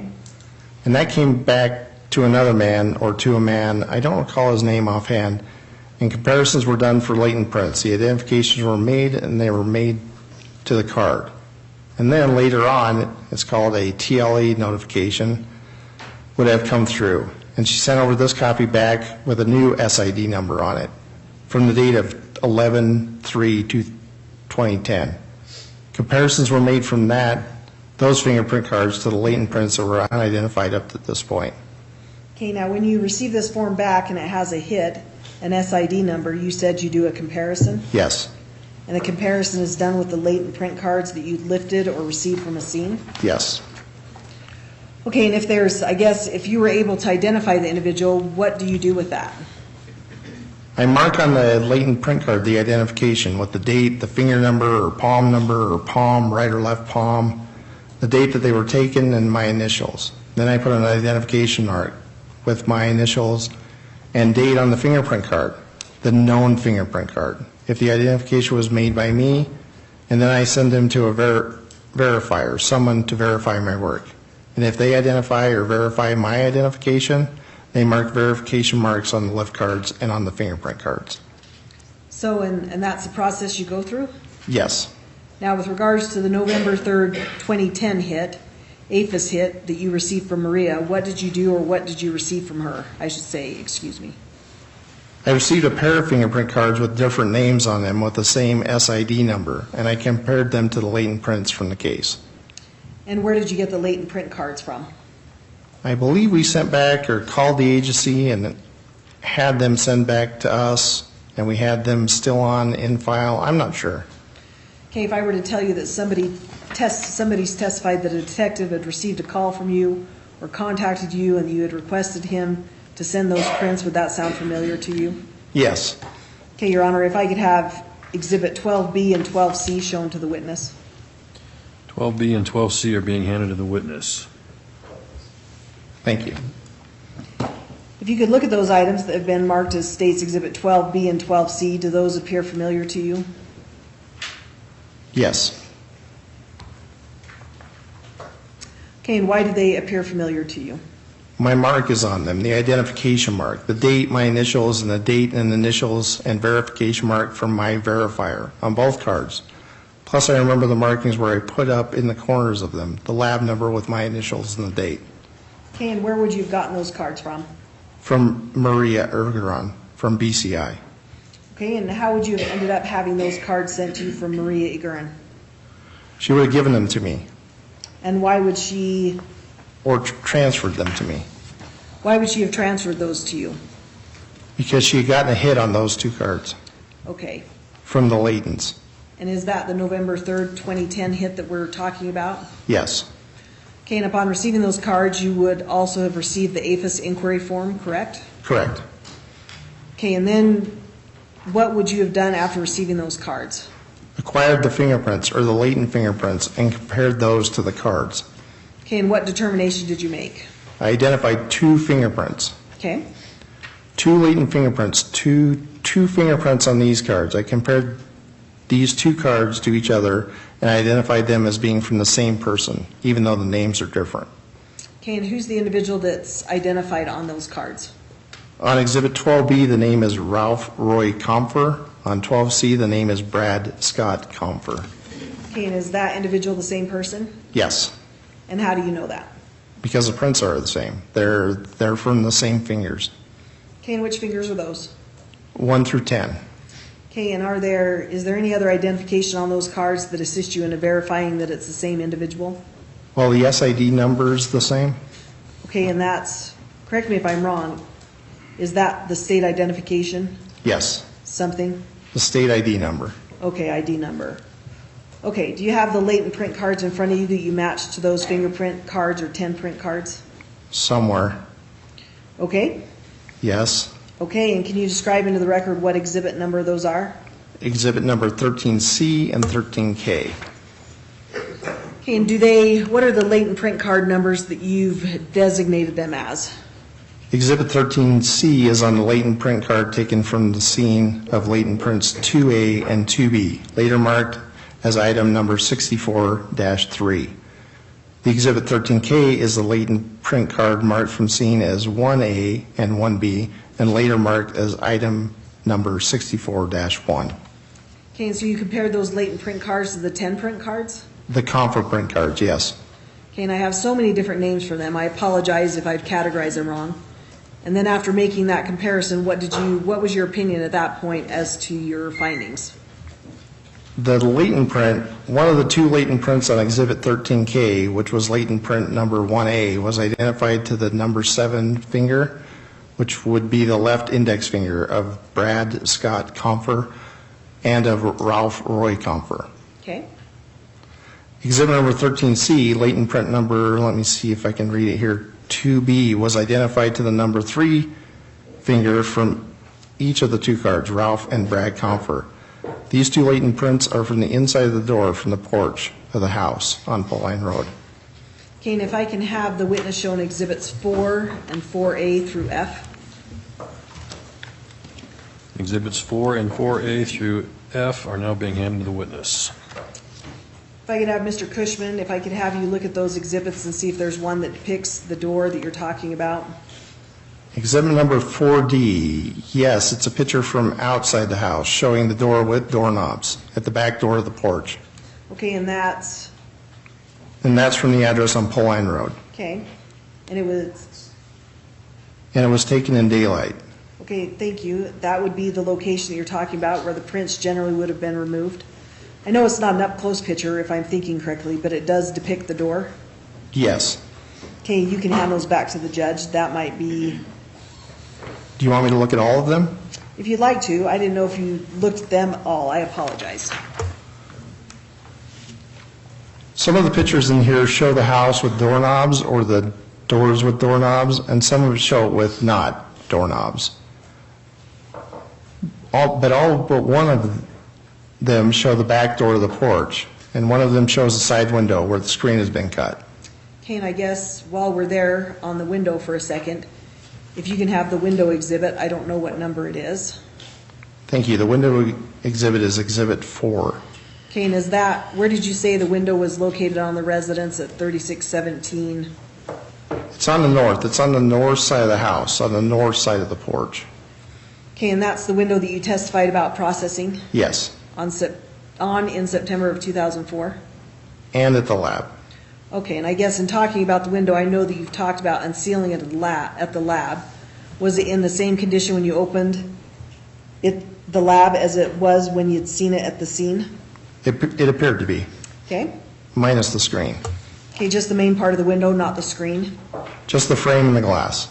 Okay, thank you. Now, in looking at the photographs that are also up there with you, that show the different latent prints that you had processed at 3617 Pauline Road, do you see any of those exhibits that depict the latent print cards that you'd matched? I think you talked about the photographs having writing on the back that had 64-this or 64-that. Exhibit 11B shows the two prints that were on the edge of the door, which would be, if this was the door, it would be the side where the door would shut. It wasn't on either face panel of the door, but on the side of the door that had shut in with the clasp. That opens. Okay, and that, what do those prints in Exhibit 11B, do they match to, what latent print cards do they match to? One of those prints was identifiable. It was marked on scene as lift number 2B. It's on Exhibit 13C, and it was later identified to the number 3 finger of Ralph Compher and Brad Scott Compher. Okay, and that was off of the fingerprint card? That's the lift card Okay, lift card, excuse me. that were identified to the 2 fingerprint cards. Okay. And for the record, those are 12B and C. Okay. And are there any other photographs that match up? Well, there's more photographs of that same 2 lifts that were matched up with the number 3 digit of the Compher cards. What are those exhibit numbers, if I may ask? Well, one of them was 11M. As I just stated before, these were part of the photographs that were the same latent prints. All right, go ahead, Mr. Kushman. Did you find additional cards that match the 10 print cards that, The photographs? the photographs? The photographs from 11J, 11I, and 11C are all of the print identified to the number 7 finger, which is the left index from the 2 Compher cards, which are 13B and 12B and 12C, excuse me. Okay, and do those match to the, did you tell me the latent print card numbers The latent print card exhibit is or exhibit number? exhibit number 13K, which would have been the latent print number 1A from the crime scene, also shown as item number 64-1. Okay, and are there any other items or other photographs that match up to the latent print cards, the 4 that you talked about, and then the 10 print cards? There might be. As far as I can tell, with this disassembled mess up here, that's all I can find right now. All right, I appreciate it. I wish we had a bigger table desk area for you. So, I just didn't organize it very well. Well, in fairness to you, that you identified earlier, you didn't identify any additional ones. yeah, I think he did do that. Thank you, Your Honor, for clarifying that. Now, for making the comparison of Ralph Roy Compher, and Brad Scott Compher from their fingerprint cards or 10-print cards, what did you do with that information? I transferred possession of the latent lift cards to and the 10-print cards to my verifier. Okay, do you recall who that was? Yes, Who was that? Randy Parker.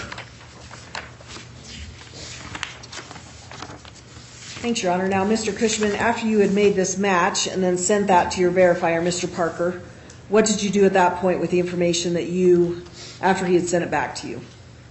Once he sent it back to me, I wrote a report describing my findings, and after I had written my report, I sent the report to Randy Parker for review. He reviews to make sure that I wrote down the facts accurately and didn't have any spelling problems and all that kind of stuff, that he'd reviewed the report. Then it went on to be released to the agency. Okay, what did you do with the evidence you had at that point? The 10-print cards or the fingerprint cards, the latent prints? Do you know what you did with those items? They were resealed and placed back in the vault.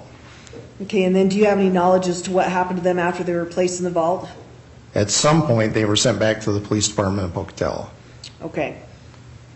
Well, actually, the 10-print cards weren't sent back. They were sent to them from the first time. They came from BCI. Okay, that's right. They were generated from the BCI. Correct. Okay, thank you.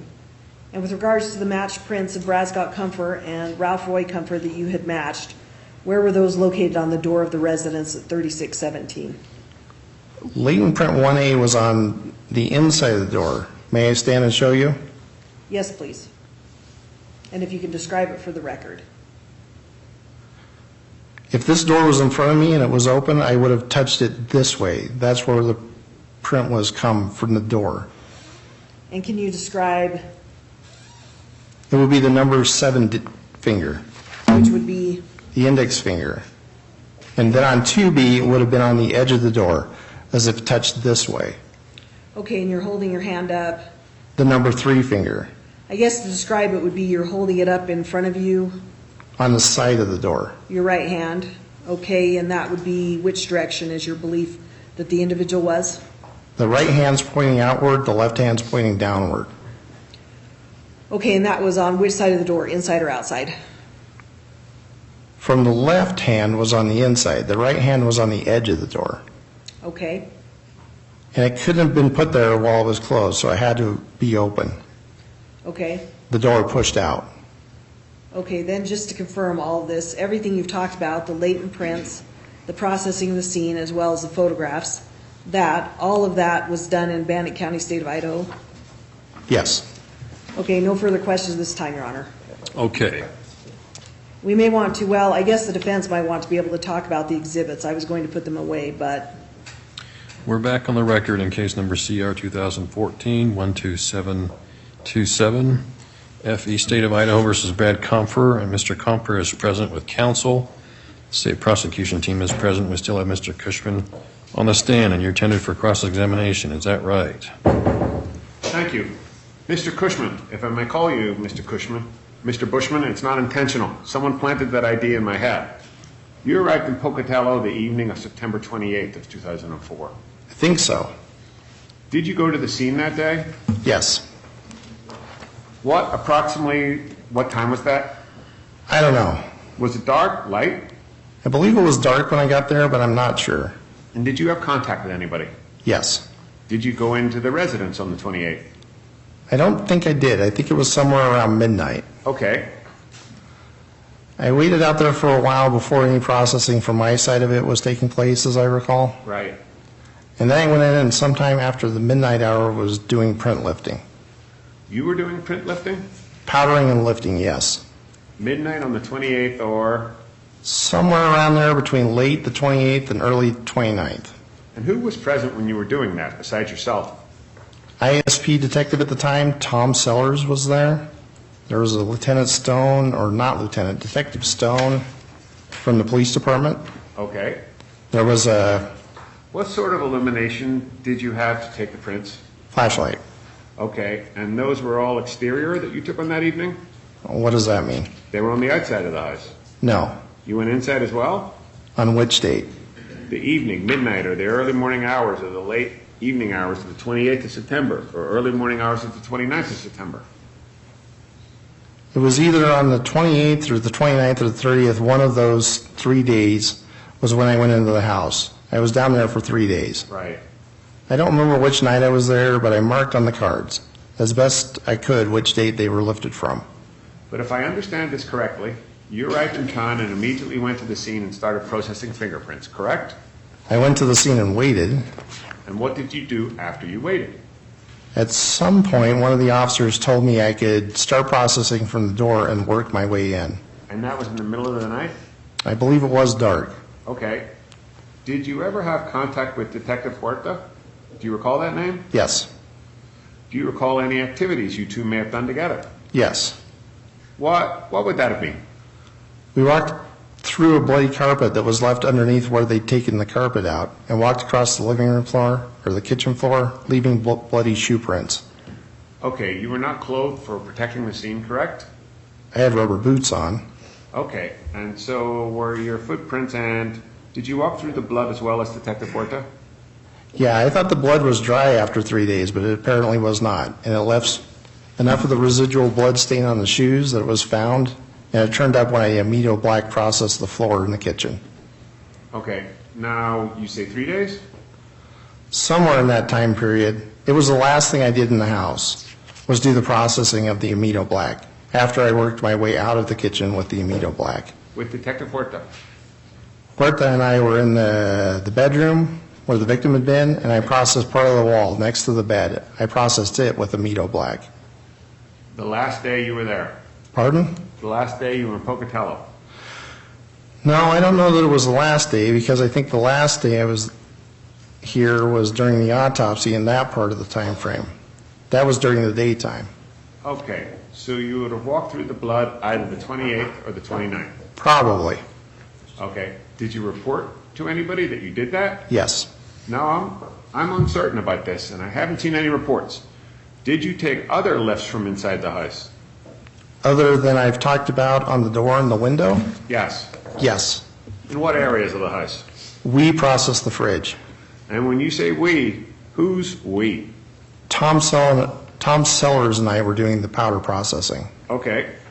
When Tom found a latent print that was partially visible, I would fine-tune it by brushing it a little softer and made it so it appeared proper to my eyes. And then I did the lifting of the latent prints. Do you have any type of record or log that shows where you took these other prints besides on the door in that area? The lift cards document where I took them from. Okay. Did you provide that to the prosecutors? Do you understand my question? No. Okay, you've testified that you took lifted prints from the interior of the residence of the crime scene, correct? Yes. And did you catalog where you lifted the prints from? Only on the lift cards. And when you say only on the lift cards, what do you mean? I drew on them where what did I say? It was the door frame that I may have lifted it from. Right. I wrote on it where the door frame was, which face, where I was facing when it happened, and gave it a number on the lift. A lift number 1 through 16, maybe. Something to that effect. Okay. Are there lift cards that were connected with the interior of the house? Yes. And do you know where those lift cards are? Yes. Where are they? Right here. Okay, when you say right here, you mean? This stack right here. Exhibit 13 has some of them, and there are the rest of them. Are those all of the lift cards that you took? From the scene? Yes. Including the interior? Because I haven't seen any lift cards that show the interior. Okay, would you like me to show you some of them? Sure, if you want to reference a number. Exhibit number 13D from the kitchen, Okay, or the doorway leading into the kitchen. all right. 13N, or is that an H? Let me see my writing, it's an N. N was from the south side of the door that opens out into the south side of the bedroom to the bedroom door. Another bedroom door on the south side of the house. Okay, so, just for clarification, on Exhibit 13N, the door that you previously diagrammed is not the door that we previously referenced? It's not the outside door, no. All right, okay. That's the door, I believe it was entering a room that's located on the south side of the house, and this goes with that. This sketch that says I put the sketch on 12 and 13, which is the one I just gave you. Okay. 13N, it references 13N, correct? Yes. Okay. 13L from the door frame to the victim's bedroom on the right side as I'm looking into the bedroom, where someone had leaned up against the doorpost like that. Okay. That's crime scene number 16, latent print number 16. That's 13L. What latent prints were those? The last one I gave you, 16, this one? See, it says see sketches on other card. Sketch on 9, okay. 13G is looking like the bedroom from living room. Latent print number 8, 9, 10, 11 were on the door frame around it. The door frame threshold going into the bedroom? Yes. Okay. And there were lifts referring to the lift number, lift card number 9. So those were lifted off of that. Okay. 10 and 11, number 8, and this is number 9. All right. Could you just keep all of those ones that are in, And I think there's more of them too. oh, okay. What other ones are there? This is 13N. It's from the latent print number 7 from the upper part of the door frame between the kitchen and the small south room. It says C sketch number 9 or number 16, which is one of these. That's the one that has a window pane in it. Okay. This is item or exhibit number 13J. It's lifts number 4 and 5 from inside of the glass plane that enters from the kitchen onto the porch. 2 latent prints there. Okay. It looks like we may have it covered. Okay. You want to keep those, you want those kept separate? Yes. I'm going to question you about those here as soon as I can sit down and get my notepad. Okay, Mr. Kushman, the first photograph you've got there and that we went through that was in the interior, could you just pick that up and examine it and identify which exhibit it is? The photograph? That's from the interior, the ones we just reviewed. The lift cards? Yes, I'm sorry, the lift cards. I don't remember which one was first, but the top of the pack is exhibit number 13J. Okay, and it is from where? Latent prints number 4 and 5 from inside of glass pane on the porch to the kitchen door. Okay. So between the porch and the kitchen. All right, and did you, after lifting the prints, did you evaluate those to determine whether any of those prints were from Mr. Compher? Or did you eliminate Mr. Compher from his prints from those exhibit 13J? Before? No. Knowing about Mr. Compher, I'd already identified these prints to belonging to someone else. Who? His last name is Swallow. Initial or anything like that? P? P Swallow? It looks like it. Okay, all right. That was on, So Mr. Compher would be eliminated from the prints on 13J, correct? he would have been, had we compared them, but we didn't. They were already identified. Okay, so as of today, your testimony would be that those are not Mr. Compher's prints, correct? They couldn't be. Okay, thank you. What's the next exhibit? 13E. Okay, and what is that? Crime scene latent print number 7 from the upper part of the door frame between the kitchen and the small south room. Latent print faces south. Okay, And that's 13E. right. Were you able to determine who that print belonged to? No. Did you ever attempt to process that? What do you mean process it? Did you do an investigation to try and determine whose print that was? I compared it to the known prints that I had and sent this one through APHIS. Okay, with no hits? Correct. Okay, what's the next one? Well, let me ask you one more on that. You did not get a hit on Mr. Compher from the print or the card for 13E, correct? A hit is referred to as a designation from APHIS search, and identification is what an exemplar does when makes a... Okay, let me rephrase that then. In your opinion, is the print from 13E Mr. Compher's print? I would have eliminated it, compared it to him and eliminated it if I did. So your answer is no, that's not his print. I don't believe it is. I don't have my paper with me. I have it in a binder up here. The paper would show who this was compared to. Okay, I don't have it now, but it was not identified to him. all right, okay. And then what's the next one? 13M. Okay, Crime scene latent print number 14, south side of the door that opens out from the south side bedroom. one print? Yes. Were you able to determine whose print it was? No. Did you I don't know at the time whether it was identifiable or not. I don't remember, but it was not identified.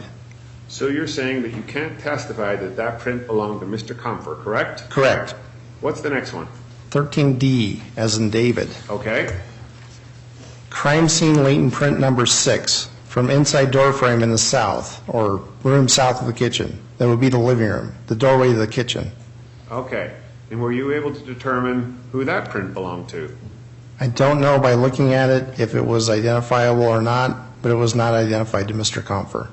Okay. Did you ever compare anybody else's prints to that exhibit? I don't know if it was used or if it was determined to be of comparison value or not. I can't tell by looking at it right here. But you've got your notes regarding that. Yes. I hate to stretch this out any longer, but I guess if you could look at your notes to see if there was anybody that potentially could have been the producer of that print. It was not identified, but I don't know if it was identifiable without looking at my notes. When you say identified, what do you mean? It wasn't identified to being, A particular person? to belong to a certain person or not. Okay. Do you want him to check his notes as to 13EM and D to see if they were even identifiable? Yes. Would you take A? Do you want me to look at my notes? Yes, please. Okay. That'll refresh your memory. Pardon? That would refresh your memory. Thank you. Now, this may take a little while because Sure. they were opened several times over the years. That's okay, we've got time. We've got no place else to be. What was the exhibit number I was looking at again? E, M, and D. EM 13E 13. Excuse me, sir, hang on, that's my line. Sorry. All right. EM 13E, 13M, and 13D, and you identified those as crime scene photos 7, 14, and 6, or latents 7, 14, and 6. The one that's marked Exhibit 13D is a latent print from the scene 16, or later marked 64-6 from the scene. It was latent print number 6, was determined to be having insufficient ridge detail for a comparison. Okay. 13E as in Edward. Correct. Latent print from scene number 7, listed later as 64-7, as of 12/21 of 2004, was determined to be negative to all of the people compared to, and that's in 2004. Was any supplement done? Any supplement done since then? I didn't hear you. Has there been any supplement since 2004? I'll probably have to come back to it in another package of papers. I've got quite a stack of papers here. Okay, was it submitted to APHIS? Do you know? Yes. Okay, That was the one that was marked from APHIS as 04. all right. Exhibit number 13, Mary, Uh-huh. was from the scene. Latent print number 14, item number 64-12, was determined to have insufficient ridge detail. Okay, all right. Okay, can we go to the next print card then? I think we've covered the three that there was a question about. So we've gone through J, E, M, and D of the interior print cards. The next one is 13 Nora. It has lift number 12 and 13, later marked on as item number 64-11. What location was that from?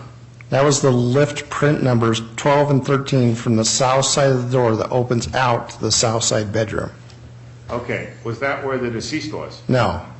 Okay, and what was the result of that lift? Were you able to determine who it belonged to? Latent prints number 12 and 13 were determined to be insufficient ridge detail.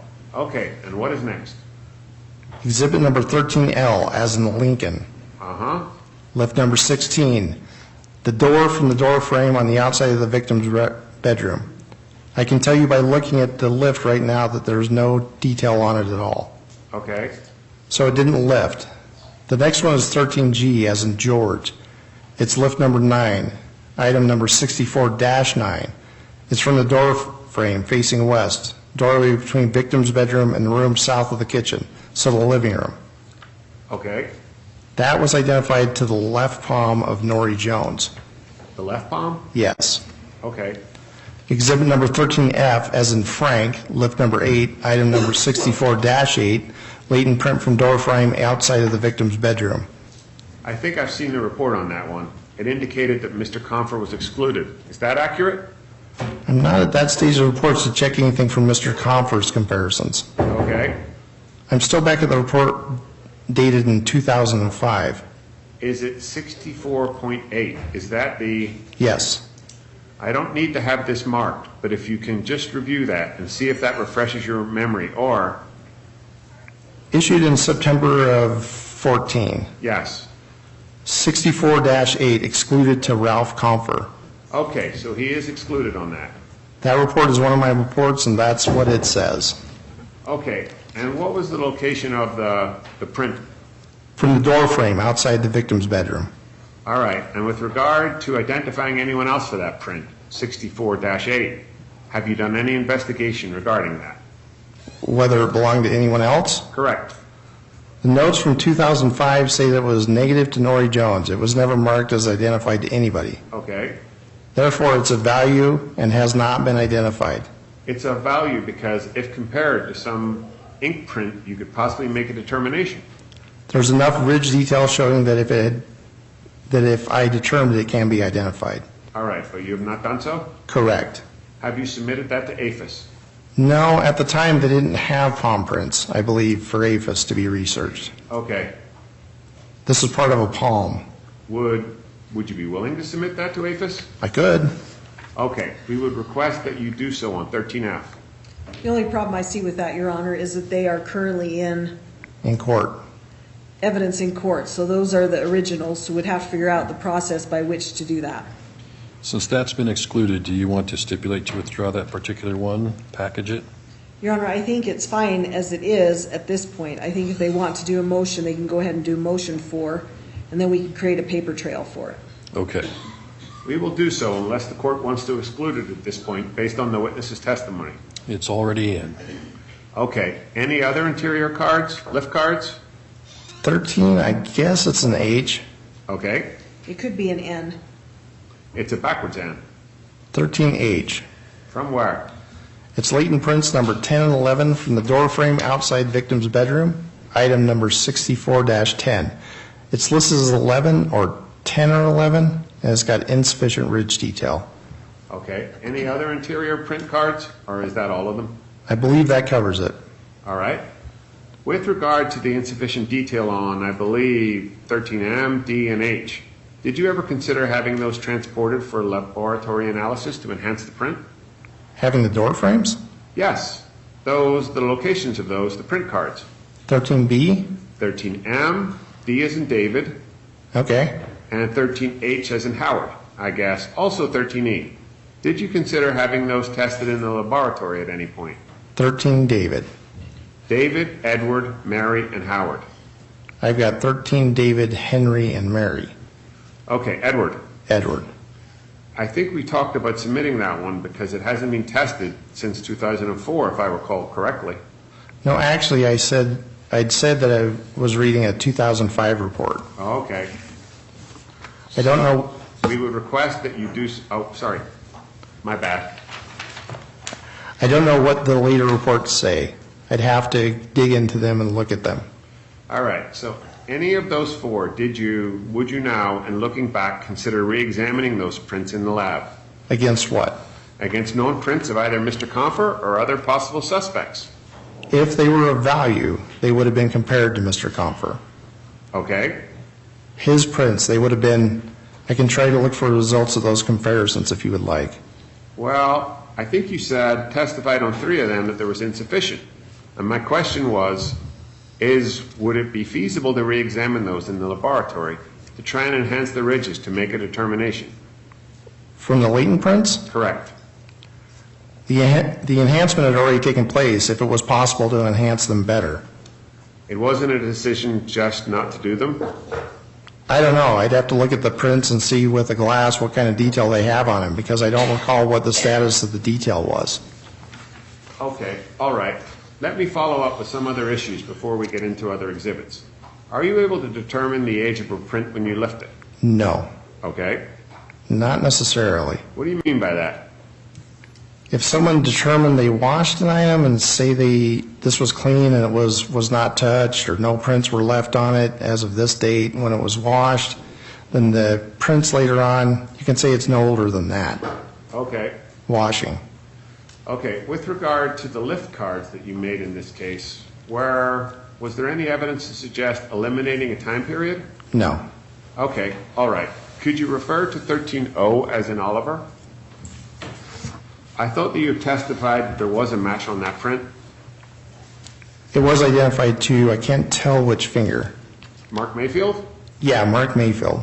Okay, so Mr. Compher was eliminated from that particular card, correct? Or print, lift? It wasn't compared to Mr. Compher because there'd be no point. It was already identified to Mr. Mayfield. So that would mean that Mr. Compher would eliminate it correctly. Yes. Okay, now with regard to the exhibits that you've gone through in 13, I think your testimony was a lot of those lift cards were of the same prints, is that right? Some of them have been lifted once or twice. I don't know how many times. Okay. I'd have to look through them and find out which one it was. All right, my question is how many prints that are listed in Exhibit 13, how many different prints are there that are not duplicates of other exhibits? I don't know. I can look at my notes and see if I can figure that out. I'll look at the cards. Exhibit number 13I and 13C. 13I has one lift on, one latent fingerprint lift to it. It's the one called number 2A. From the inside of the outer porch door. Correct. That was lifted twice that I can see here, 3 times, because there's 2 lifts on this card, and it goes with 13C, which was 2A and 2B. Okay. Lifted twice. What other exhibits would be matched with that from different angles or whatever? The photographs, some of those were multiple shots of the same prints on the door. All right, so we've got 2 prints that you've testified that you lifted, correct? No. Okay, what? From the door, are you talking about? Yes. There were 4 prints, 2 sets of 2 prints, whereas part of them had enough identification to identify 2 of those 4 prints. Okay. To Mr. Compher. Right. There are other prints left on the door. I'd have to look through them and see which ones they were, that were either not identifiable or were not identified to anybody. All right, Mr. Proctor, we're just past the 5 o'clock hour. So we'll go ahead and reconvene reading of the transcript tomorrow. Your Honor? Yes, sir. So that we don't forget by tomorrow morning, I'm on line 5 of page 309. That's where I'm at as well. Thank you.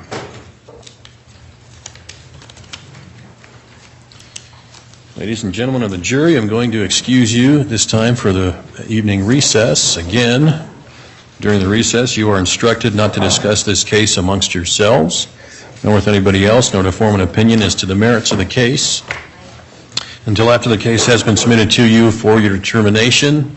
If you would all please be back here by 8:45 a.m. We will get started at 9 o'clock. Enjoy your evening. All rise.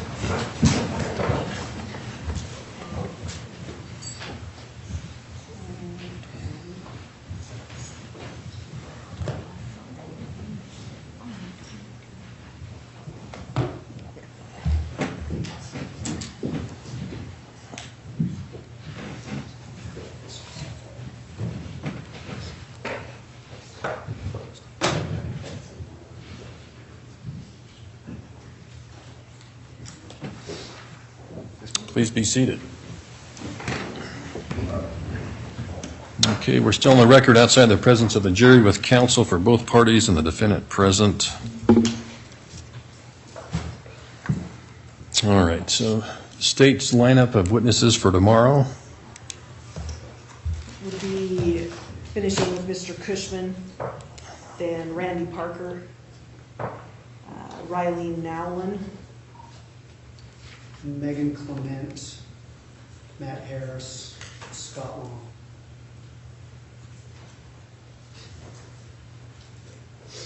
And those should go in pretty rapid succession.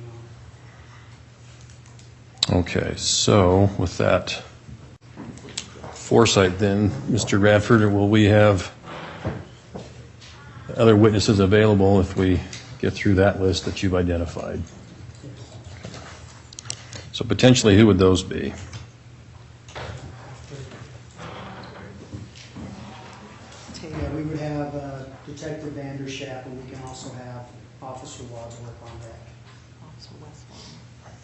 and Officer Westfall, so that, and Aida Carrillo, or Aida Lopez. Yeah, those, we can have those here in case we wrap up those other witnesses earlier. That won't be a problem. All right. Thank you. All right, council, anything else we need to take up before we recess for the evening? No, Your Honor. No, sir. All right, I would ask council again to be back here by 8:30 again in case something crops up during the evening. We can take it up before we restart the presentation of evidence at 9 o'clock tomorrow.